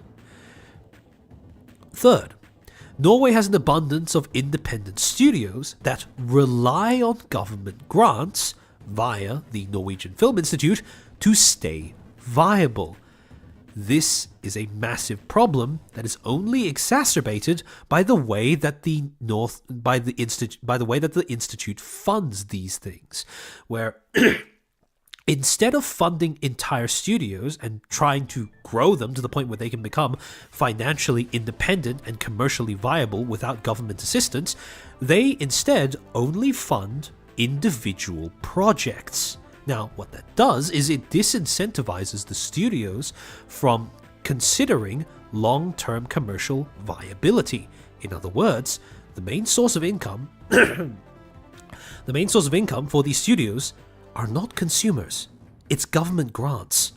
So as a result, what you get is this relationship between government, institution, and studios, where the government is handing taxpayer money to these institutions so that they can allocate it out to whatever they deem to be suitable candidates, and these studios end up trying to soak up this taxpayer money. Now, you might notice something.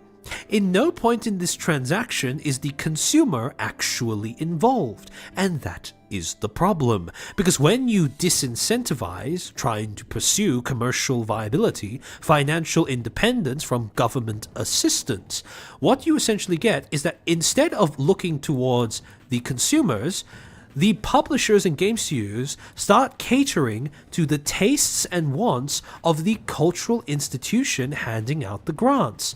This is why Dustborn is a fucking awful game. It was not made for consumers. It was made for a panel of an arts program. And as an offshoot of this problem, when you look at the way that this is ordinarily supposed to work, generally, organizations like the Norwegian Film Institute are supposed to act as mediators. Essentially, what is supposed to happen is that the government has some sort of message or social value that they want to put out to the public, right? And as a way of doing so, they essentially use the institution as a mediator to take whatever message they have and package it into a way that is digestible, that can affect culture, that can essentially promote whatever message needs to be promoted, right? By extension, these institutions are both supposed to directly communicate with the public and also themselves use, other media agencies, like, for example, game studios and publishers, as another mediator to communicate with the public. And at the end, what is essentially supposed to happen is that you have one cultural message, one identity, one ideology, one doctrine, whatever, that comes from the government, is passed through all of these mediators, and then is tailored to suit the needs of the consumer, of the public. That is not what has happened here. And this is an example of corrupt mediators. Mediators who encourage messaging tailored to themselves instead of the target audience. Now, again, bringing back mediation or mediator to the most basic definition of the word, what a mediator is supposed to do is essentially act as a go-between for two different parties, right? Party A does not know how to communicate directly with Party B, and so uses a mediator in order to convert whatever message they have into a way that can be absorbed and understood by Party B. Same thing goes the other way around. So essentially, the role of the mediator is to take the messages from one side, process them in a way that makes them palatable, if not understandable, to the other, and then pass it on.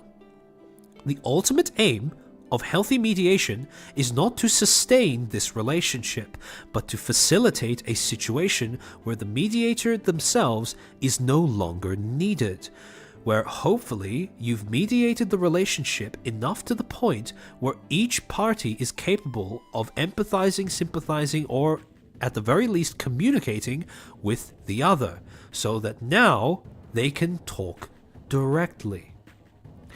However, when you have a corrupt mediator who is trying to encourage messaging to be tailored to themselves, or basically putting out a message that does not correspond with what either party is trying to say to the other, what you essentially get is a situation where both parties are not talking to one another, but instead just molding all of their communications based off of the individual needs, wants, and tastes of the mediator. This is what has happened with the Norwegian gaming industry. This is also what has happened with the games industry as a whole.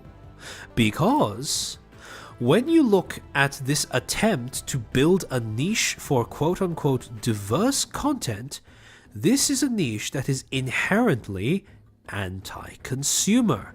It is a constant cycle of autofellation among four distinct actors, four groups of actors: governments, cultural institutions, game studios and publishers, and the media, with consultancies on the side and having the ability to pretty much insert themselves to leech off a little bit of funding in any point in this cycle. Now, here's the thing. Two arrows that I've used here to establish this cycle. Interesting thing. There are two things that are being swapped around and pursued. On one direction, the green arrows are funds. So essentially, consumers and taxpayers submit money to governments, who then use these funds and distribute them to cultural institutions, who then distribute them to game studios and publishers, who then release their games early to media publications in order for those media publications to, again, try and make themselves financially viable or relevant because they come out with news first. And again, these media organizations, depending on their coverage, depending on how favorable they are to an ideology or some sort of belief or some sort of policy that is being pushed by the government, ends up incentivizing people to be more positive towards their respective government, thereby indirectly increasing the amount of money the government has to work with. So, you have this constant cycle of funding going in this direction.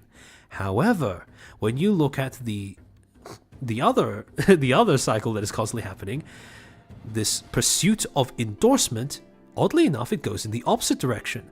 Governments seek endorsement from the media. The media seeks endorsement from the game studios. Because again, they can't get their scoop without being given early access. These game studios then seek endorsement from these cultural institutions who give them government grants, and these cultural institutions seek endorsement from their government in order to get the government grants in the first place. And again, at any point in time, consultancies like, for example, Sweet Baby Inc. can choose to try and insert themselves into the middle of this cycle in order to leech off a little bit of funding. However, at no point in this cycle are the needs or wants of the consumer or taxpayer ever needed to be taken into account. This is completely independent of consumers and taxpayers and their input. And that is why the diverse content as a niche in and of itself that all of these institutions are trying to sustain, trying to encourage and build. That is why this is a niche that is inherently anti-consumer. And this is a problem. Because, again, all of these are supposed to be, in theory at least, all of these institutions, these governments, these publications, they're all supposed to be advocates for the consumer, supposed to be advocates for the taxpayer, but they're not. All of these are driven by self-interest in some way or other. The media has forgotten that their main clientele is supposed to be the public, and so they've lost public readership, and their way of trying to solve that problem is to avoid it by instead continuing to pursue scraps of relevancy by maintaining access, by upholding the practices of access journalism, not pissing off companies that would be likely to give them early access to games, and positively reviewing those games to ensure future access, even if those games are utter dog shit. D suffers, bro, why does this cycle look like a large-scale version of the Mean Girl Clique? Because it is. They are both founded on the exact same ideas of self-affirmation mixed with a disregard for others. So, something really interesting though, considering this entire cycle, is when you look at the Cobra Effect, right? The initial way that the Cobra Effect is supposed to work. What is supposed to happen is that, again, following the original anecdote, the government decides that there are too many snakes, the government creates artificial demand for culling via financial incentives with simplistic metric requirements. Those metrics are exploited, snakes are bred, their numbers increase. The government realizes that their program is being exploited, the financial incentives are removed, and snakes are now worthless and being released into the wild. Thing is, you can apply this almost exactly to the way that diversity is being pushed through initiatives in gaming and in every other aspect of society as well, where government decides that diversity is not popular enough. Government creates artificial demand for diverse media via financial incentives with simplistic measurements and requirements.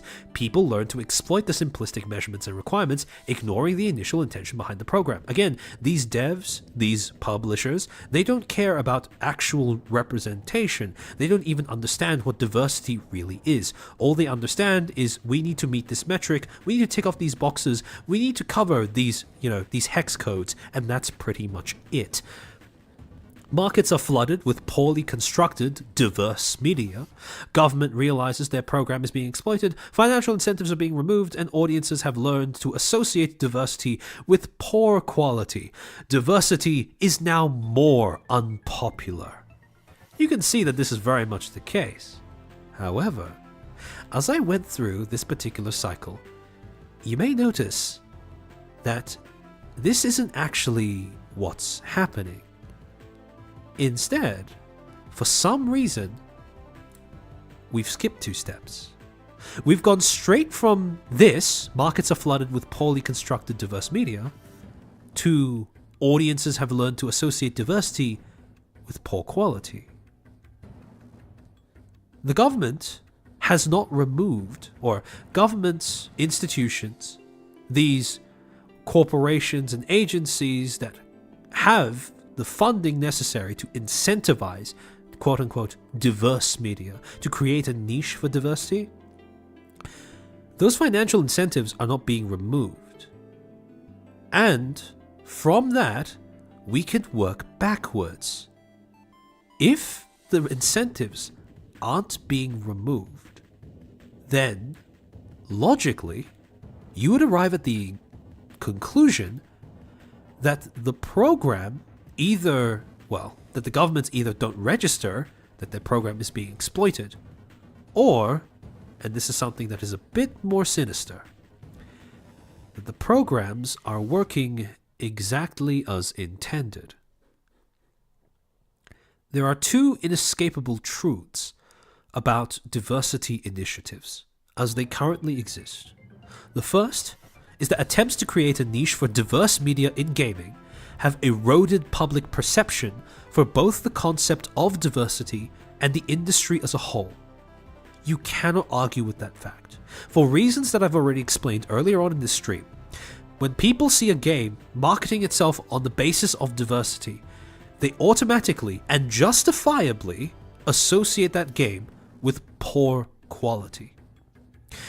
Second, in spite of all of this, there remains a concerted and ongoing effort among governments, mainstream media, and corporate interests to create a niche for diverse content. And this is where we start to come full circle. Because remember that propaganda is a medium designed to shape public perception, attitudes, and behavior around a thing, person, or idea. A thing, person, or product. And propaganda is a medium that is built to encourage, that has associations with ideas of progressivism, novelty, innovation. The idea that the things that are being advocated for have never been tried before, are completely new, and will change the future. This line, the thing about public perception is that it doesn't matter if your public perception around something is bad. If you sustain a propaganda campaign for long enough, if you target the right people, meaning people who are young, who don't have a frame of reference for what the past was like, children, you can outlive public perception. This is why I picked out this particular line from that the opening song. We are the Dustborn. It's more than just a funny meme. This line, we are the new porn, our kind is newborn, is a quintessential summary of how propaganda is being used to push this idea that diversity means the most tokenistic, superficial version of the concept imaginable. That it's okay for media to be generic and mediocre so long as it is diverse and inclusive. This idea that inclusivity can be applied indiscriminately without any need for accounting for the context or environment surrounding the circumstances under which inclusiveness is being advocated for. This idea also, according to the very messages of this game, that when you are trying to persuade people, words are just tools. It doesn't matter if something is disinformation. It's perfectly fine to use it so long as your mission is noble and you are good. Whatever the fuck that means. This version of propaganda that thrives off of disinformation, that does not bother to increase the agency of the people listening, but to remove it instead, it occupies the same it has the same features as pornography. It is designed for instant gratification, for fetishizing the idea that it is advocating for. And it is also something that is inherently designed to both appeal to the idea of newness, to look like it has never been done before, and also designed to appeal to the quote-unquote newborn. Because who better to target with propaganda, with disinformation, than people who lack a frame of reference for what you are trying to advocate for? The myth that is currently being pushed about diversity, especially diversity in media, is that diversity is a crucial component of good stories and a guaranteed source of quality and novelty. The reality is that diversity is being used as an excuse for conformity and a defense of mediocrity. If you want to take a concept, if you see that it is being conflated with things that it does not mean, if you see that it is being glorified, put on a pedestal, mythologized into something that it is not, being used as a tool to spread ideologies. The way you fight that is by bringing it down to earth, bringing it back to reality. And when it comes to the idea of establishing a niche for diversity in and of itself, a niche for diverse content, you can't really escape the fact that the reality is simply this and nothing else. Diversity, in the way that it's being implemented, is just creating slop products that the public is being pressured to accept. Here's the thing. When I said that there was a coordinated attempt to normalize diversity as a niche in and of itself, you can see it because of the fact that all of these institutions that I referenced previously, they all have their own motivations for doing this. Governments have a justification of force under the pretext of protection. They don't need to stay loyal to one population. Any population will do. Game studios and publishers, they have a justification for mediocrity under the pretext of benevolence. It doesn't matter if my game is garbage. It represents people who are underrepresented. It's inclusive. Media outlets, the pursuit of continued relevance. They're going to continue to suck the cock of anything, anyone who proclaims to cater to diversity. Because in doing so, they guarantee that they will still have at least one more story to write about in the future, in the near future.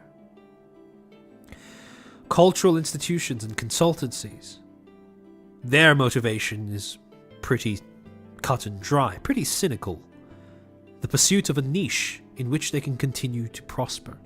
So long as there is still demand for people who are so-called experts on diversity and representation, they will continue to have a job.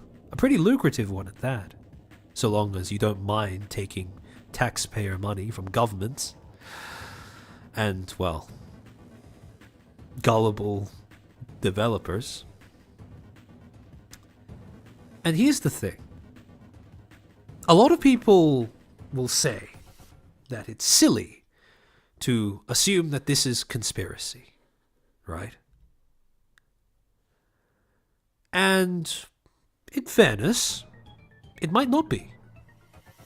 However, when the interests of a bunch of different institutions, organizations, and corporations align,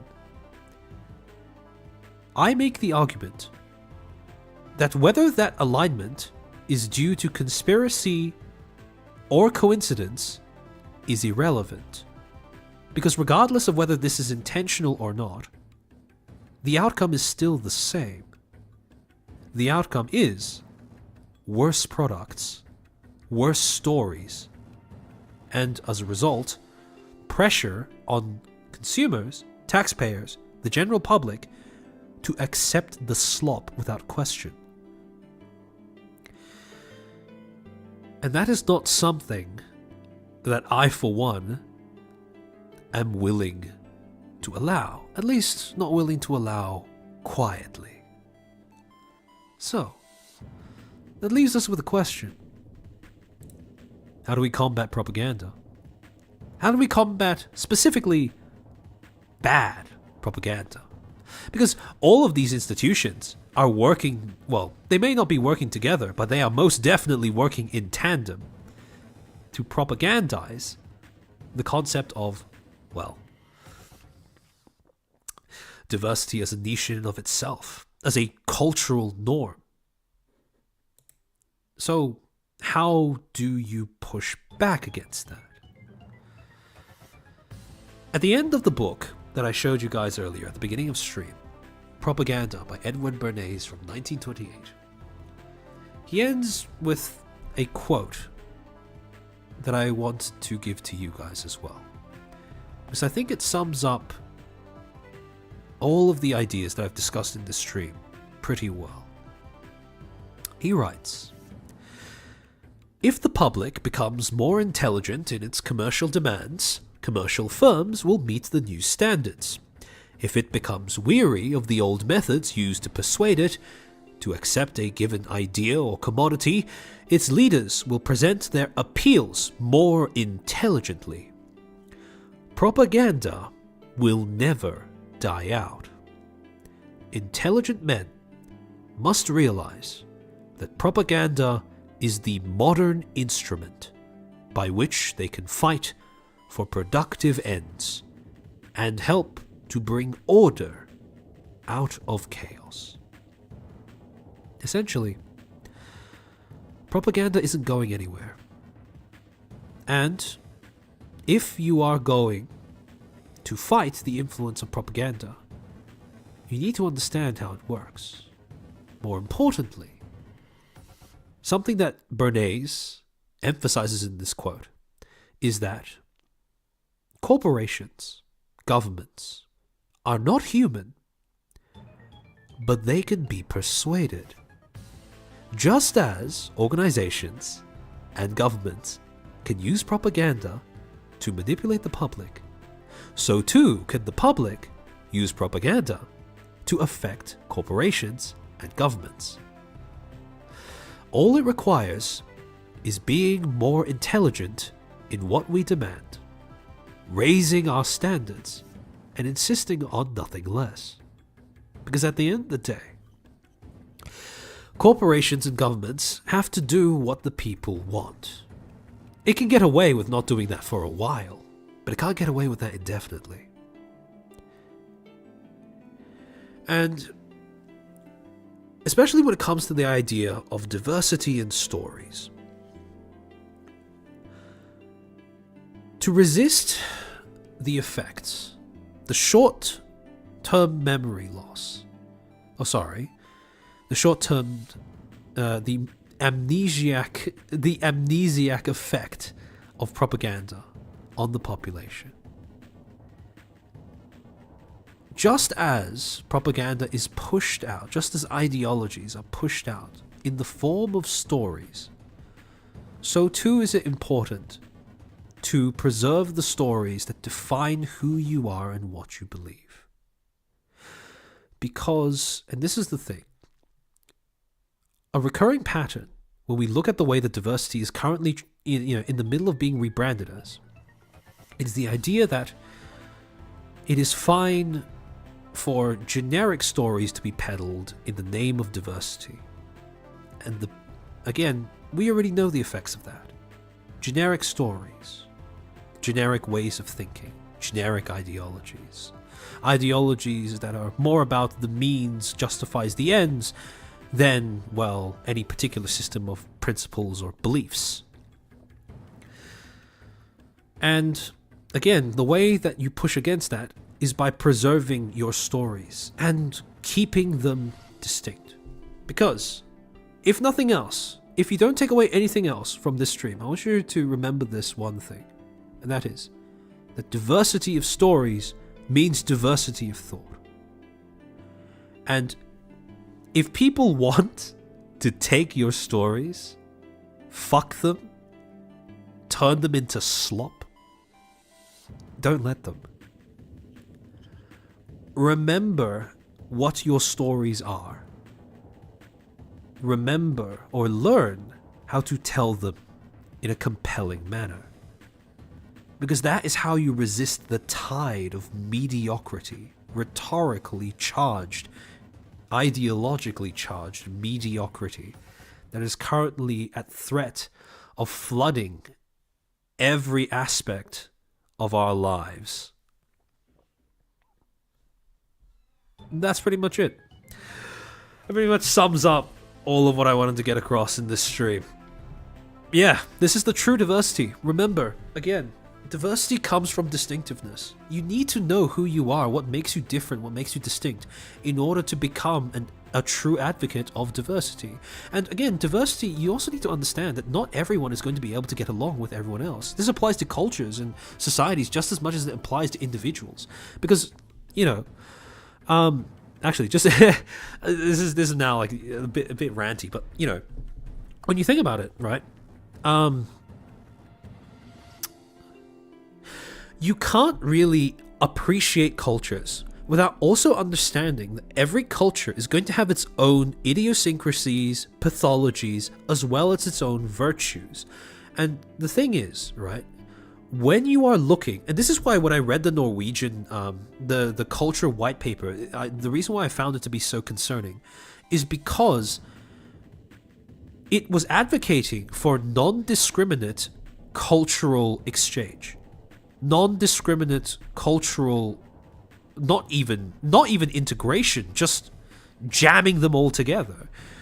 And that doesn't work because, again, you need to acknowledge that every culture is going to be different, and as a result, depending on what the specific traits of your culture are, if you try to combine it with another culture, you are going to get results that you might not anticipate. I'll give you an example. Oh, Mercurius, thank you for the 5 gifted memberships. Welcome to the 5 new Footstools. I hope you enjoy your time here. So, for example, right, let's say we use American corporate culture, right? American corporate culture, or at least the standards of working that are currently being pushed by corporations in America are very much... Oh, Vivian Raj, thank you for the 10 gifted memberships. Welcome to the 10 new Footstools. So, yeah, American corporate culture incentivizes, it is a culture pushed by corporations that routinely are trying to squeeze the last drop of productivity out of all of its workers, right? It is a culture that does not really care about the wants, needs of the individual worker. Now, try taking that culture and combining that with the Chinese dedication to work. The idea of, the cultural ideal of Chinese diligence, right? You get a destructive, deplorable combination of traits. Because one culture, the circumstances of one culture, when you combine it with the traits of another, you end up with a product that is, quite frankly, not very healthy for anyone involved, right? And again, you need to take into account things like that when you're trying to meld cultures together. Because, again, it's not... As much as corporations and governments and cultural institutions tend to want to try to make the public believe it is the case, cultures are not interchangeable. Not all of them are going to be equally compatible with one another. And again, it all comes down to the fact that every culture is different. Every culture has its reasons for being the way that it is, rooted in history, geography, and a whole other, different things, inherited behaviors, etc., cultural beliefs, whatever. But again, without acknowledging that difference, you are blind to the fact that there are certain cultures that just cannot coexist with one another, and you lose sight of the fact that diversity is not something that can be demanded of an environment. It can only emerge naturally if you provide niches to facilitate it. And this is the thing that I find so exasperating is, again, it comes back to the thing that we talked about before. When you make a measure a target, it ceases to be a good measure, because people will try to meet the target, which means that the measure is going to become invalidated, right? Gotta reward the people who stuck around. True and real. Just jam them all together. The cultures in opposite, in direct opposition. Yeah, exactly. There's already diversity around asking for a breed slop. True. Again, I've always... The point that I've constantly made, or constantly tried to make, is that diversity is already there, and if you don't see it, the problem is you, not the environment that you're looking at. Because chances are you are only looking at it on too local of a scale. If you don't see diversity, zoom out. It's very simple. And again, diversity should never be a requirement. It should just be a byproduct. For that very simple reason that we've been talking about for the last, 5 hours, 4 hours? But yeah, I have a feeling tradition is tradition for a reason. Yeah, exactly. Again, I think that's where tolerance and coexist come in. Maybe you don't get along, but don't start a war. Yeah. Again, tolerance and coexist are another example of two words that are being conflated, despite the fact that they do have distinct, albeit similar meanings to one another, right? Tolerance just means the ability to, the ability to not seek to destroy or exclude something because it exists in the same context as you. Coexist means that you actually get along. You don't need to coexist. And the problem is, right, that this watering down of words it just feeds into an already rampant problem of people not having agency because they don't have the ability to put their thoughts and beliefs into words.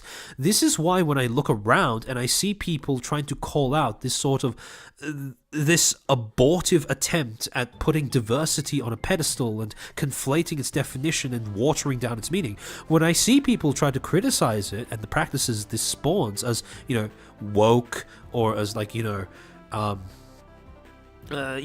well, yeah, basically that's the big one, as woke or grifting, right? Part of me doesn't really blame the people using that terminology, even if I do wish that they wouldn't do it. Because, again, you make arguments are way harder to make if you lack the words to make them.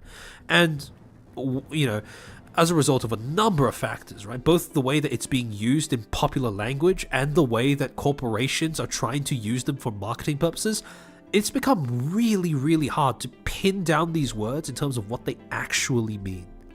So... forcing outcomes, ignoring the underlying issues, and blindly volunteering to become a foot soldier, the powers who wish to limit opportunities offered under the guise of safety. Exactly. Again, a large driver behind this particular issue is the fact that people are trying to force outcomes without understanding why they emerge naturally. Again, it's the difference between normalization and something that's normal versus something that's natural, right? And something that's natural, if you observe a natural phenomenon, it demands understanding. Whereas if something is normal, by definition, you don't need to understand it. Or it's not worth trying to understand in greater depth. Because it's just something you take for granted. It's just ordinary, right? I blame literacy deficiency as a result of brain rot videos. Unironically, the next generation will have that as a definite problem. Again, the reason why I keep concentrating on the idea that media aimed towards kids needs to be tightly regulated is because, like I said in previous streams multiple times, kids are the future. Kids are also incredibly easily influenced. And as a result,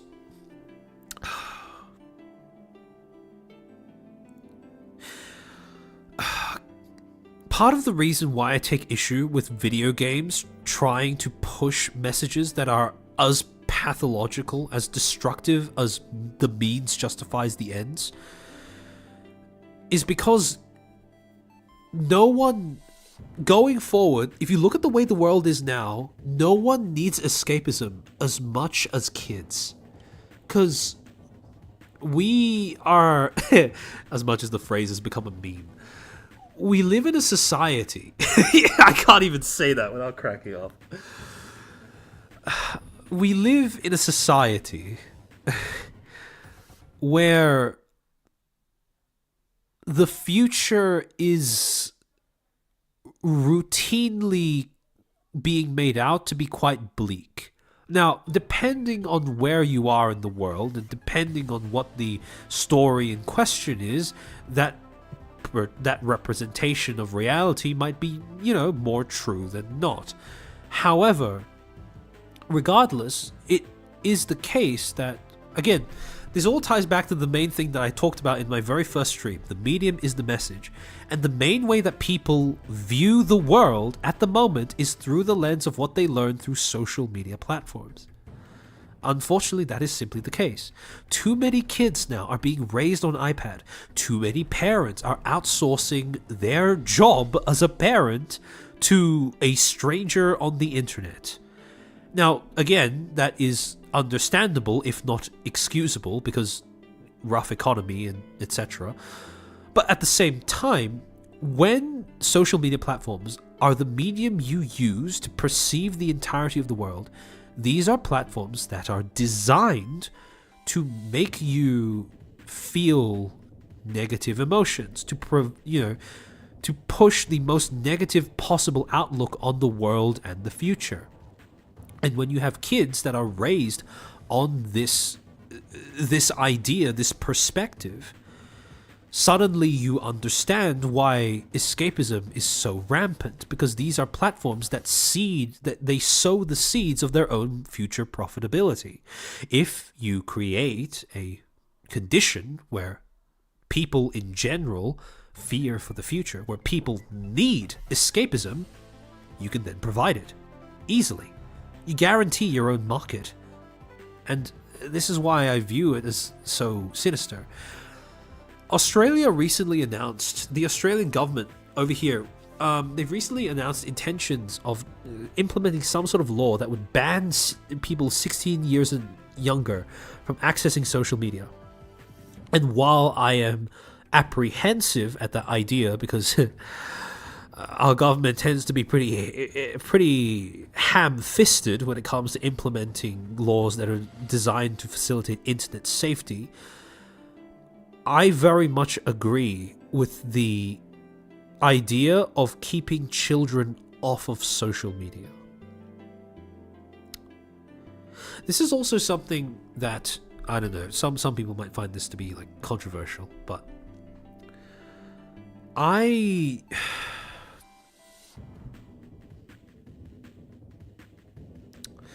there is a part of me that doubts increasingly every day if lockdowns were the correct way of managing the pandemic when it was going on in 2020. Because the thing is, the pandemic was managed in a way that, objectively speaking, was very effective at curbing the spread of the disease, restricting the severity of it. However, in doing so, governments around the world essentially made a pact with the future that there are so many implications of the way that we managed the pandemic 4 years ago that are going to have massive consequences down the line. For starters, the way that the media handled vaccination. The fact that they used fear-mongering as a significant tactic to push people towards vaccination. Again, objectively speaking, I am convinced that vaccination did end up curbing the rate of infection and the number of lethal complications. However, at the same time, what the media have done in doing that is set themselves up for a future scenario where people are going to be less responsive to the same kind of messaging. We will not be able to pull the same thing twice. People are less trustful of the media in general, mainstream media that is, than they have been in decades.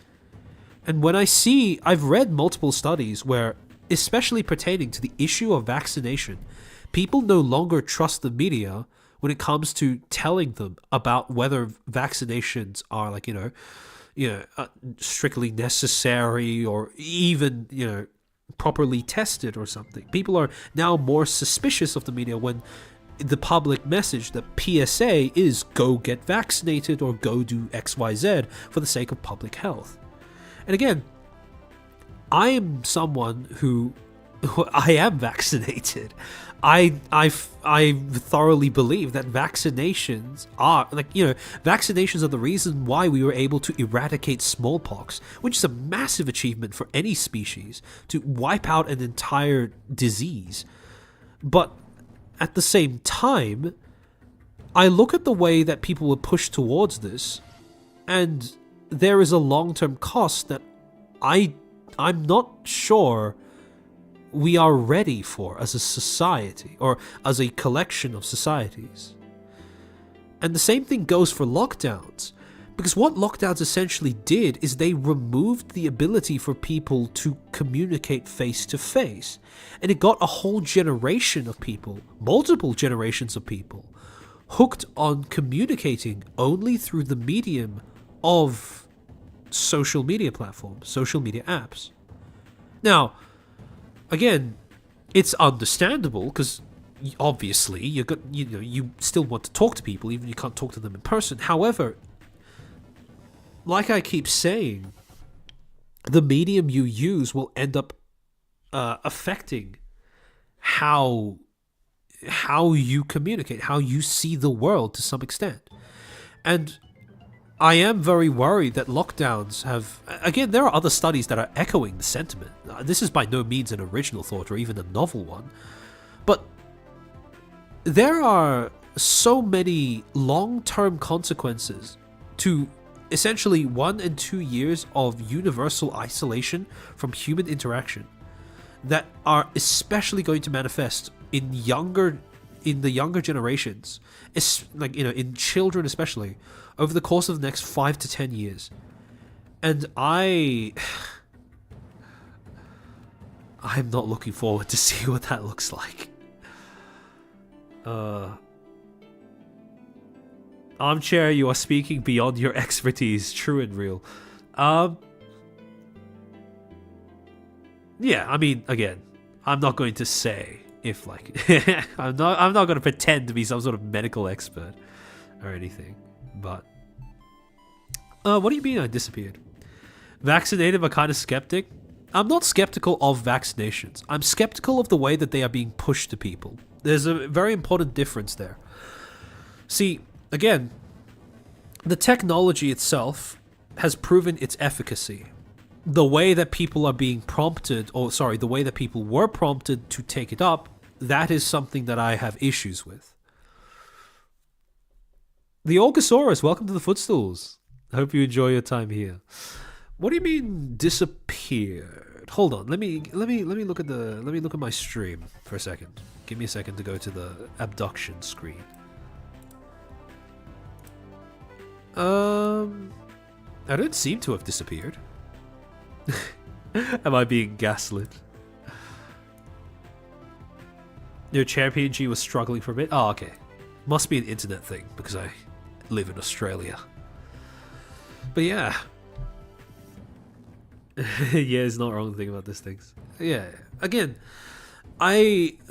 part of the consequence of viewing the entire world and communicating through social media platforms across those 1 or 2 years that pretty much all countries were in lockdown for is that I do believe that part of the function of these platforms has infected the way that we think and speak. And again, one of those things that has infected speech and communication is lack of nuance. There is a difference between questioning whether a vaccine works and questioning how that vaccine is promoted to the public, or how the public is prompted to take that vaccine. And that is a nuance that is very important in order to not misinterpret what it is I am saying. Fundless, thank you for the 5. I'm a random person on the internet. I hereby certify you as an expert who can just bribe the relevant organizations later to get paperwork. Thank you, I appreciate that. Kierna, thank you for the 2. I'm pro-vax, but anti-this vax, too rushed. Again, not my area of expertise. No idea how to evaluate how efficacious a vaccine is, how effective a vaccine is, but all I do know is that the way that people were pushed into taking it up it's going to have long-term consequences down the future that I'm not certain we're ready for.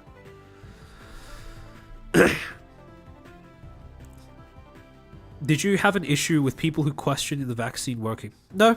Again, it was a scary time, and it was, ironically, the vaccines, when they were currently being produced, one of the largest selling points that the companies producing them used to promote them was the idea that this was innovation.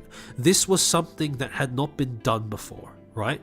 However, ironically, that also ended up that also ended up being them shooting themselves in the foot, because when you talk about innovation, when you talk about doing something new, if what you're talking about is an essential like thing that you're going to be putting into your own body, what your audience ends up hearing is untested, unfamiliar, and that is a problem, right?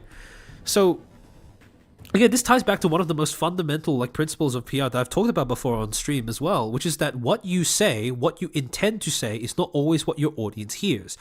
GlaxoSmithKline might say innovative. The audience, the public, might hear unprecedented, untested, and that becomes a problem. Because again, when you are marketing a vaccine, for example, you should never try to say it is innovative.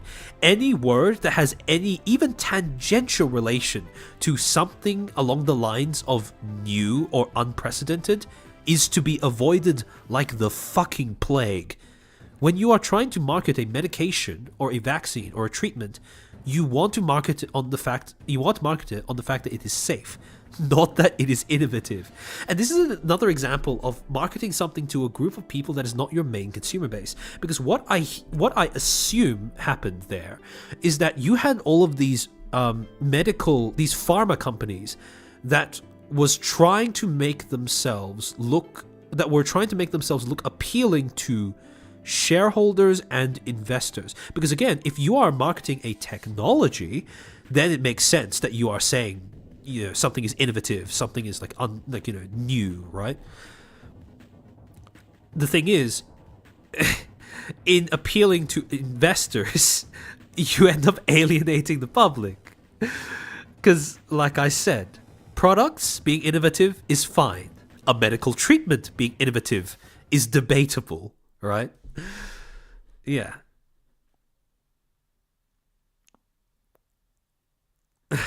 They repeatedly said it was safe, it wasn't. Yeah, it was kind of concerning how long the media seemed to refuse to acknowledge the idea that there were certain vaccines that caused blood clots in people. I had, personally, because I have pre-existing health conditions, when I went to see a GP, general practitioner, for those who aren't familiar with the acronym, basically just like a family doctor.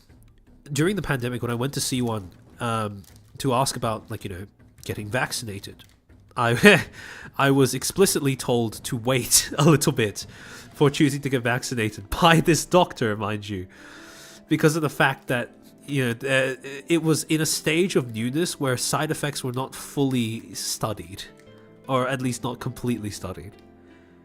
Which, yeah. I think those concerns are kind of founded. Because again, even if it occurs in 0.001% of the population, 0.001% of just 1 million people is still 100? No, did I get that right? No, 0.001. I shouldn't say not percent. But yeah. Trying to please both the audience and investor nowadays is a headache, for sure. I mean, this is something that you see in plenty of publicly traded companies, where, again, I'm not going to say that your audience is always worth prioritizing over your investors, because maybe in some cases it's not true. But in most cases, the overwhelming majority, it is always the correct choice to prioritize your audience over your shareholders. Because if you lose your consumer base, your shareholders are going to leave as well. Whereas if you lose your shareholders, so long as you still continue to provide a service or product that is worth the public's time, you will still have a consumer base. Billy Aoki, feat reveal when? Hypothetical sub goal.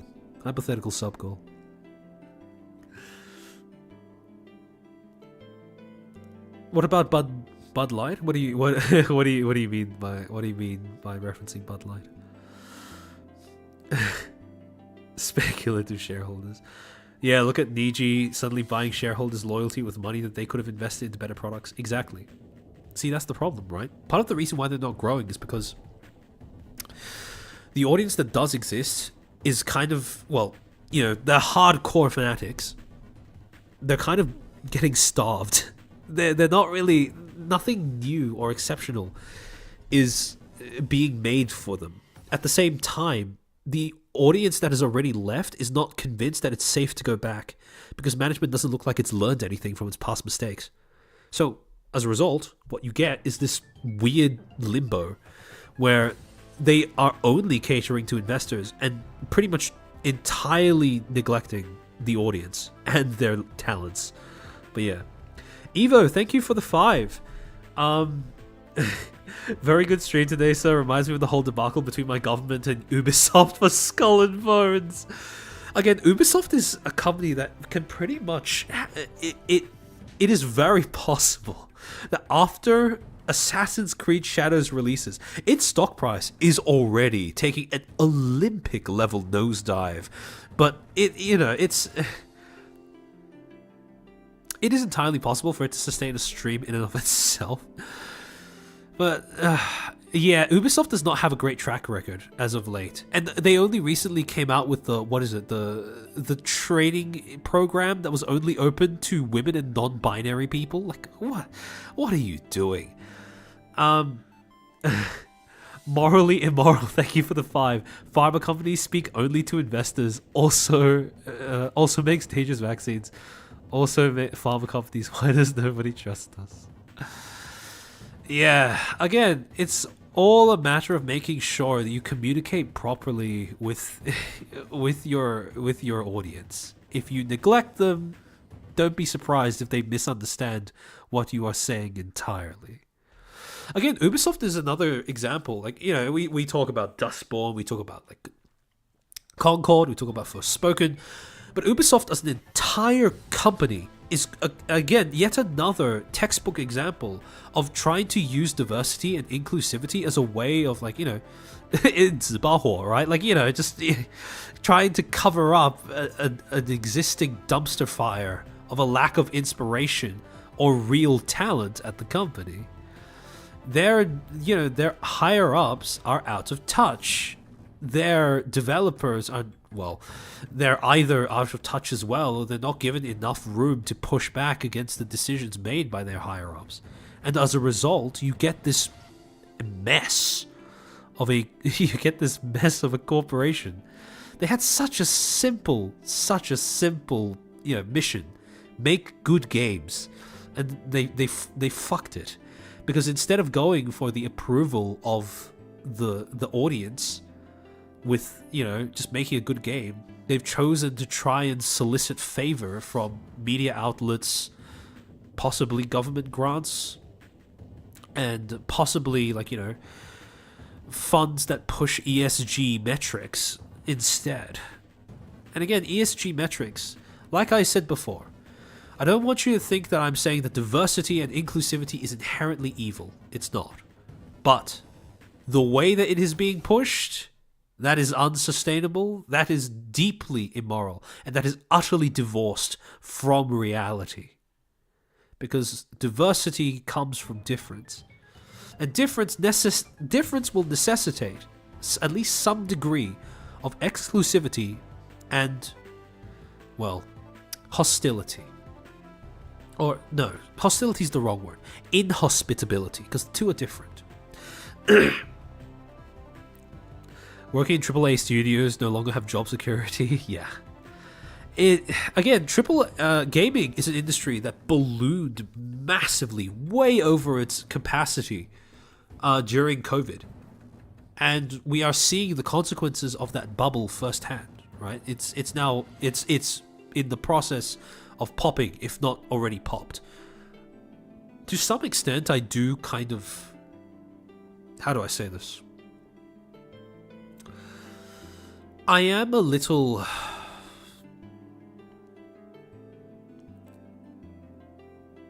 With every industry, you reach a period of growth where you need to invest more in consolidation than in expansion. And if you don't invest in consolidation, if you prioritize expansion too much, then you end up collapsing later on when the bubble bursts in that industry. If I look at the way VTubing is right now as an industry, I am a little concerned that we are currently in the stage where corpos, or just the industry in general, is in a position where... Actually, hold on, let me make sure that I say this correctly. The industry is expanding at a rate where I'm not certain it can maintain that rate of expansion.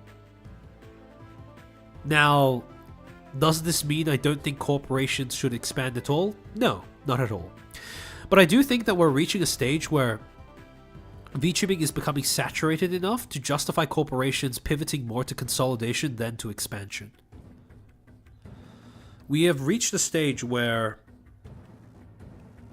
or at least I like to think that we've reached a stage where it is no longer financially viable or realistic for random people to come in from the outside and try to make a quick buck off of the industry, in terms of a corpo at least. You can still do that if you're an individual creator, depending on who you are and what what you're doing. But as a corpo, at least, I think that's a little harder, because we've had so many examples of red flags when it comes to black company behavior, that I think it's a lot more difficult to dupe people en masse as a corpo. Now, another thing with VTubing is that our audience does not seem to be expanding at a rate that is faster than which companies can push out content and new livers. Not new livers, sorry. New talents. Where, again, when you have this sort of... Yeah, Xanthopy? That's basically what Hololive is doing? Exactly, yeah. Hololive is paring back on the expansion and going for consolidation instead, which is smart. Because we are reaching a stage where companies are pushing out talents faster than the audience is growing, I think. Because they are not innovating on new ways to market what talents they have. And when I say innovative, some people will bristle at this, but I mean innovative in the sense that it expands the audience beyond people who are currently already in VTubing or interested in VTubing. Because, again, I said this during my gatekeeping stream, but you need tourists. You need good tourists specifically to come in and grow your industry / hobby. So what I think is going on, and I think Proctor Zakharov talked about this as well, where it's not that there isn't enough of an audience for VTubing to grow, it's just that the audience is not growing quickly enough because the marketing is not really effective enough, or it's not innovative enough. It's not reaching an audience outside of who's already currently interested in the product, which could be a potential problem if all you're looking to do is expand. So, Chris, thank you for the 20. Great stream, Chairman. I still have to add Dustborn to your pile of shame. Unfinished games. Future sub goal. Finish Dustborn if you want to suffer through it with me.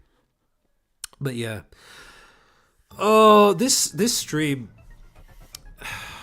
There were a lot of moving parts to this. The diversity part, I actually had to cut down. I had to cut down on the number of things I was going to talk about for this stream, because it ended up being so gigantic in terms of the amount of things I wanted to talk about. But yeah, the whole diversity section, originally it was only supposed to be 1 or 2 slides, but then I actually started reading up on why Dustborn got funded, and when combined with the whole Black Myth Wukong thing, that just spiraled into the dissertation that I ended up putting on stream. But yeah, I feel like there's a lot of growth potential given how many of these specific group of Twitch streamers are out there. Oh yeah, for sure. Again, when I say expansion, I more mean corpo. I don't really mean indie, because with indies, every indie has the potential to expand their own community and or audience at their own rate to a group of people unique to them, which is why I'm not really concerned about indies expanding. because I mean, they can do that however they like, whenever they like. And the only reason why I have those concerns about corpos is because corpos have more structure, more rigidity to the way that they do things. As a result, they are more vulnerable to things like being over ambitious when it comes to the way that they expand, and then collapsing later on when they don't have the resources to sustain that. So it also on top of that, corpos have more resources to market themselves compared to indies. Even if indies have more individual freedom to market themselves in an unconventional manner, corpos still have more resources overall in general. Indies expanding Bowberry? No. I feel like I had to stick it through since I voted half finish it on poll. I appreciate the solidarity, Ricky Brand. I appreciate it. I had to hold back. I really did. Okay, so there was an entire section earlier on about the again, the reason why I took it out of this particular stream, aside from just being worried about length, is because I also want to save it for a future stream. The game that was actually funded, the quote unquote anti-disinformation game that was actually funded by the US government, it was it's called Cat Park, in case you're curious. Yeah, that could be an entire stream in and of itself. But yeah, the US government did end up giving a grant of $275,000 to another game that's supposed to be anti-disinformation, and it has its own problems as well, believe me. One of the most unsettling parts of the original document that the US government put out was that this was a game that was supposed to be targeted at children, ages 15 and up. So, yeah. On top of that, funny, the webpage that the document, the original notice of the funding it was posted on, has been taken down. So if you now go to the same, like if you search up Cat Park US government grant, the most you will get is a university webpage referencing the grant being announced, and when you try to click on the hyperlinks to take you to the webpage itself, it just doesn't work. So, yeah, good thing I screenshotted the document before it got taken down. So, America is grooming kids, unironically. They are. Okay, Funnelist, you say 15 and up is better for propaganda. You might be memeing, but unironically, you are absolutely correct. Because, again, see, the thing is, really young children are good for, like, they're really susceptible to subliminal messaging. However, teens are extremely suggestible if you package whatever you're trying to get them to adopt in the promise of identity or being a good person. Because again, this is something I see very often in teenagers, and also this is something that I am myself familiar with when I was a teenager. But it is, like, it's a meme, but it is a period of your life where you are incredibly destabilized in terms of your identity, who you think you are, who you want to be, etc., etc. So if you, if you have some sort of rhetorical message that you want to push onto a teenager, if you sell it to them under the premise of this will make you a better person, it is alarmingly effective at getting them to just adopt it wholesale. So, yeah. Teens are in the phase of exploration. Exactly. See, the problem is when you are a teenager, you explore things, but you don't have enough life experience to properly set up boundaries. So, how well that process of exploring things turns out for you is going to be extraordinarily dependent on how you were raised, essentially the support network that you had growing up, and luck. Just pure dumb luck. And understandably, there are going to be lots of people who are not lucky enough to make it out unscathed of that exploratory phase. And again, this is why I find it abhorrent to target this kind of stuff at children. Because, like, yeah. 15 and up can understand but can't think properly, for lack of better words. Yeah, basically. Again, it's all about amnesia, right? You become more resistant to messaging the more you have prior knowledge of what messages have been, blasted at you in the past, right? Propaganda works by creating amnesia, by presenting itself and the ideas or thing it's advocating for as novel and new. If you have long-term memory, if you have life experience in order to disprove that notion, you are automatically less susceptible to propaganda. On the flip side, if you don't have any life experience, you are more susceptible because you lack a frame of reference. When someone tells you something is new because you weren't around for its ancestors, its precedents, you are probably going to believe that, unless someone tells you otherwise. So, the environment you grow up with makes a big difference. Also, the culture you have. Yeah, for sure.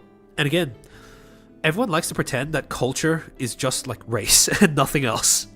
Like the more marketable parts of culture, right? For example, people like to portray, I'll speak from like the perspective of someone who's like, relatively again, not that in touch. Again, like I said in previous streams, my level of like my ability to speak Mandarin is that of a preschooler. And I'm not the most in touch with Chinese culture and traditions. However, at the same time,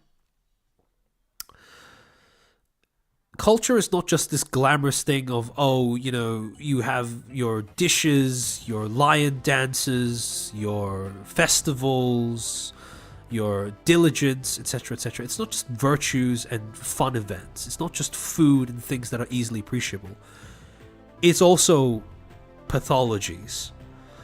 In Chinese culture, we have a massive problem, or at least among the older generations, we had a massive problem with taking the concept of collectivism way too far. This idea of, we have a concept, this belief that has been termed in English as filial piety. So, A2, I only know Cantonese, I'm a heathen. I love angry Mandarin. But anyways, yeah, we had this problem with, we have this concept called filial piety, which is a combination of obedience and dedication to your elders, right? The idea, kind of like elder worship, but on an everyday level, where it was promoted as a virtue in Chinese culture to prioritize your elders above yourself. And the problem is, when you tell people to do that, it doesn't promote selflessness, it just promotes resentment. Because at the end of the day, the problem is, funless, never wear a green hat. Agreed. Yeah, the problem is, if you always put other people before yourself, it does not gel well with just human nature. And that insistence, the Chinese insistence on that as a virtue, has led to so many intergenerational disputes, trauma, etc., etc. So much conflict and friction that is simply a built-in feature of the culture. And again, other cultures are exactly the same. They also have pathologies. They also have bits that are not glamorous to look at all. And as a result, this idea that all cultures need to be included, I think, is woefully naive in the sense that it dismisses the fact that every culture has its own problems as well as its own benefits and virtues. And that's part of the reason why I'm very against the concept of universal acceptance or universal inclusivity, because that's just not realistic. Yeah, well, yeah, head of the family stuff, exactly. Not all mooncakes, bows, lion dances, Great Wall, and shark's fin are Chinese. Yeah, there's a lot more to being Chinese than just those things. Yup, in C, family comes before self. Exactly. And again, I understand the reason for that. And I do think that, given the right circumstances, it is very good to prioritize your family. They can be a great support network. However, that ignores the fact that just like with cultures, individual people can vary drastically in terms of, how healthy they are to be around. Like, for example, the idea that you should prioritize your family above everything else makes sense if your family is also equally supportive of you. If it's a two-way street, it works out really well. However, some people should not have children. Sometimes you get this combination of, and again, I'll remember, everything I do or say on stream is just content, regardless of how personal it sounds or is. That is how I want you to view it. Now, with that disclaimer out of the way,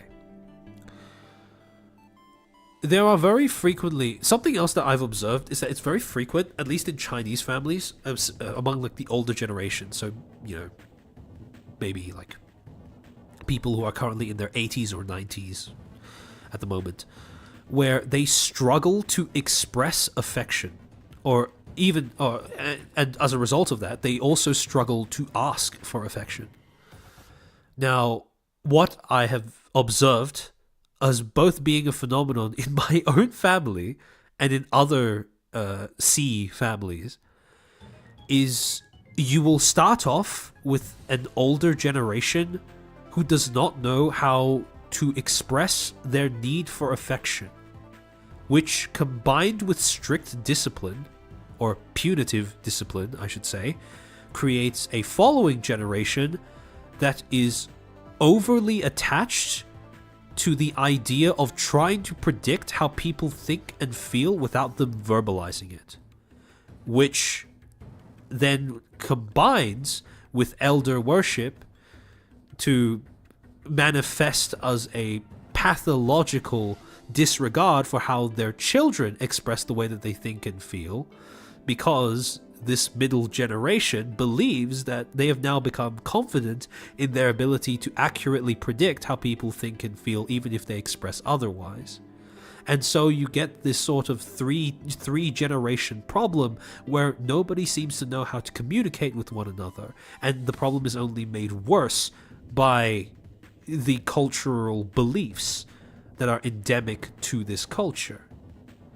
So, again, it's like the Chinese stereotype of like, the Asian dad who can't say I love you.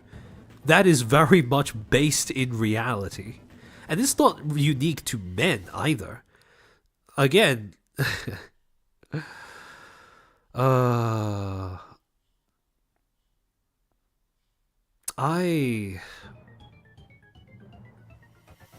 part of me does regret not learning Mandarin more, or in a more dedicated fashion when I was younger. When I was a small child, my grandmother made the mistake of trying to teach me the language through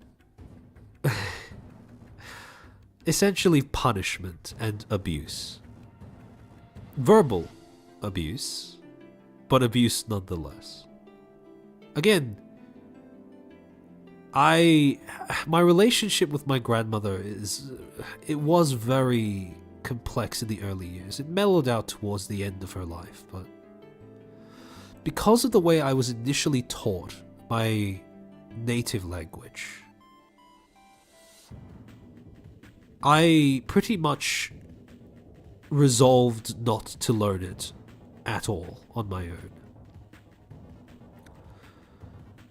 My grandmother spent the rest of her time with me, paying for the way that she taught me that language. And I will now spend the rest of my time without her, paying for that as well. And it's things like this that end up creating this deep-seated belief that you can't have a culture without also having a unique cultural illness as well. And again, if you refuse to acknowledge it, you are setting yourself up for just more pain and failure. So, wait, no, I didn't come for the feels. Unfortunately, I do suspect that a lot of you might be able to relate to that, at least to some degree. But yeah. My grandmother also happened to be the kind of woman who was extraordinarily strong. Very, she had a very powerful character. She was very, how do I say? Well, best way to describe would probably be leaning into stubborn, obstinate at times. And her strength was a virtue, but it was also one of the greatest flaws of her character, because she was one of those people who were, again, pathologically averse to expressing her own need for affection. Because everyone needs affection. It doesn't matter if it's just, a kind word, or, a kiss on the cheek, or a hug, or anything like that. Everyone needs affection. And there is this, or at least among the older generations of Chinese people that I'm aware of, again, speaking from personal experience, there was an issue where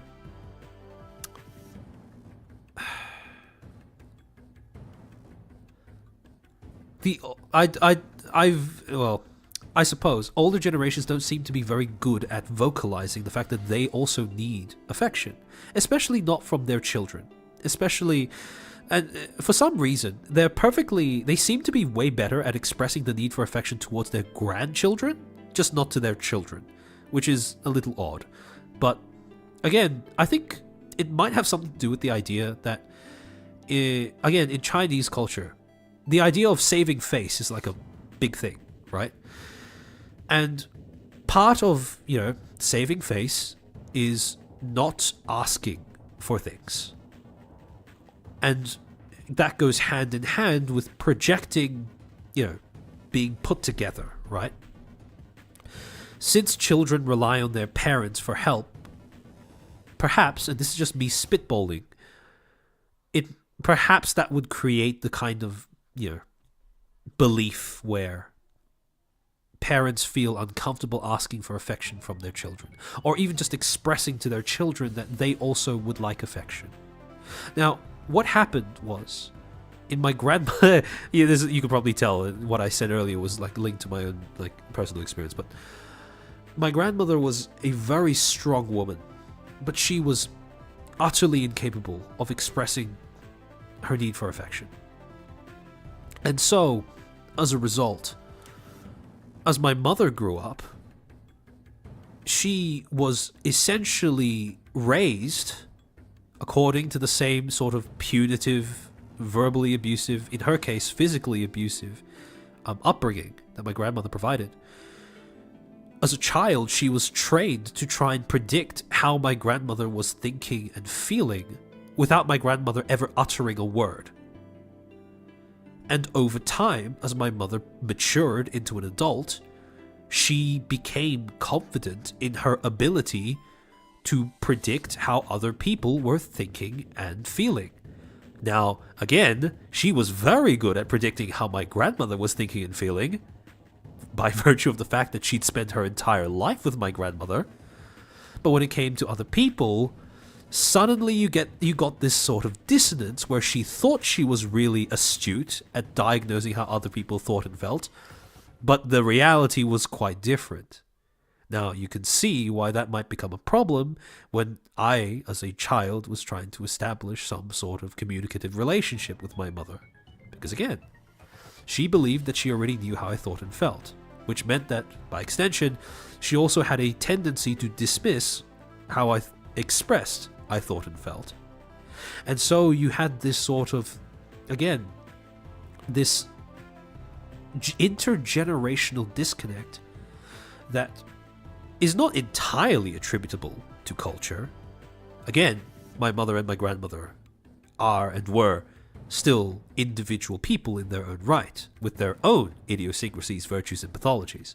But at the same time, I do think that culture played a significant role in amplifying those latent traits.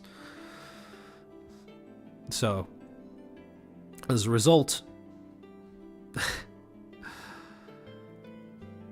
it's sobering to think about.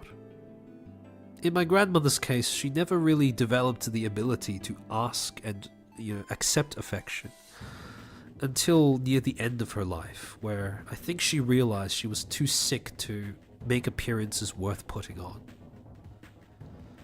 Throughout my entire childhood, I'd always, again, I had a close relationship with my grandmother. It wasn't it wasn't idyllic. It did have its own complexities, but it was overall I would say a good one. And throughout my childhood, I've always struggled with trying to get her to accept affection. Something like a hug was difficult because even as she held me in her arms, she would be complaining about it at the same time.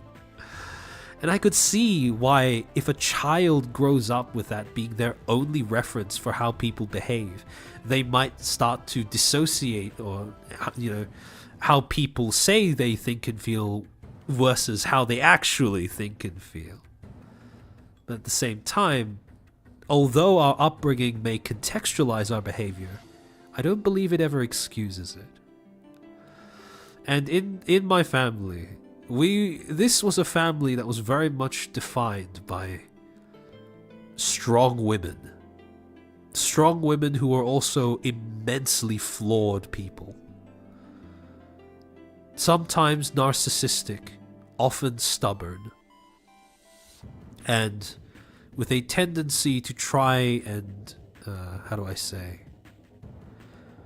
push their worldviews and their approaches towards doing things onto other people, regardless of their thoughts and opinions. And with an upbringing like that, again, I'm trying to figure out a good way of saying this besides I was raised to be a misogynist. But growing up with women like that in my life,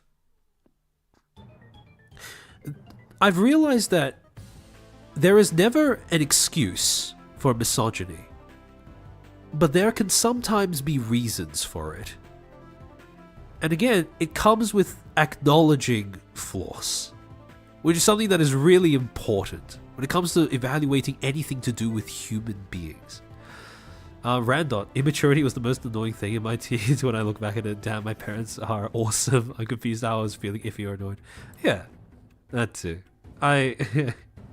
Again, I was no angel.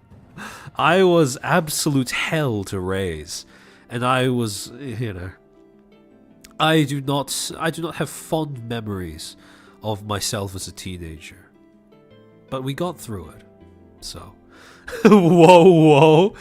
Again, I want to clarify. I did not say that misogyny is okay. I just said that, misandry, misogyny, they exist for the same reason, being that people in general are capable of being bad.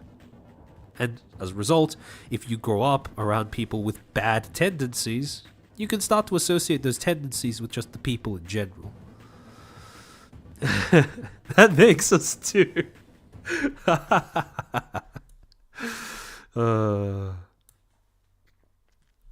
But yeah. I might end stream here. I think I've yapped about enough. I've yapped long enough, and I've tangented a bit too much.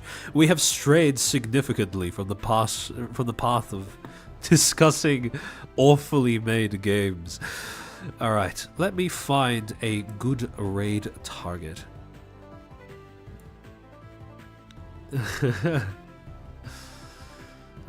Someone is gonna clip you just saying, no, no, no. Again, misogyny is not okay. There is never an excuse for misogyny, but there are sometimes reasons for it. Same with any sort of, identity-specific dislike or hatred.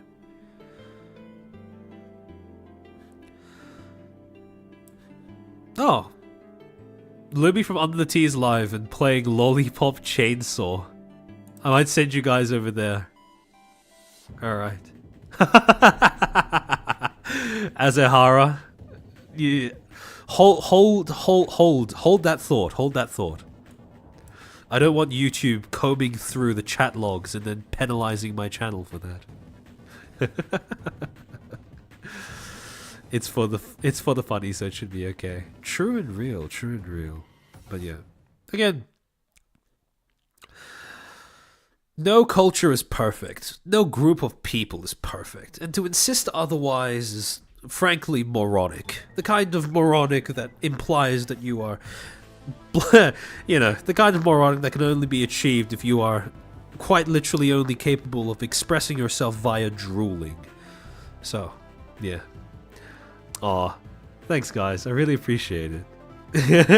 Raised to be a misogynist, Rain. Do not say that in Lumi's chat. Holy. Alright. I'll be doing a chill stream next week where I just talk about, religion, being Catholic. Hopefully, separating the religion from the stereotypes of that religion. Ironing it out a little bit. And going through some of the more cooked Bible stories that made me who I am today. But, in any case, keep your eye on my community tab. I'll be announcing more stuff there. Like, subscribe, all of that stuff. Thank you for tuning into the stream. Thank you for sitting through however many hours we've gone for. And, yeah. Hope you guys have a good day. Enjoy Lumi's stream. Behave in her chat. And I will see you next week. Hopefully. Otsu chair.